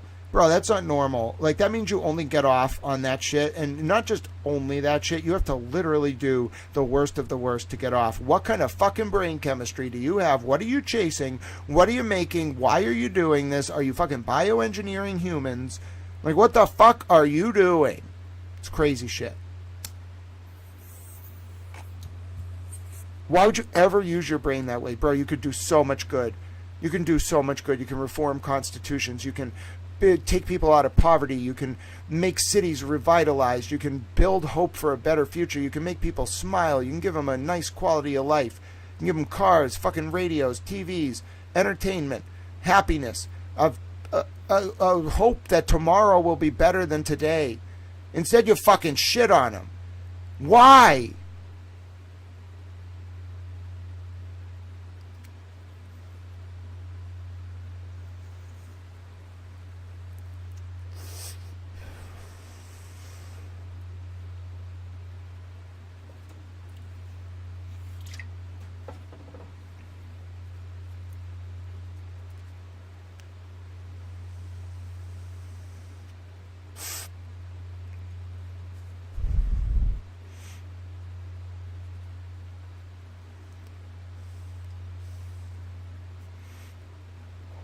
It's not hard to be a good person.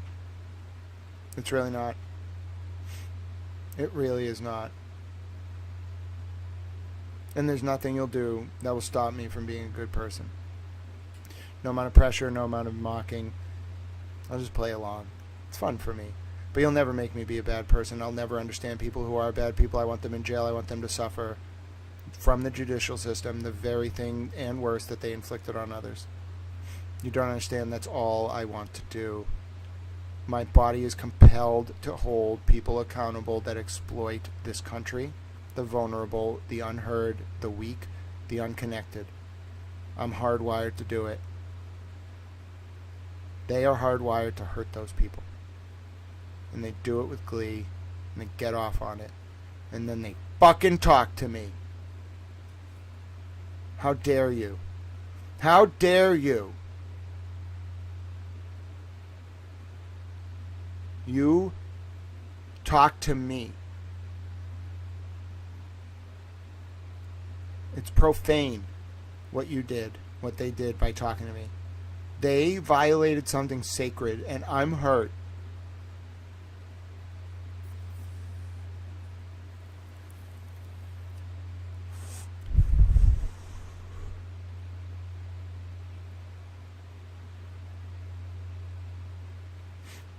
I'll continue. Every time I think about it, it's getting easier, but I'm very hurt.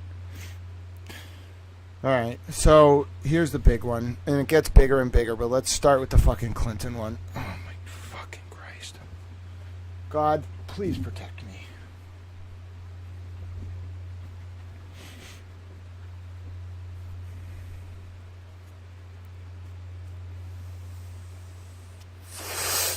So, these fucks. I'm not going to bring up the screenshot because it's completely unredacted.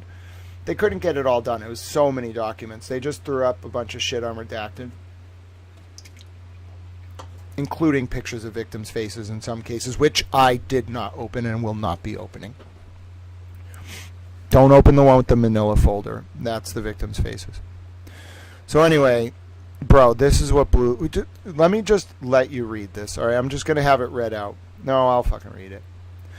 Just in. Some of Jeffrey Epstein's phone logs were left unredacted, and it's possible to find out who Epstein was talking to in the Quincy, Stoughton, Dedham, Boston, and Canton area. The first names on the list? The Clinton Health Access Initiative, and a company that sells blackout curtains. Dude.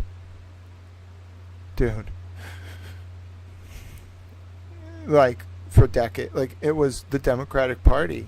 They were doing this. It's real. Like, he was talking directly to the upper echelons of the Democratic Party.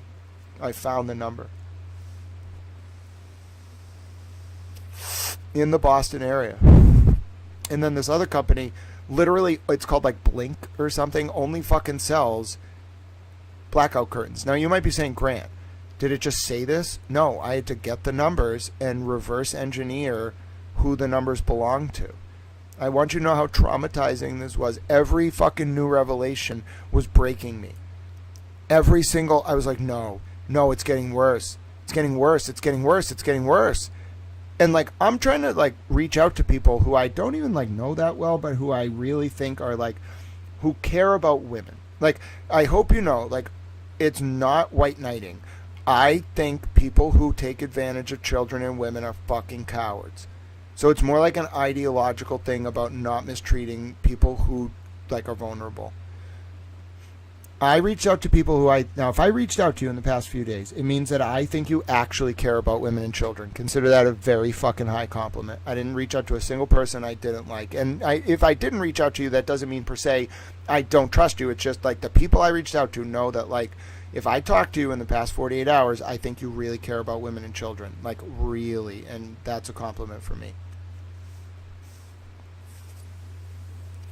So anyway, I'm realizing the weight of this as it's all coming in. And I'm trying to tell people, like, listen, this is the real deal. The documents are there, and it's building. It's steamrolling. I don't know where this is going. Do what you got to do. Like, at one point, I literally said, call your people, tell your people, in a Twitter post, I said, call your people, Tell your people this is real. Red alarm, break glass moment. Move on this now. So they all did. I watched them. I know who's legit in this. They all started fucking mobilizing. And now I understand more why it went so fucking viral. And I keep going. I don't stop, motherfucker. I don't stop. Look at the amount of tabs I had open by the end of last night. My brain was fucking breaking. And I knew, what's crazy is I knew each tab. So like this is what my brain's like. This is probably the best way I can explain to my brain. Let me show you. So like I had like a yearbook up. No, not a yearbook. It was like an internet archive of like a school record because I was checking into something.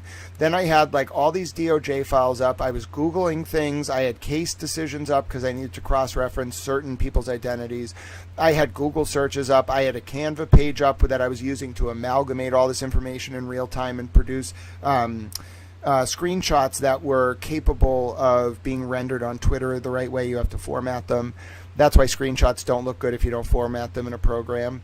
And then what you're seeing is like where my research started. So my brain actually works left to right. Okay, so like I had YouTube open. I think it was like clipping YouTube videos. Then I was like, all of a sudden, boom, you see that X and all the Googles? That's immediately when I hit it. And then I'm starting to look at colleges connected to people, yearbooks, I'm on state websites, I'm starting to search business records. And then all of a sudden, when you start seeing some of this stuff, that's when I hit my fucking fly. Like I'm flying when I'm starting to look at the DOJ files. And all of this is staying open because I'm cross-referencing it. I know what each of these tabs are. I don't have to hover over it. Last night I knew, oh, that's that file, that's that file, that's that file, that's that one. And I just have it there. It was for easy reference. But that's what my brain's like. It's just a bunch of tabs open at the same time while working on a project. I can seamlessly access them, and then I need to be able to go get the screenshots, so I have to know where they are on the screen at any one time and how to get to them quickly.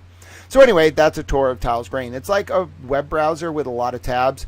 And then also, like, it can find stuff that's not in the web browser already, like pictures that are stored in folders or websites or links, and just bring them up and add them to the tabs that are open. And unlike a browser, like the browser pisses me the fuck off, bro. After like 40 tabs, it slows the fuck down. I have like 150 tabs open in my brain. Why can't you work as fast as my brain? You're a fucking piece of technology. How is it possible? I have a brain. You're a computer. Do better. So anyway, I get mad at my computer sometimes, but I try to be gentle with her. She's old, you know. She's like she's pretty old, you know. She can only do so much. 40 tabs for her is a lot. I get a little bit mad. I'm like, motherfucker, I go faster than you. What are you doing? So anyway, finally, I figured it out. This was the eureka moment. Here we go. Oh, they were definitely doing adrenochrome for sure. Folks, do you know what Follow the White Rabbit is? Do you think the story of Alice in Wonderland, when they were having that girl chase the white rabbit, was about her chasing a rabbit? Have you ever looked at the isomer, the fucking chemical composition or the structure of adrenochrome? Bro, it looks like a rabbit. Follow the white rabbit. Well, don't actually, but that's bro. I'm gonna do something. Do you know one of the greatest torrent sites of all time? FTWR. I'm not telling you the address. They might still be around. Follow the white rabbit. It's fucking adrenochrome. Look at the chemical structure of adrenochrome. It's a rabbit. Adrenochrome is synthesized like adrenaline that only can be like preserved in the blood. You can't make adrenochrome in a lab. They tried. It doesn't work. I've read the research. To actually synthesize adrenochrome, it has to be like, it can't oxidize. They don't know how to store it. That's why they use this, that's why they do what they do. It's fucked up. It's a drug. The sex is part of it, but it's more about the adrenochrome. I'm almost positive. I've looked at the studies. I thought this was bullshit for a while until I actually read about like when they tried to turn adrenochrome into a pharmaceutical and how it didn't work. Because the mechanism, I've read the studies, the mechanism of action can't be shelf stabilized. There is adrenochrome as a chemical doesn't function like in a pill. It doesn't function like in a syringe. Bro, that does not work. It doesn't change form. Adrenochrome exists in one form and one form only, which is oxidized adrenaline in the blood. That is the only way to actually get adrenochrome. Every other version of it is not adrenochrome. They tried. I've read the studies. Do you know what induces oxidation of adrenaline in the blood? Fucking terror. Fear and terror will oxidize your blood, produce adrenaline, and then cause adrenochrome to be produced. That's why they do what they do. I'm pretty sure. I haven't confirmed this. I'm not a fucking scientist, but I read the papers about in the 60s about their attempts to synthesize adrenochrome in a lab. Doesn't work. It does not work. It causes like a rapid decarboxylation when you like put it in any form at all. I mean, even in a vial. There's just no, because sunlight will cause it to decompose. And it is a fucking fuck of a chemical. Let me tell you right now. I've never done it. I won't do it. But it's like an anti-aging chemical from what I understand. It like has psychedelic properties. Like I've kind of heard it compared to LSD, but it's not LSD. It's kind of like a, it's more like a stimulant. Like it's a dissociative anti-aging stimulant, if that makes sense. And it makes you like glow. It's like there's like an after effect of sex that kind of mimics what adrenochrome does, but an actual dose of adrenochrome, which by the way, like I don't even think, from what I understand, I don't think people like do adrenochrome. Like it's not like Hunter S. Thompson's description in Fear and Loathing in Las Vegas. You can't. You can't purchase a vial of it and just have it, from what I understand. Like they have to actively participate or be in a place where this substance is produced, which is in the blood. That's what's fucked up about it. You can research it. Don't take my word for it. It's not something that I even want you to learn about. But if you look up Follow the White Rabbit, if you look up some of the papers from the 60s, you're going to find why they do this. What's the motive? It's control, it's sexual pleasure, it's drugs. But fundamentally, it's the terror because it oxidizes the blood and induces adrenochrome production. It's fucked up. It's really, really fucked up. And it's real. Anyone who tells you it's not real has not read those papers. Yeah, it does have a stimulant-like effect. Like, I kind of feel like it's probably what the movie Limitless was trying to tell us about. Like, it looked like that was about Adderall, but bro, that was about fucking adrenochrome. Come on. And then when you come off it, you just can't function. Like, literally, you run out of your supply, you're fucked. I've seen some of these people, they look like fucking vampires when they come off it. Would you do it? Eternal youth. The price is your soul.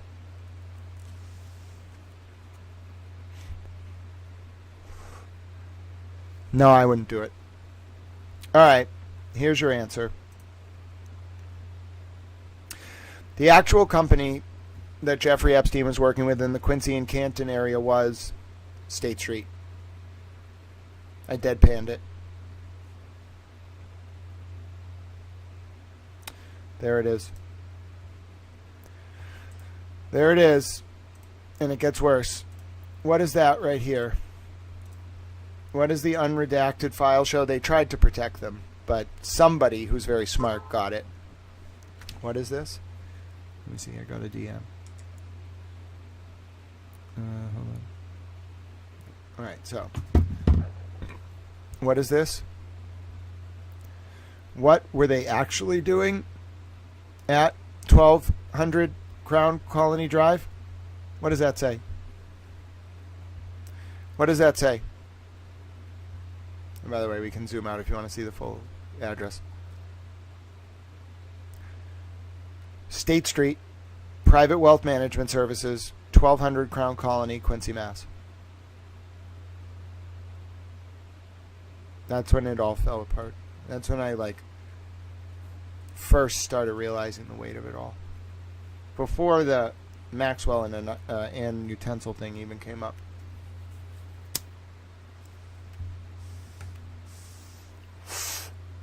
Take a look. There's the document. So I'm like, wait a minute, bro. Wait a minute. Weren't all of us, just minutes ago, and by the way, there's more over here. You can see it's the same wire, okay? and then take a look. Now, if you go over here, all right, and you scroll down on my reporting, what are you going to see right below that? I couldn't fit it all in, but look at this. Tell me if these two things are like remind you of one another, okay? Oh, I already had it open. What's this? Remember, March 19th, 2015. When's this from? No, we don't actually get a date, but oh, they're actually different. But the point is the same. We weren't looking for the copy of the email unredacted because we knew this was partially redacted. We were looking for this. I thought it was the same date, but we were looking for this. This is the same idea. Swift reference number, Epstein's making a transfer, and we know this is from Bella Klein, but we don't know where she works or what she's doing. However, we do see that she's facilitating a transfer that Epstein's doing, contracting with NJAA Wealth Management Services, 12 Crown Colony Drive, Quincy, Mass. Well, folks, there's nothing in this document or the other part of it over here. Remember, this was from 7/7/2015, and then the one we have over here, we don't know when the date was. Okay, let's see if I can get the date. Where's the fucking date? Why don't you get a date for me, motherfucker? Oh, 7/28/2014. So, in 2014, he's actually using State Street. Oh my God, they opened a holding company for him. Look, in 2014, and the reason we know this is from 2014 is it's attached to this email. This was sent on, this is how you do an investigation in real time. I'm a towel. I'm a lay towel. 7/28/2024, okay? That's when we, so in 2014, that's when he's working with, by the way, that's also, oh my God. Oh my God. Oh no!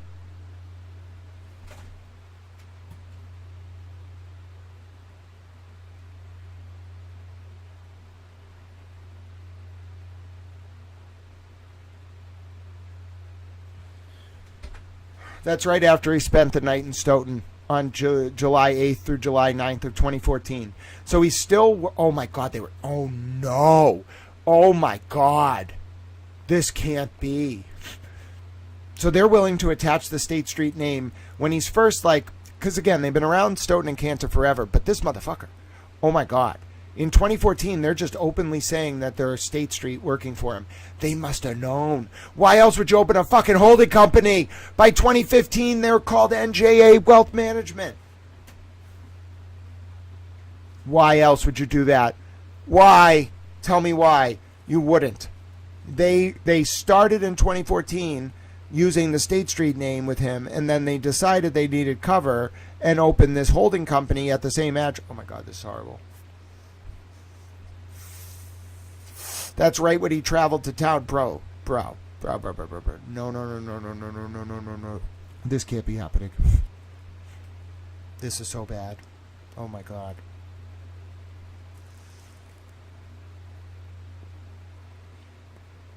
People are going to prison for a long time. Dude, you can't do that. Dude, you can't do that. Dude, you cannot do that. Oh my God. You don't understand. Like, it's going to take the media months to catch up.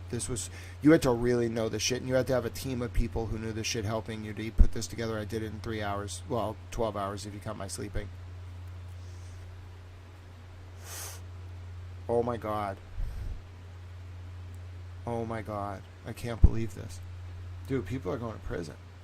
No wonder everyone's freaking out. Oh my God.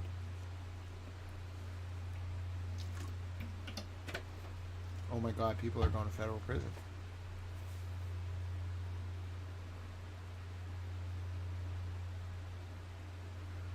Dude. I didn't realize the dates. Oh my God. They were complicit. I'm speaking generally. Oh my God, people are going to prison. Oh, Johnny. What did John know? Oh no.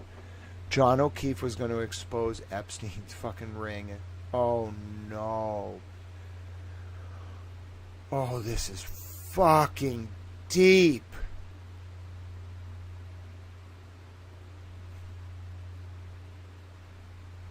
Oh Johnny. Karen lived. How about them apples? She's a boss. I'm surprised she can still function. It really wears you down to know this. To see it is different. It's a catharsis. But to know it, bro, it would break most people. 5.1 million documents. We found this in 3 hours. The group of people who did this, found this, I want you to know I love you all very much. I'll always remember you.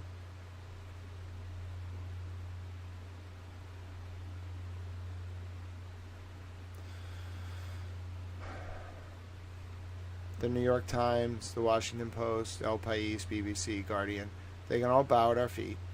Yeah, I helped. Yeah, I quarterbacked it. You did it. You did better investigative journalism in 3 hours than every major outlet in the world could do over 3 months together as a team processing these documents. You changed the bar for what it is to do open source intelligence investigations, and you solved the most explosive puzzle of all time. Yeah, I was somewhat meant by fate to lead it. I get it. I'm not trying to be a dick to the other people who put all this together too. But this moment, these 24 hours, these documents, me, here, now. Fuck the Aurora Borealis. You're watching Halley's Comet. Probably something more rare. And it's not just me. I just happen to be the, whatever the fuck, conduit to help you all understand this. You all did it. You pulled off the greatest feat I've ever seen. You changed journalism. You changed processing your documents. You have the entire media apparatus fucking baffled right now, standing, watching in awe. I'm blown away. I love all of you so dearly. What you've accomplished is incredible. You've saved the United States. You saved those girls.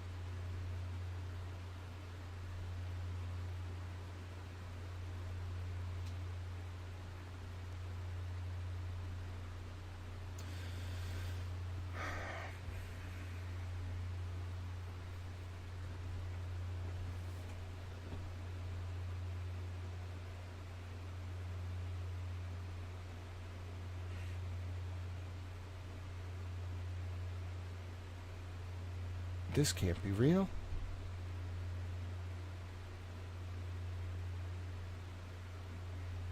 It is. We actually changed the course of history. Not just us, a lot of people. Julie Brown. Amber Speaks Up. Some fucking heroic journalists, bro. A lot of heroic victims. But I think we did it.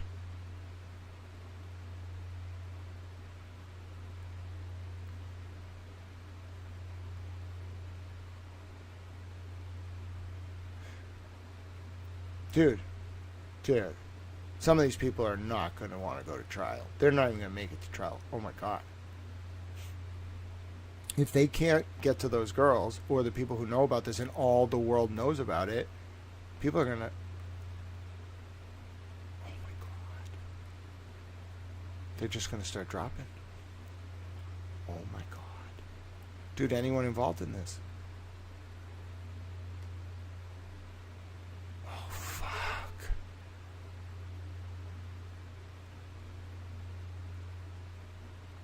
There's no way out. They're cornered. They lost control. Oh, this is really bad.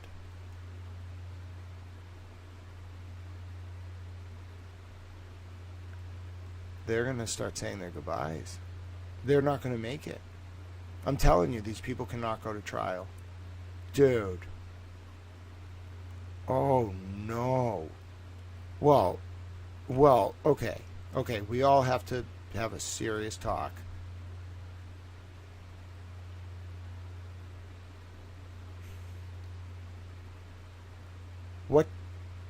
What do? They all know. It's, if one paper knew about this, 10 papers, 15, 20, 30, they might be able to do something. It's the whole internet. It's the whole world. Dude, they're not going to make it. And they're not going to burn the country down.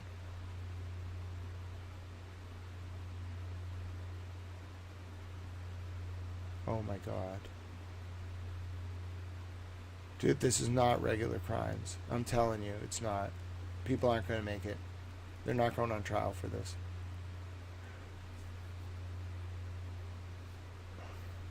Oh my God.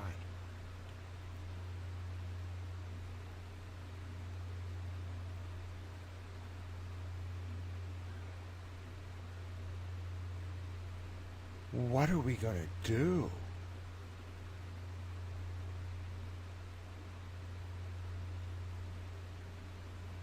Not just us in Massachusetts. What are we going to do as a country?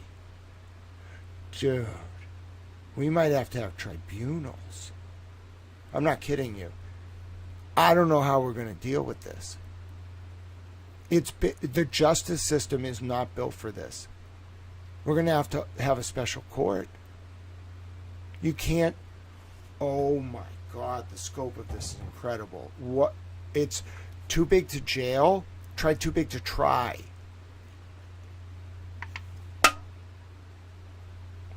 It would overwhelm the system. You would try these cases for 40 fucking years.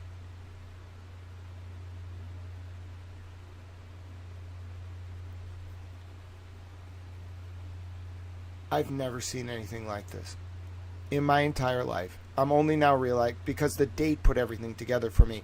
It wasn't just like, let's ebb back and forth. It was like, oh, we can't know. People can't know we're involved in this. Listen, you thought Ken Mello brought the internet with him in a suitcase? Motherfucker, I brought the internet. Ken Mello tried to put the internet in a suitcase, and he stumbled a little bit because Kate Peter told him the internet was a fucking Discord server. Hello. I'll show you the internet, motherfucker. If you're gonna say you brought the internet, at least bring the fucking internet with you, motherfucker. 2 people and Kate Peter and a Discord server is not the internet. Oh my God, that was terrifying. Don't say those words unless you actually have the internet with you. No revolutions. No. We're doing this through the petitioning process handed down by our forefathers and foremothers and foretowels. I shall be... Oh, God, am I really going to do this? Okay. I shall try to give you all instructions on how to do this through the legislative process. I'm not really sure the legislative process was built for this situation, but we'll do our best. We will set up. This is going to be... This, no wonder why they fought this so hard. Bro, this is not about President Trump. President Trump, it has nothing to do with the Republicans, okay? This is about the liberal establishment. This is what President Nixon feared so much. This is what he knew was coming. Dude, I love President Nixon. They fucked him so hard with Watergate. Bro, come on. The DNC was taking money from the damn Cubans. What's the difference between the Chilean break-in and the fucking Watergate at the end of the day? You know what I'm saying? Go after the damn commies in the Chilean embassy. Go after the damn commies in the DNC. They're going to be like, oh, God, this guy can never be president. He's going to, like, literally go after the liberals. No, just the commies. You could take money from liberals. You cannot take money from the fucking commies. All right, we got to draw a red line. You know what I'm saying? This is about the liberal establishment. Bro. People aren't going to make it. I'm telling you right now. It's going to have nothing to do with me. But no. Like, I see why they fought this so hard. Somebody powerful made this happen. Like, somebody, I don't know who. I want to find out how. But somebody in the Congress, like maybe a lot of them, I feel like they all banded together and were just like, fuck it, we're going nuclear. Like, they did it. I've never seen anything like this in my life. No wonder they fought to keep these files secret for so long. Oh my God. It's literally the end of, like, the establishment. This is, like, it's the transition to the new age. This is it. They can't be in power anymore. What are they going to do? All their names are in there, all their phone numbers. Bro, there are 7 billion people on Earth who processed all these documents. This is more documents. The Pentagon Papers was like a couple 100,000 pages. Bro, maybe 50,000. It was a fucking report by McNamara, for McNamara by Ellsberg through Rand. Okay? It took the New York Times and the Washington Post 6 months with teams of journalists. Bro, the world did this shit in like 6 hours. Dude, it's over. I don't know what the fuck's coming next, but whatever that was before is over. So I guess we just step up now. Like, we all like run for different positions. Like, I don't know. We have a meeting. Like, do we have a constitutional convention? We might have to do that. We can put me in charge. I don't really want to be in charge, but I feel like I should probably like keep an eye on this whole thing. You know, the Republic's a very delicate thing. And listen, I'm not going to this place gratuitously. I shepherded us through this. I'm standing up and taking charge. All right? We have a situation here that's going to require fundamental reform of the entire justice system. I get the enforcement apparatus was onto this, but we need to think about justice differently. How are you going to try 40,000 people, bro? Whoever the fuck was involved with. How are you going to try them all? You can't. What are we going to do? We have to fundamentally rethink what we're going to do. Like, the traditional criminal justice is not going to work here. And I don't mean revolution. I mean, like, we can't try all of them individually. I'm sorry, that's not going to work. We got to think of a solution here. I don't know. We got to figure out a way to... First, we got to focus on the victims. There's a lot of them. Just here, there's a lot. Thousands. Tens of thousands, maybe. We got to, like, get money to them immediately. That's the first priority. We can do it. Just get a lot of people in the Congress. I'm sorry, like, literally, Raytheon, like, come on. Or Boeing. Bro, give up one fucking F-35. You don't need 47 of them. Okay? We need a lot. We don't need 47. We can have 46.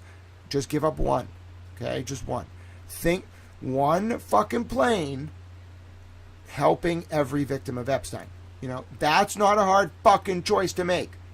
Okay? It's all the bullshit that gets in the way. All right? Step one. Step two. That's the victim part.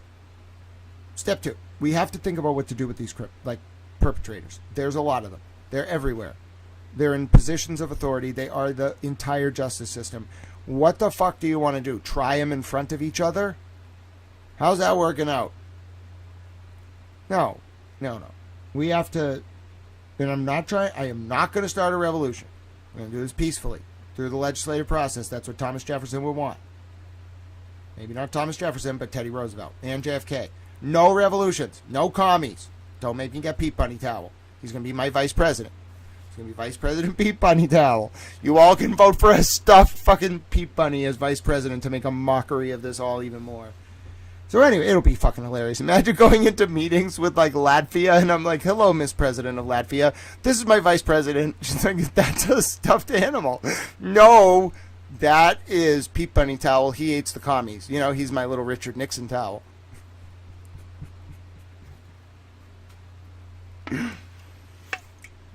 Anyway, you get the point.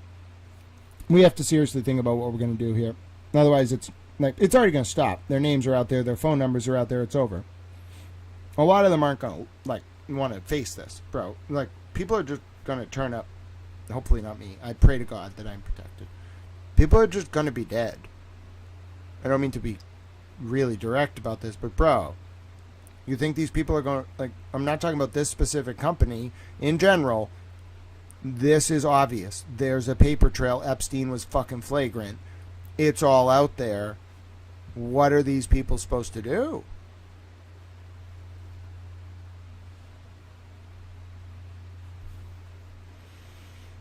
My desk is shaking. I think someone's running the dryer. All right, let's keep researching. This is apocalyptic. Whoever said that was right on the money. All right, let's go to the next thing I found. So after seeing those two companies linked, okay, I didn't stop. I kept going. And I was like, I have to make an announcement. One, I have a safety plan in place, as I knew this was coming. Two, I've spoken to counsel, who has specific instructions if something happens to me. That's true. Although the weight of this is all intense, I'm happy and I want to live. That's also true. I would like to live. Okay, I like being alive. It's very nice. have no intention of not being alive if anyone does that. Actually, I was talking to someone the other day who was like, if anything happens to you, I'm going to get someone charged with murder. They were having a meeting, and I was like, oh my God. And they were pretty serious about that shit. And I was like, okay, all right. And I let them do their thing. And then I said, I'm doing this for those girls, which is true. One girl is too many, one child is too many. I'm on a juridical rampage. This isn't a joke. Everything I've done in my whole life was leading up to this. What the fuck? What the fuck? Wait a minute. Whoa. Bro. All I did was make a post that said, let me be very clear. Jeffrey Epstein potentially ran a ring of brothels centered on grooming underage girls in the Stoughton, Massachusetts area and operated by cops in order to provide services to high-ranking members of the state's Democratic Party, and I'm going to prove it. And it got 103,000 views? Wait, what's happening right now? Is like the entire world focused on me right now? I am very confused.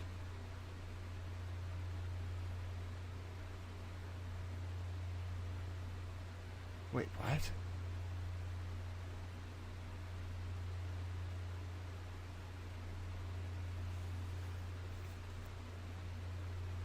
Wow. But why? Oh, I see. But I'm just a little towel. You know, it wasn't me. It was all the other people. But I don't understand. Oh. I do. Oh, God. People. Oh. Wait a minute. I'm not sure if I'm comfortable with this. This wasn't really what I signed up for.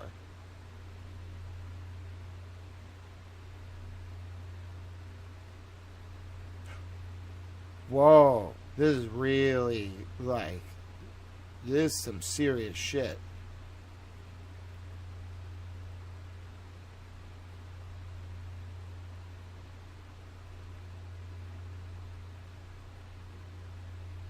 This can't be happening. This isn't supposed to happen to me. I'm just... Oh, no. I'm not... Oh, I don't know if I'm ready to comprehend what's happening right now. Is this really happening? This can't be happening.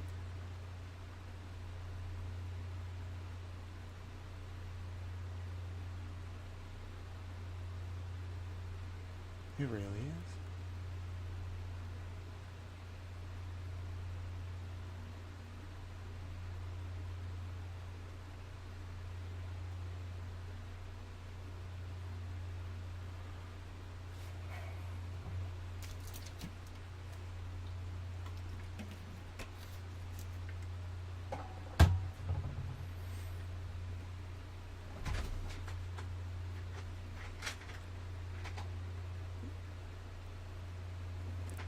What statement do you want me to read again?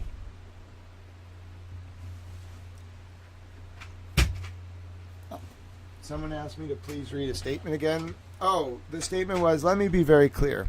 Jeffrey Epstein potentially ran a ring of brothels centered on grooming underage girls in the Stoughton, Massachusetts area and operated by cops in order to provide services to high-ranking members of the state's Democratic Party, and I'm going to prove it. Yeah, I'm taking a minute to just digest and think about this, and I wasn't ready, man. I'm not that kind of person. Bro, I don't have a team. Like, I have, people who care about me, but, I'm on the spectrum. I don't have a fucking institution. I barely have enough money to live day to day. I am completely fucking baffled by this amount of attention.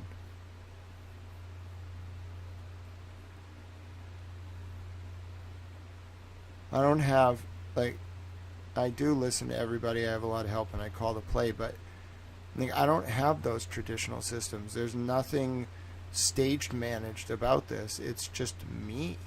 And I don't think one person is supposed to just have that. I guess maybe that's what we needed. So what should I do?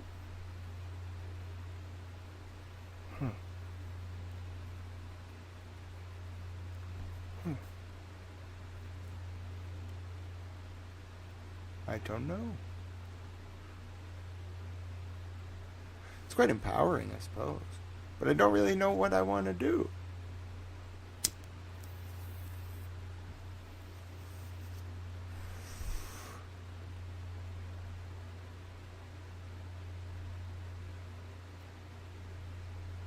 Wow, you all are into some intense investigations. I'm just reading the comments. Let me check my Twitter DMs.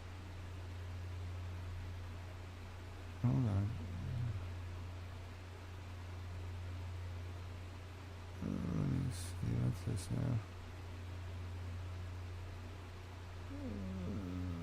now? Oh, interesting. Wait, what? Intercept date. Bro, what are you looking at? Where'd you get this? Bro, give me the file ID on this shit. Intercept ID? Excuse me? What did you get your hands on here? My interesting genius friend. Oh, you motherfucker. Oh, no, you didn't. When was that? Sandra Birchmore. Wait, that was way before Sandra Birchmore. Holy fuck. Intercept date? Excuse me? Whoa, I'll show this on the screen in a second. My friend who sent me this. Oh, you did send me the file. Thank you, my friend. Whoa. Pause. We're doing real-time research, then I'll continue, and we're almost to the end of the documents. Okay. Pause. I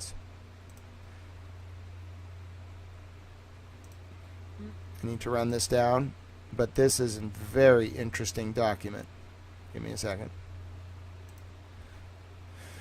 Gonna bring it up on the screen for you. Just gotta open up my towel machine here. Hold on. Doing my thing. Doing my towel thing.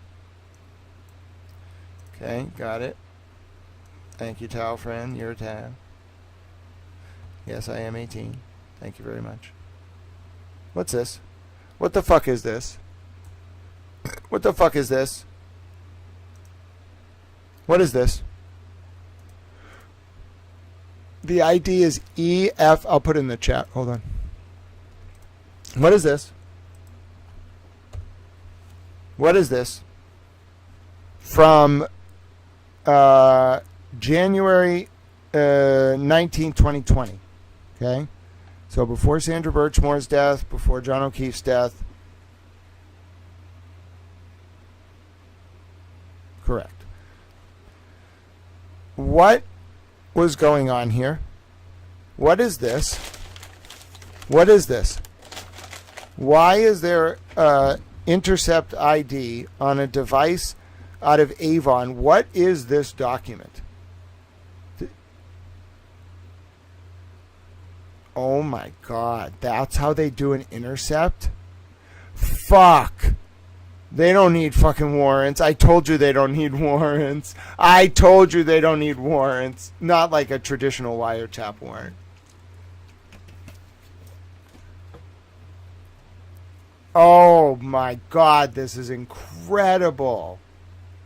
Who the fuck was in Avon using T-Mobile with an IP address of 2607 F? I'm not reading the whole thing. Oh my God, they're fucked. If this is you, you're fucked. You were tapped. Oh my God.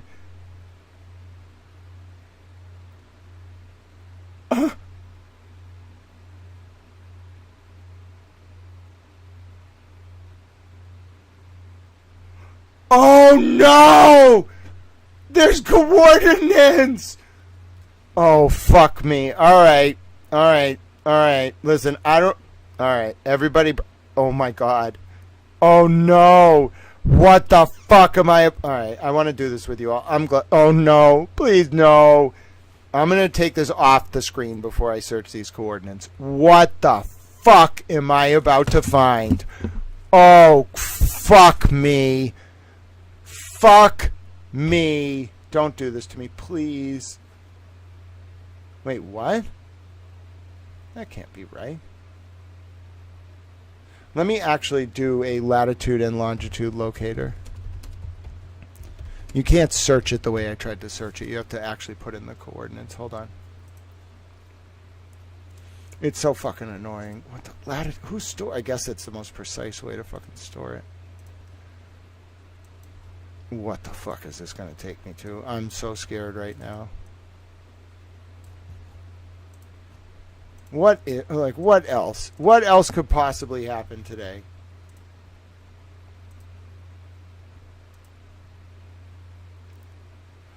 I don't have that. I just want the latitude and longitude.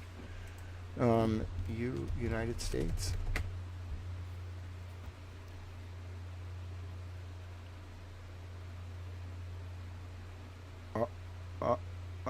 Alright, I got it. No, that's not right. That's not what I wanted. Is it? No, don't change my fucking coordinates. What the fuck? This is very annoying. Hold on. Someone help me find this latitude and longitude. Let me throw it in the chat. Can someone who's like actually proficient at this? I'm not a geologist. What is that and where is it?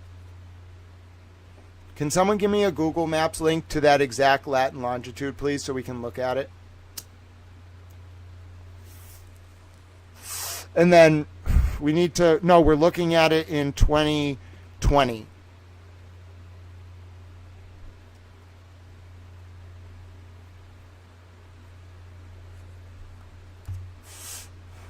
"39 Page Street, Avon." Thank you for the person who found it.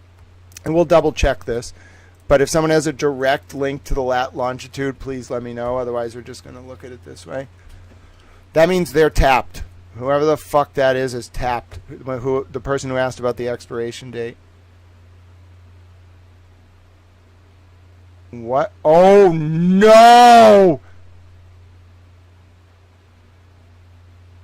This can't be happening. Holy fuck. Who's the school resource officer at the Avon Middle School? It's not a baseball field. It's a fucking middle school. Oh, no. Guys, if this is true, if that lat lodge is actually this address, dude, who the fuck? Oh, no. It's a cop, isn't it? Who was the resource officer? Which cop on January 19, 2020 at 2:18 a.m. was at the Avon Middle School?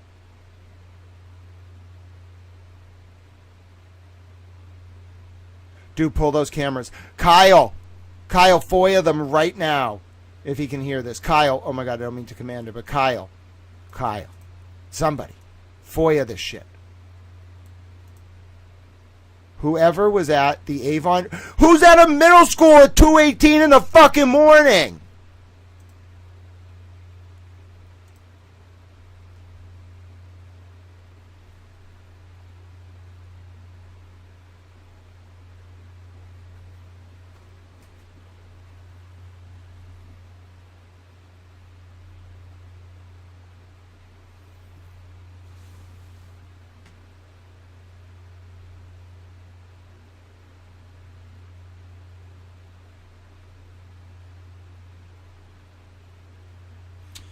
What day of the week was January 19th, 2020?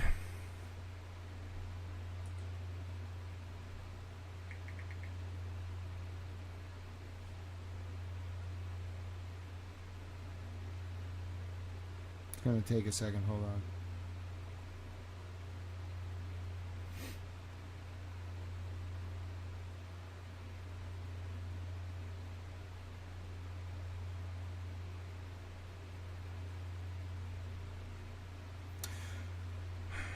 It was a Saturday night at 2:18 in the morning. And whatever they were doing, that person was there. They were intercepting packets. Like they intercepted whatever that person was. They were texting. They were fucking texting. They texted someone to meet up at 2:18 in the morning. Who would be at a middle school after sundown when it's illegal? At 2:18, a cop, maybe. And it might not have actually not this rules out. This doesn't rule out or in whether it was someone who works at the school because it's 2:18 in the morning. School isn't open at 2:18 in the morning. It's that they met someone at a school at 2:18 in the morning and they were being tapped. Oh my God. This is not happening right now. Can we confirm this lat longitude 42.1303 and then is the lat and the longitude is negative 71.0441?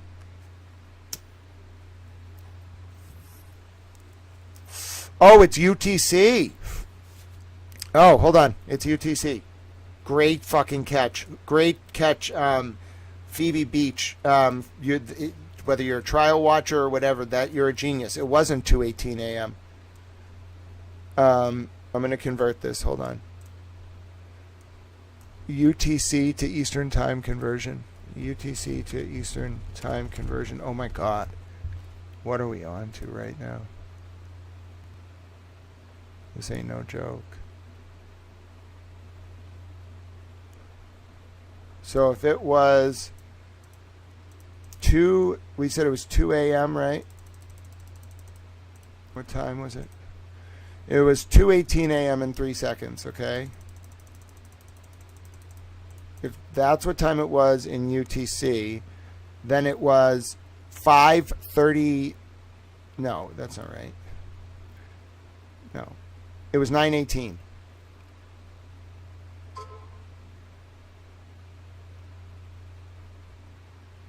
They were tapped at 9:18 the day before.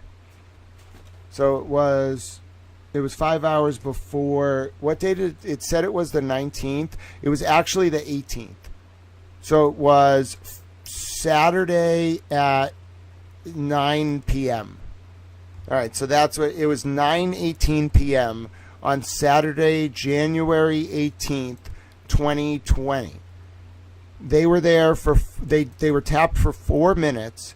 They sent 2 texts, and it ended at 9:22. So somebody met up with somebody in the Avon Middle School parking lot at 9:18 p.m. on January 18th, 2020, and they were tapped when they sent 2 texts. That person clearly knows who they are. They might not be listening to this. Maybe they are, because apparently a lot of you do. Everyone was right. It's a tap. They were tapped. They were all tapped way before Karen, way before Sandra. They were tapped. No, this is a federal wiretap. It's not just a wiretap, bro. Oh my God, the public is not supposed to know about this. You want me to tell you what you're actually looking at? Does anyone in the chat know what you're actually looking at? Bro, this is really intense. Do you all know what you're looking at? And I'm asking the question to see if folks can explain. This right here is this is not public. No one should know about this. This is not okay. It's okay with a warrant, but the public can't know about this, bro. All they have to do is ask T-Mobile with a warrant, and they can intercept our shit in real time.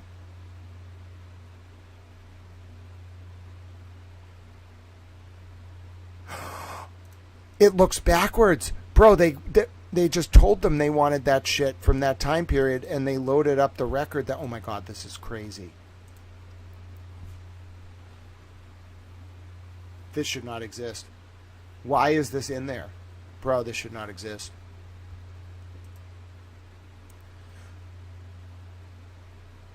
This is a tap. I know exactly what this is.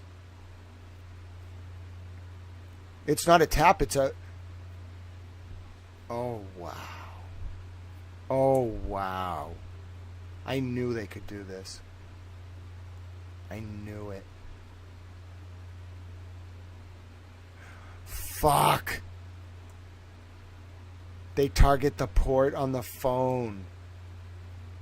Oh, it's so brilliant.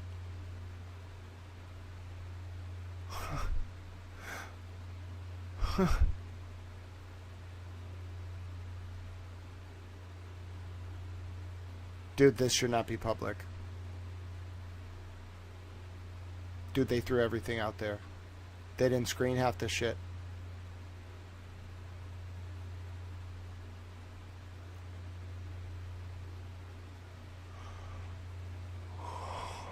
Wow. All right. So I'm going to break it down for you all because Peggy requested it. What you are looking at is a file indicating that someone in the orbit of Jeffrey Epstein, unlikely it's him, because he was dead. So someone in his orbit. When was Ghislaine Maxwell arrested?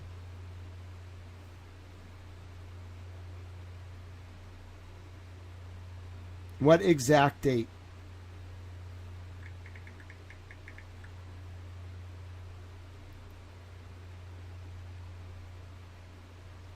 What date was she arrested? Oh, July 2nd, 2020. So it could be her. She was still free. We don't know who. The problem is, like, we don't know who. It would help if we knew that Ghislaine Maxwell had a T-Mobile phone at this point, but we don't know who this is. Ghislaine Maxwell was not in prison. She wasn't jailed till July 2nd, 2020. Epstein was dead in 2019. Fuck, they tapped the people who were trying to keep the operation up. Oh my God, they were tapped the whole time. Bro, no wonder they had Proctor's phone records. This is brutal. Dude, this is brutal. Those people are gonna fucking freak out. They had these people. I didn't even know this was possible. I mean, I knew I'm technically proficient enough to know they could do it, but I didn't know they were doing it. Yo.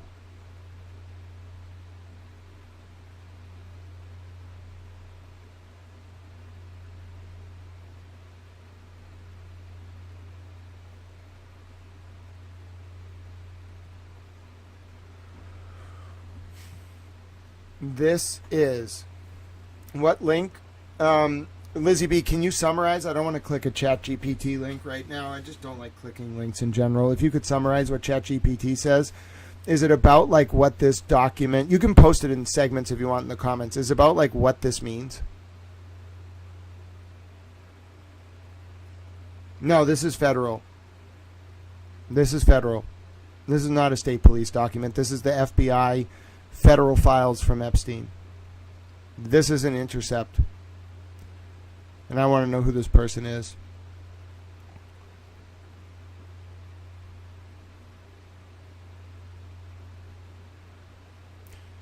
Let me do it as a news clip.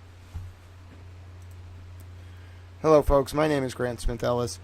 There's a very interesting file. I've been covering the Jeffrey Epstein situation, in particular Mr. Epstein's connections and travel to Canton, Massachusetts in the years 2014 and onward, along with an overnight stay from July 8th through July 9th of 2014, along with Ghislaine Maxwell visiting Canton as early as 2006.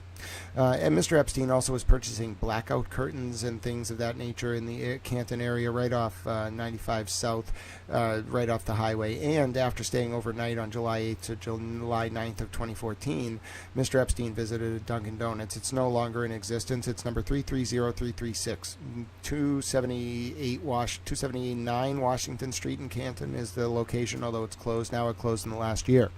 Sandra Birchmore, a victim potentially trafficked into this ring run by Epstein in the Stoughton area, operated by cops and patroned by high-ranking members of the Democratic Party in Massachusetts. Ladies and gentlemen, may have worked at Dunkin' Donuts around that time. In any event, let me go back to what I have up in front of you. I've been revealing information all day, ladies and gentlemen, about Mr. Epstein's travels to Stoughton, about Mr. Epstein's connections to front companies that tie to State Street in Quincy, 1200 etc. Drive. You'll find the NJA Wealth Management and State Street. Interestingly, State Street was Old Colony Drive in Quincy, 1200 Old Colony Drive. You'll find in 2014, State Street was representing itself as a entity contracting with Mr. Epstein through that address, 1200 Old Colony Drive in Quincy. Well, jump forward to 2015 and you find a strange firm called NGAA Wealth Management contracting with Mr. Epstein at 1200 Old Colony Drive in Quincy, but it gets weirder, ladies and gentlemen.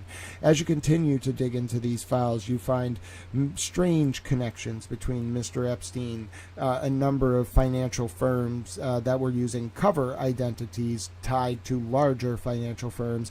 Mr. Epstein's phone logs have been released confirming that he called the Clinton Health Initiative in Boston multiple times, and those phone logs have only begun to be digested. Now, you might be saying to yourself, there is no way that the DOJ, as a result of the political conflagration sparked by Lauren Boebert, Representative Lauren Boebert, and then Representative MTG, Marjorie Taylor Greene, and Representative Nancy Grace, somehow with Justin Amash put enough pressure on the DOJ that they had to release 5.1 million files over the past 2 nights, and in turn did the entire internet from coast to coast and from ocean to ocean, and the Penguins, I'm pretty sure the Penguins got involved in this, digest those 5.1 million files quicker than any newsroom in history, surpass the analysis of the Pentagon Papers, and then actively produce citizen reporting through a number of different outlets, me being apparently the primary one, because I don't understand how some of my posts have multiple quarters of millions of views, and I don't understand how one post where I just said some text got 100,000 views with like 1,000 likes. I'm baffled by it all. Anyway, as all of this is information is spreading around the globe, it's like an open source OSINT revolution occurring right now. Each area of the world has its own different implications from this, but I'm hyper-focused on the Sandra Birchmore case, the Karen Reed case, the John O'Keefe case, the Lindsay Catani case, and why I think a network of brothels run by cop pimps was operating in the Stoughton area and perhaps throughout Massachusetts, and it had so much cover because it tied to the Democratic Party through Jeffrey Epstein, and Epstein, through Ghislaine Maxwell, was scouting properties and actively setting this network up. In short, ladies and gentlemen, this is where we're at now. One, I potentially knew Ghislaine Maxwell and Jeffrey Epstein inadvertently. They may be Maxwell Hill and a user named Ann Utensil, ANUNTENSIL on Reddit. Look more into that. I didn't know they were them when they were recruiting me. I'm really scared. I want to talk to the federal government and Congress. Somebody protect me. Moving on, I need to stay focused for those girls. There's thousands of them. We got to protect them. We need systemic reform. I don't mean to be preachy. It's so important that we set aside like 2 F-35s worth of funding to immediately give these victims hundreds of millions of dollars and support services. Then we have to think about a new form of a justice system to deal with the trials of all these perpetrators, because there's like tens of thousands of them. There's more perpetrators than victims, obviously, but there's a lot of both. We don't have the resources to do it with the current victims advocacy or support system, and we don't have the resources right now to do it in the context of the criminal justice system. We just cannot try all these cases. There's not enough money. There's not enough prosecutors. There's not enough conflict-free resources. We have to set up a new system. I'm sorry, it can be parallel. We can preserve the Constitution. It can be the same kind of idea, but it's going to have to be for this purpose, like a special court. The Epstein court. Like, we're going to have to do it. We have to. It's going to have to be a tribunal. I don't like it. I don't love it, but we have to do it. It's a judicial efficacy question at this point. But this document is even more interesting because with all that in mind, everything I just said, the ties to Canton, the front companies, Epstein sending packages to Levi's or some Levi's, like a fabric company, or money to them in 2001, the phone calls, the Bill Clinton connections, the connections to the area where a reported cop brothel was that Ghislaine Maxwell might have been actually scouting and running, which would explain why it was completely unaccountable. All of this is interesting. What's more interesting is this little nifty document that you see on your screen right now. What is that, ladies and gentlemen? That's a document that shows specifically what appears to be a federal wiretap, ladies and gentlemen. Yes, it specializes in, someone mentioned the carrier in question is T-Mobile, which does specialize in working with contracts with state and local police and the feds, but this is not that. This is a wiretap of a T-Mobile device when adjusted from UTC to Eastern Standard Time from January 18th, 2020 at 9:18 p.m. Okay, in UTC that's January 19th, 2020 at 2:18:03 a.m. You got to convert this, as a helpful member of the chat pointed out, which means the exact moment of this tap, which was apparently, it looks like it was 2 packets. There were 231 bytes, which is only enough to like send text messages. It doesn't look like a call. There were 2 packets intercepted. Now, you might be saying, why is this so interesting, Grant? It's Avon, Massachusetts. Like, that seems to be what's going on here. Someone was somewhere, right? Latitude 42.1303, longitude negative 71.0441. At 9:18 p.m. on what was a Saturday. I looked in the calendar. January 18, 2020 was a Saturday. So at 9:18 p.m. they were in somewhere in Avon, and they had two what looks like packets intercepted by a federal wiretap. Now, this is a federal wiretap unlike anything I've ever seen. Like, they went and loaded the extraction data, like, they didn't get the fucking phone. They just pulled it over the air, bro. Like, they just got it when T-Mobile got it, made a copy of it, and 3 days later were like, yeah, I want to look at what happened between 9:18 p.m. on January 18th in this like area on this phone when they were in this area, and 9:22. Tell me everything they did when they were there at that point doing that. And then the software that they have, the TAP, which must be approved by a secret warrant, allows them to just tell you, yeah, there were 2 packets sent, 231 bytes. We don't exactly see what the intercept is of. We don't know. It's probably 2 texts. But that's not the mind-blowing part, bro. You look up this latitude and longitude, and we have double-checked this. It's a middle school parking lot.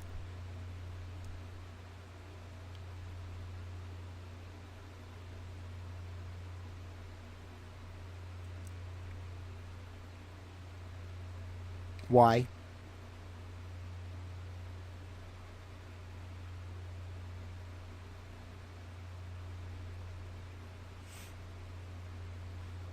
I'll tell you why. Somebody was tapped. Somebody was monitored between when Jeffrey Epstein died in August of 2019 and when Ghislaine Maxwell got arrested in June of 2020. Somebody in Avon, as part of an investigation, was tapped. That's before Sandra Birchmore's death on February 1st, 2021 at 9:27 p.m. Eastern, exactly, at the hands of Matthew Farwell. That's before John O'Keefe's death, January 29th, 2022 at 12:37. Maybe not his actual time of death, between 12:37 a.m. that morning and 6:07 a.m. that morning, somewhere in there.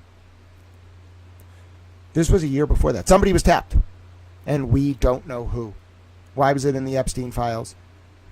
What's going on? Who was the subject of this tap? They know. Whoever was in that parking lot on that day, at that time, at that moment, is sitting somewhere being like, oh my fucking God, I was tapped by the federal government. Yeah, motherfucker, you were. I want to know why. And I want to know who you are and what you were doing. Was there a child involved? Who are you hurting? That's the least of what's come out. Folks, buckle your seatbelts. Remember that I'm a towel. And if you want to support this work, keep me alive. There's a lot going on. There's more I may not have told you about the whole situation with those 2 Reddit people. I got to speak to the government and Congress. This is very serious. Let me tell you right now.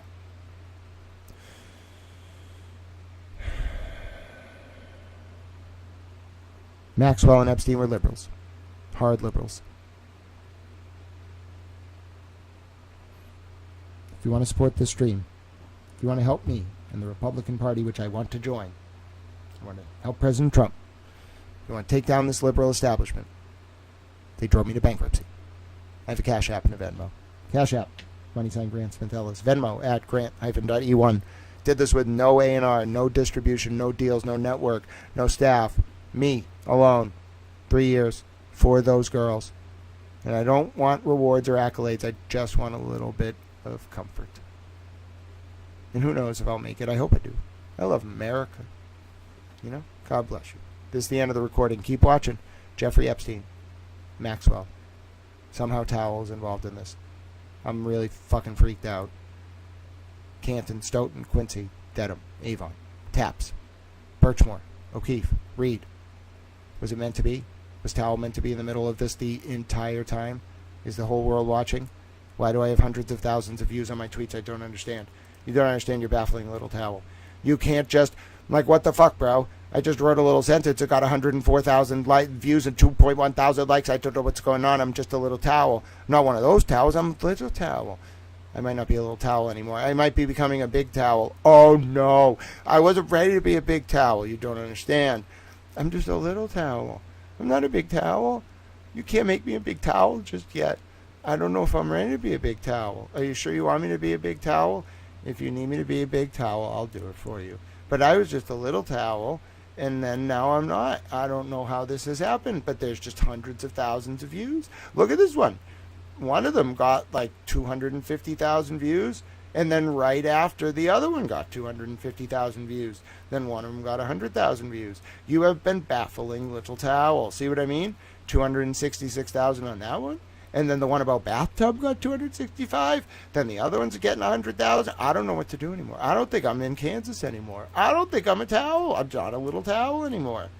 Well, John O'Keefe, God bless you. And God bless you, Sandra Birchmore. I felt you with me all along. Little did I know what I was actually part of. I just wanted you all to get justice. Little did I realize there were all these women out there, and apparently children, who were harmed, unalived, and just left nameless to history because of our fucking liberal aristocracy.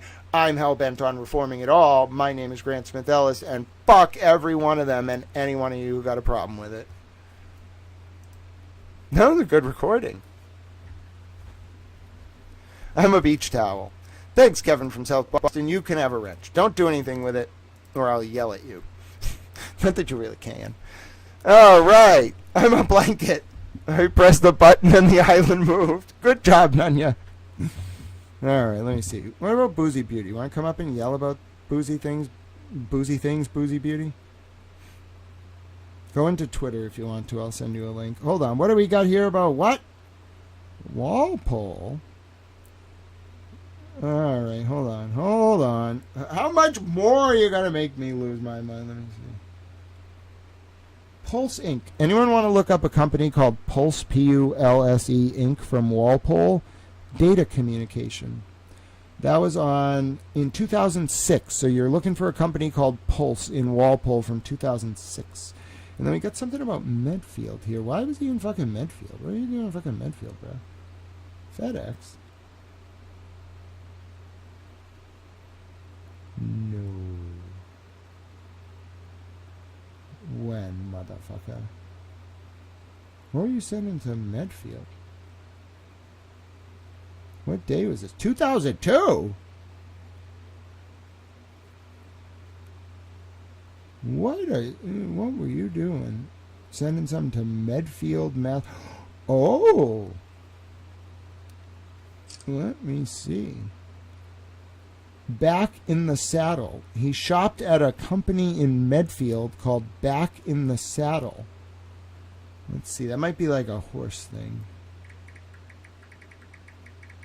I think he was an equestrian. Yeah, Equine Therapy Center? A non-profit? What the fuck? Returns Department?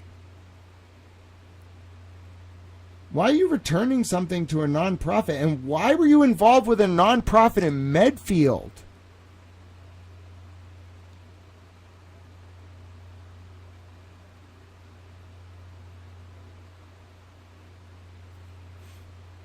$20 years ago, too. Well, there's the connection to the MIT Media Lab. Greg Weiberg. What the fuck? I'll show you these things in a second. Yeah, that's some shit, man. This shit just doesn't stop. I'll show you the thing I was just looking at in a second. I just want to make my post about what I just found, and I'll show you how I like to do my posts. So what do I want to repost here? So let's see.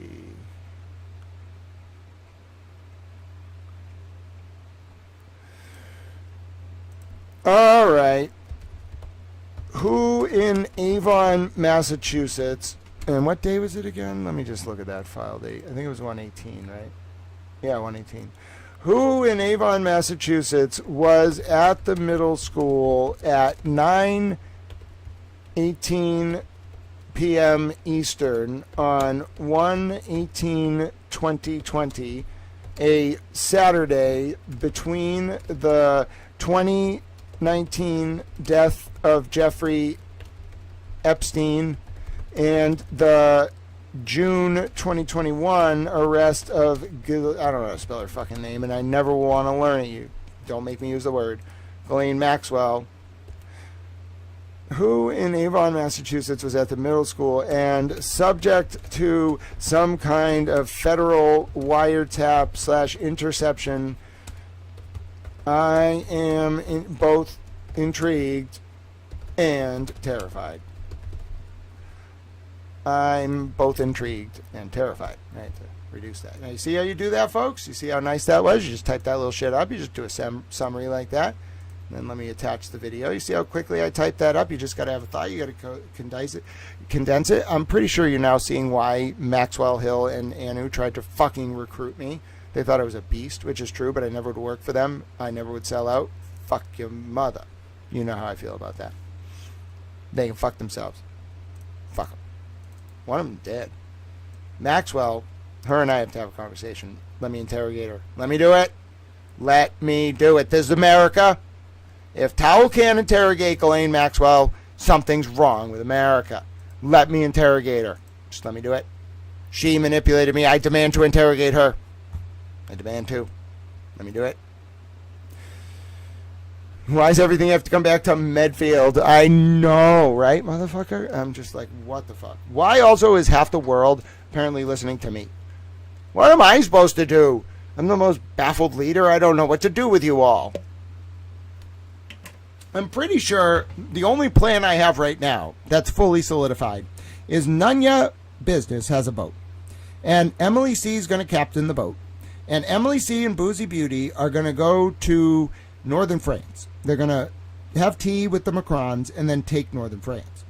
Then I'm going to take Canada. Mostly as revenge for the War of 1812. Don't ever fucking invade Detroit again. Then I'm going to take Greenland. I don't really know why. I think it has to do with rare earth minerals. It might have to do with the aliens. I personally just want it. I think it's so fucking hilarious. I've always just wanted to say, we have Greenland. They called it Seward's Folly. They will not call this President Trump's folly. They'll call it President Trump land. The point is, I just don't want the corporations to have Greenland. Sorry. You can have it as a corporation, but it has to be America. You can't just privatize it. You can privatize it, but it's America. All right, you follow our laws, it's America. Then I'm cool. All right, then I want Australia. I'm sorry. Listen, this koala fucked around, and the only way to teach him a lesson is I'm going to have to take the country of Australia and make it into a penal colony. He's not going to get it until I do that. When I do that, he's going to be like, fuck, that dude was not kidding around. No shit, motherfucker. Like I said, I'm going to conquer your country and turn it into a penal colony. It could be 20 years from now, but one day you're going to wake up and be like, fuck, bro, we lost our independence and we're a penal colony just because I pissed off that one dude? Yeah, motherfucker, don't do that. What are you doing? That's my political platform.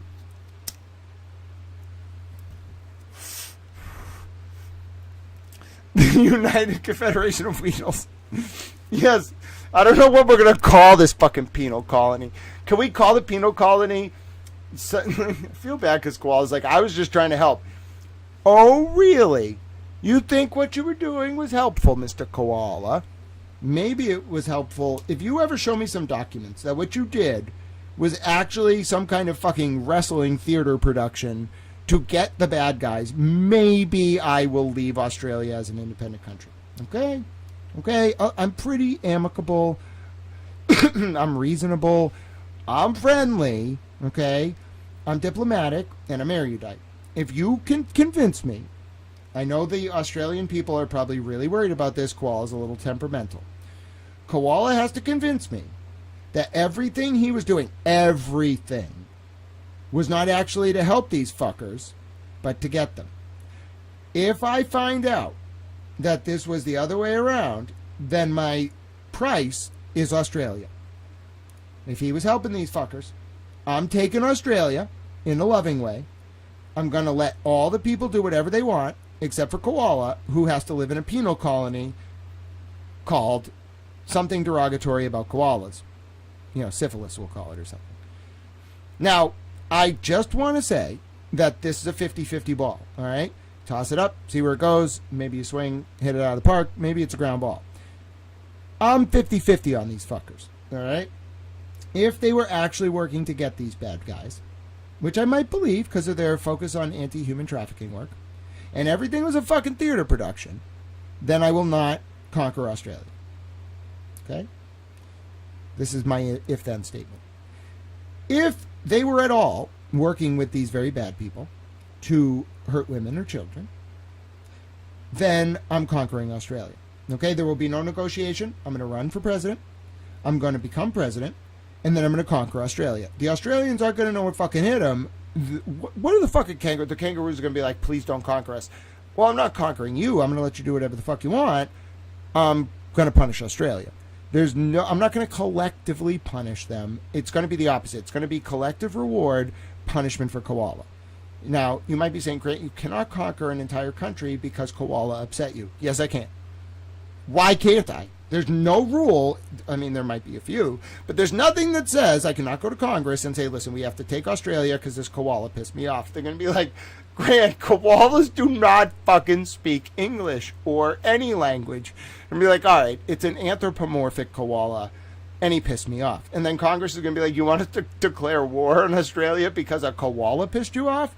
And they'll be like, well, it's a little more nuanced than that. Like, I also want to flex on the bastards. But yeah, like, Australia would be kind of cool, you know? Like, we could have, like, a base of operations. We already do. But, like, why do they even need a government, motherfucker? It's fucking Australia. Seriously. Like, what the fuck? What do they even do in Parliament in Australia? Like, designate, like, what kangaroo lives in what person's backyard? Like, you get to sleep there, kangaroo, and your little babies can hop around. And then, like what do they even do? Why do they need a government?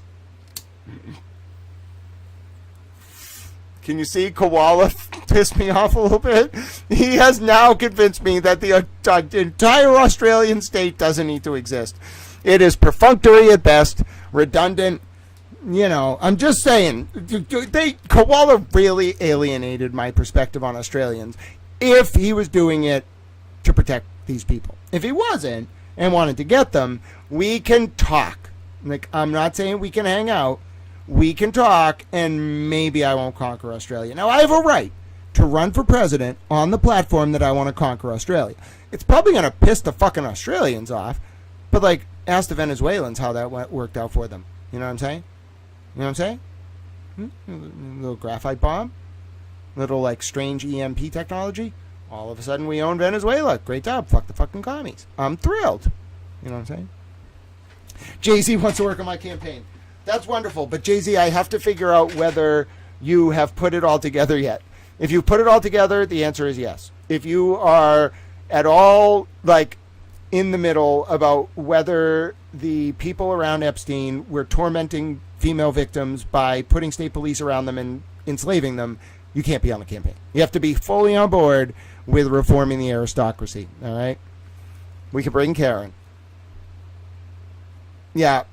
I think Epstein's network in Massachusetts is way bigger than it's way bigger than Harvard. He literally had properties in Stoughton. I'm sure Ghislaine Maxwell set it up for him.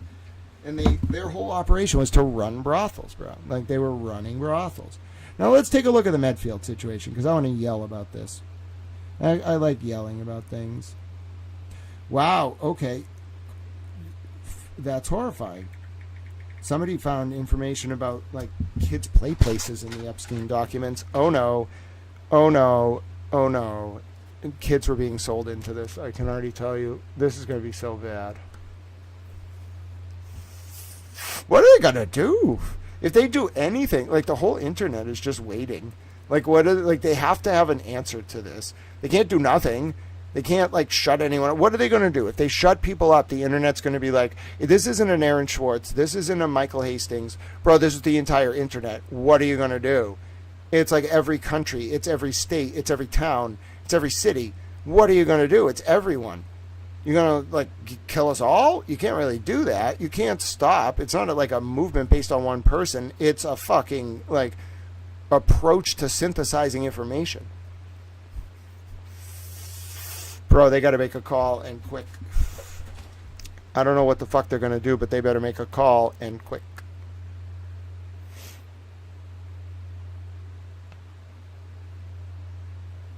Hi, Marvin Hagler. Yeah, like, as long as we're willing, like, I'll give Koala, like, I'm not going to give him a chance, but, like, if I ever see a document that shows he was just, like, play acting and he, like, wanted to get the bad guys, I'm not going to conquer Australia.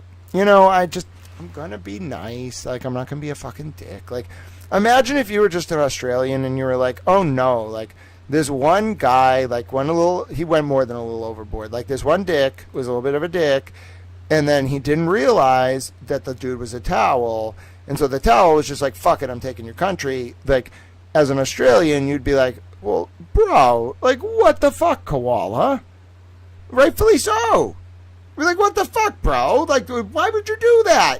Now he's going to go on like he's going to become Alexander the Great, go on a 20-year crusade and conquer Australia just to be like, you're a penal colony now. Why would you do that? And Koala was like, well, I'd never met anyone like that. Well, clearly, motherfucker.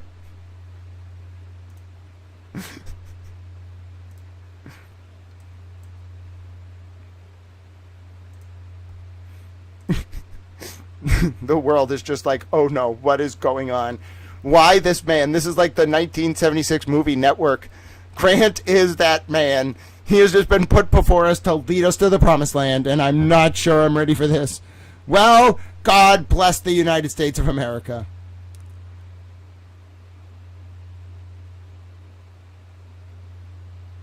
Yeah, no, it's not that someone's asking about the T-Mobile record. It's not that the T-Mobile record shows like innocuous exchange of data. It's that the T-Mobile record was an interception, an FBI interception of the data on domestic U.S. soil. Better have a warrant.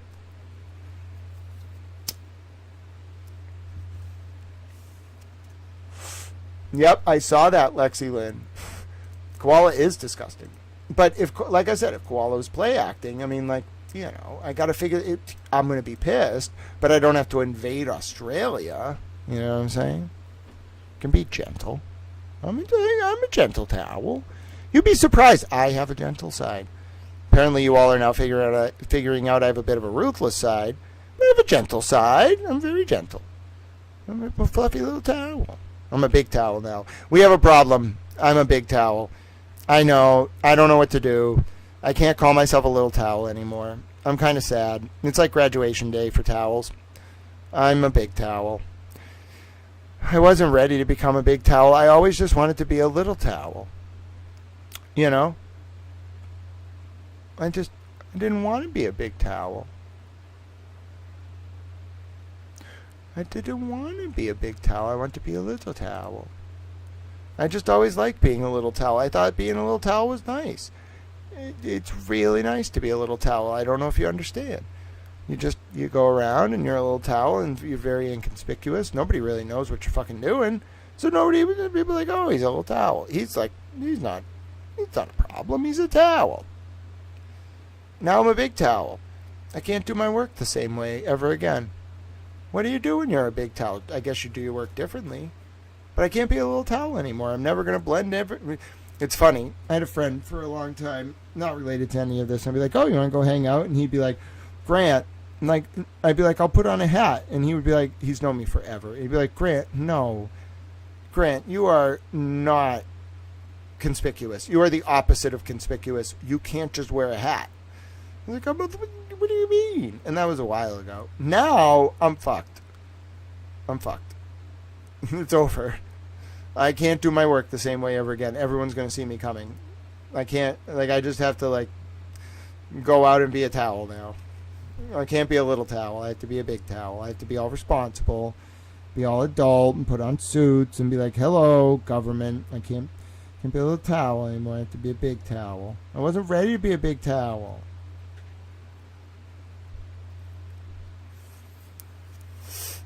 This is a big step. It's one small step for towel kind and one giant leap for towels. I'm not meant to go to the moon. Don't send me to the moon. I'll fuck up the moment. You know what I'm saying? But anyway, my point is, I'm a big towel now. So I'll take okay, we'll do a poll. Is towel officially moving on from a little towel to a big towel. Yes, we are proud towels with a heart. I don't spell the word officially very well. No, I hate puppies. Okay, you can vote on whether I am moving up to a big towel. I'm a towel. He sent stuff to John Kerry. Definitely send that link. Oh, all right. The voting is off to the races. We are proud towels. All right. Some of you hate puppies. Why do some of you hate puppies? Explain yourselves. Are you cat people? The puppy haters are losing this. This is called a push poll. All right, puppy haters, you're being absolutely decimated at this point. All right, let's do the next recording. Should I do a video? I could do another video. Videos are fun. Yep, I think this is why the Karen Reed case was like such a pressure operation. Epstein victim says she witnessed Whitey Bulger and Kevin Weeks kidnap a victim. She also says she was essayed by several well-known politicians that are named, and talks about FBI agents. Who are the politicians? What year is it? 2021. No!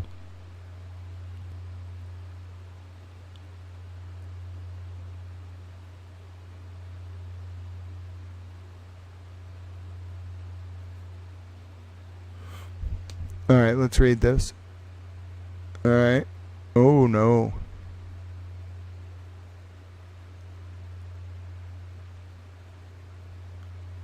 Dude, Bank of Boston. My uncle-in-law owned the... Oh, no.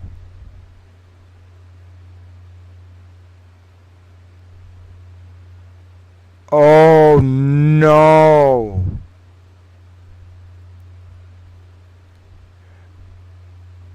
In 2014, I was abducted by Kevin Weeks. What? Kevin Weeks was free in 2014?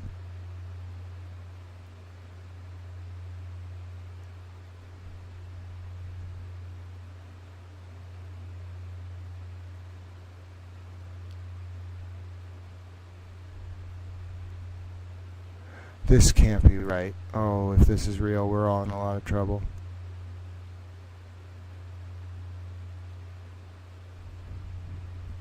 Some of this seems a little out of the norm. I'm reviewing files in real time. There's 5.1 million of them, so you got to give me a break from time to time.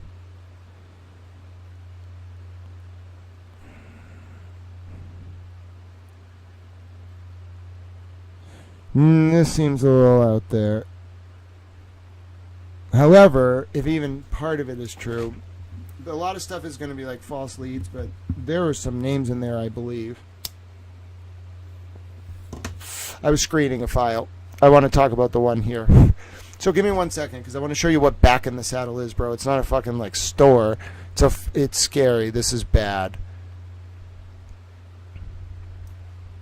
You all are gonna like get more upset by the minute. So take a breath. This is worse than, and I'll go as long as I can. Hopefully, I just wake up tomorrow and I'll call the people I have to call. What's it called? What's the exact name? Back in the Saddle.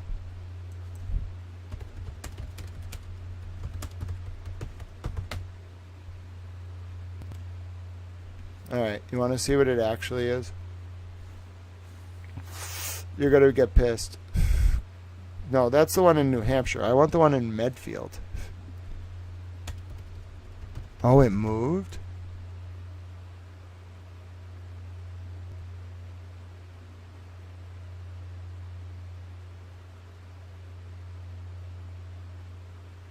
Oh, this is bad. No way. Oh no. Oh no. No. They were not.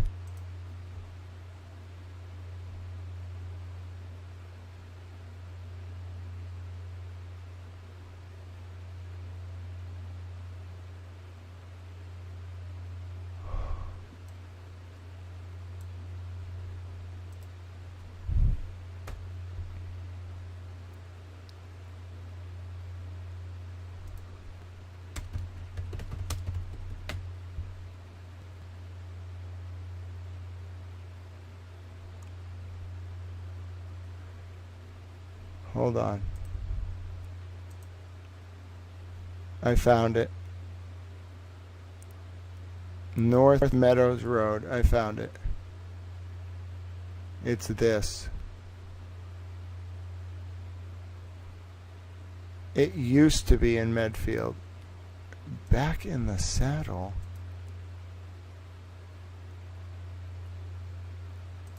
What's this? Hold on.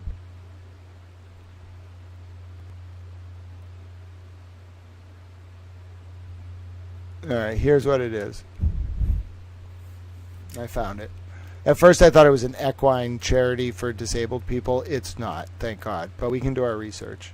I was going to get pissed, bro, if they were involved with a disabled kids charity. No, look at this. So there was this company in Medfield in 2002. It looks like September. It's called Back in the Saddle. Now, if you actually look at the address, okay, if you go to the trademark office, it's not actually Back in the Saddle. That was the subsidiary brand. The parent company is Potpourri Collections. They were operating out of 120 North Meadows Road in Medfield, Massachusetts. And it looks like they're actually incorporated in Delaware, but this is just like a subsidiary brand because you go over here and then you find out that back in 1998, Potpourri Collections, the $35 million parent company of gift catalogs Potpourri and Expressions and Needlecraft Tiles The Stitchery and Counted Cross Stitch, on October 8th acquired Durango, Colorado-based specialty catalog Back in the Saddle for an undisclosed amount. Back in the Saddle, which sells apparel and gifts to horse enthusiasts, has annual sales of less than $5 million. It's the first acquisition for Medfield, Mass-based Potpourri, and according to President Jack Rosenfeld, the first step in transforming the catalog company into a consolidator.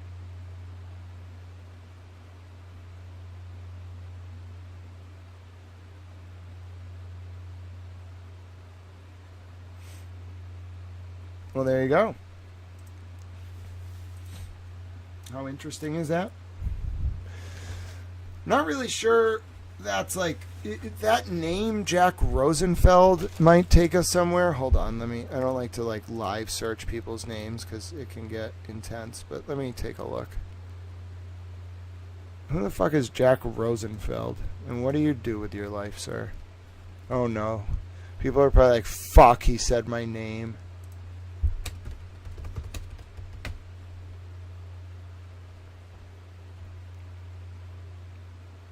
What do you do? Are you alive? You're alive.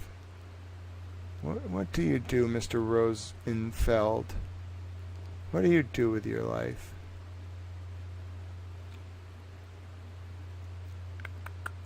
Come on now.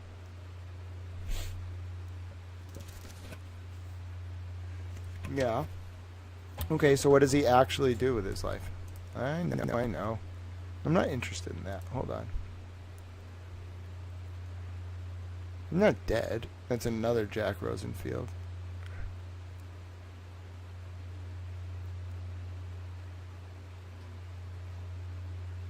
And what do you actually do? Oh! Are you related to Jacob? Let me see. We won't do this in person, but this is just a little background. Are you related to Jacob? That would be interesting, Mr. Jack Rosenfeld, wouldn't it?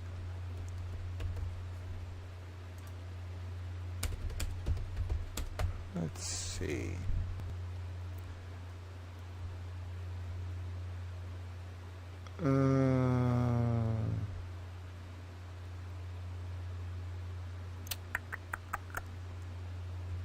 Well, you're pretty well hidden, huh? Who is this guy, Jacob Rosenfeld? Are you related to him? He's from Massachusetts, huh, bro? He's young.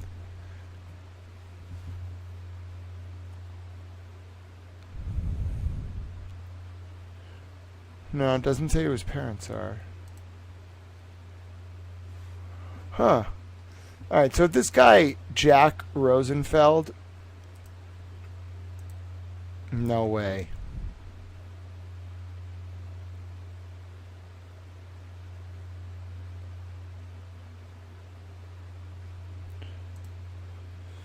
If this guy Jack Rosenfeld is related to a Jacob Rosenfeld, which Rosenfeld is not exactly the most common name, but it is possible, although there's not that many of them in Massachusetts. I see a few Rosenfelds around the Northeast. Connecticut, Windsor Locks, New York. But there seems to be one Rosenfeld family from Massachusetts. They seem to be, the father appears to be an executive at, I want to be right about this though. I need to see his info. Hold on. I can't look some of this stuff up on stream, but I can look it up in the background.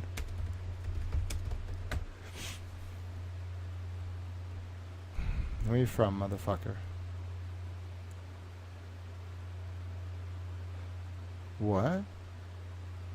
You work at MIT? Oh my god, no way. It's cover? Alright. I see.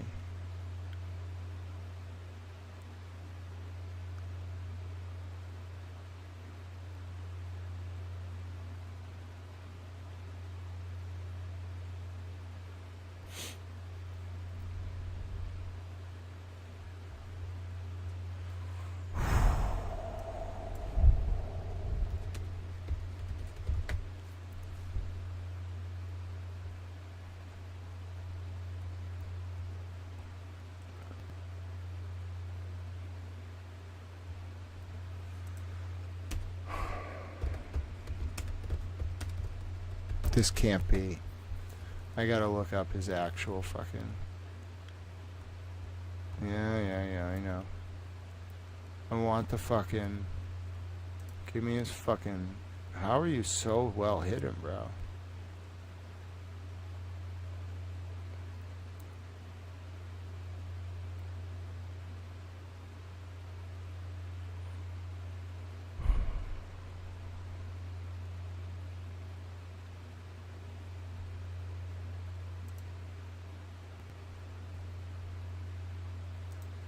You can't be this well hidden. I don't believe that.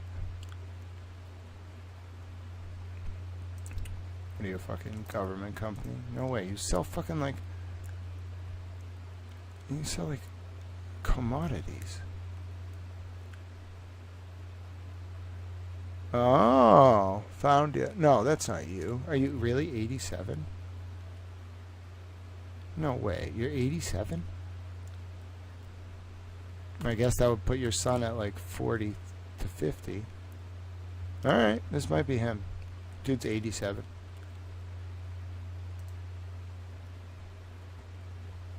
This might be him. Holy fuck, I think it is. No shit, huh? Got your son into MIT as a PhD, huh? Jack? What's he doing at MIT while working at... let me just check. Come on, give me what I want. Give me what I want. No. Okay. I found one of your sons. Oh, he moved down to Virginia, huh? Sounds fun. I always want to live down there. But that's not what I want. Oh, yes! Wait, no, that's the father. I want Jacob. Show me Jacob. Why does Jacob not exist? I don't believe for a second that Jacob doesn't exist. I think he's related to these people.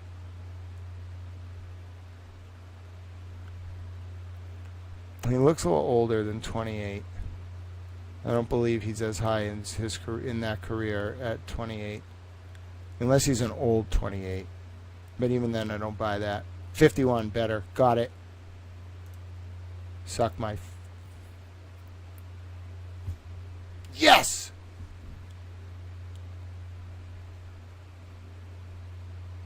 I knew it.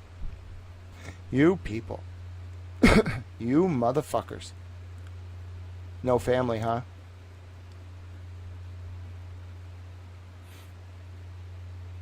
No family at all. Really? Really?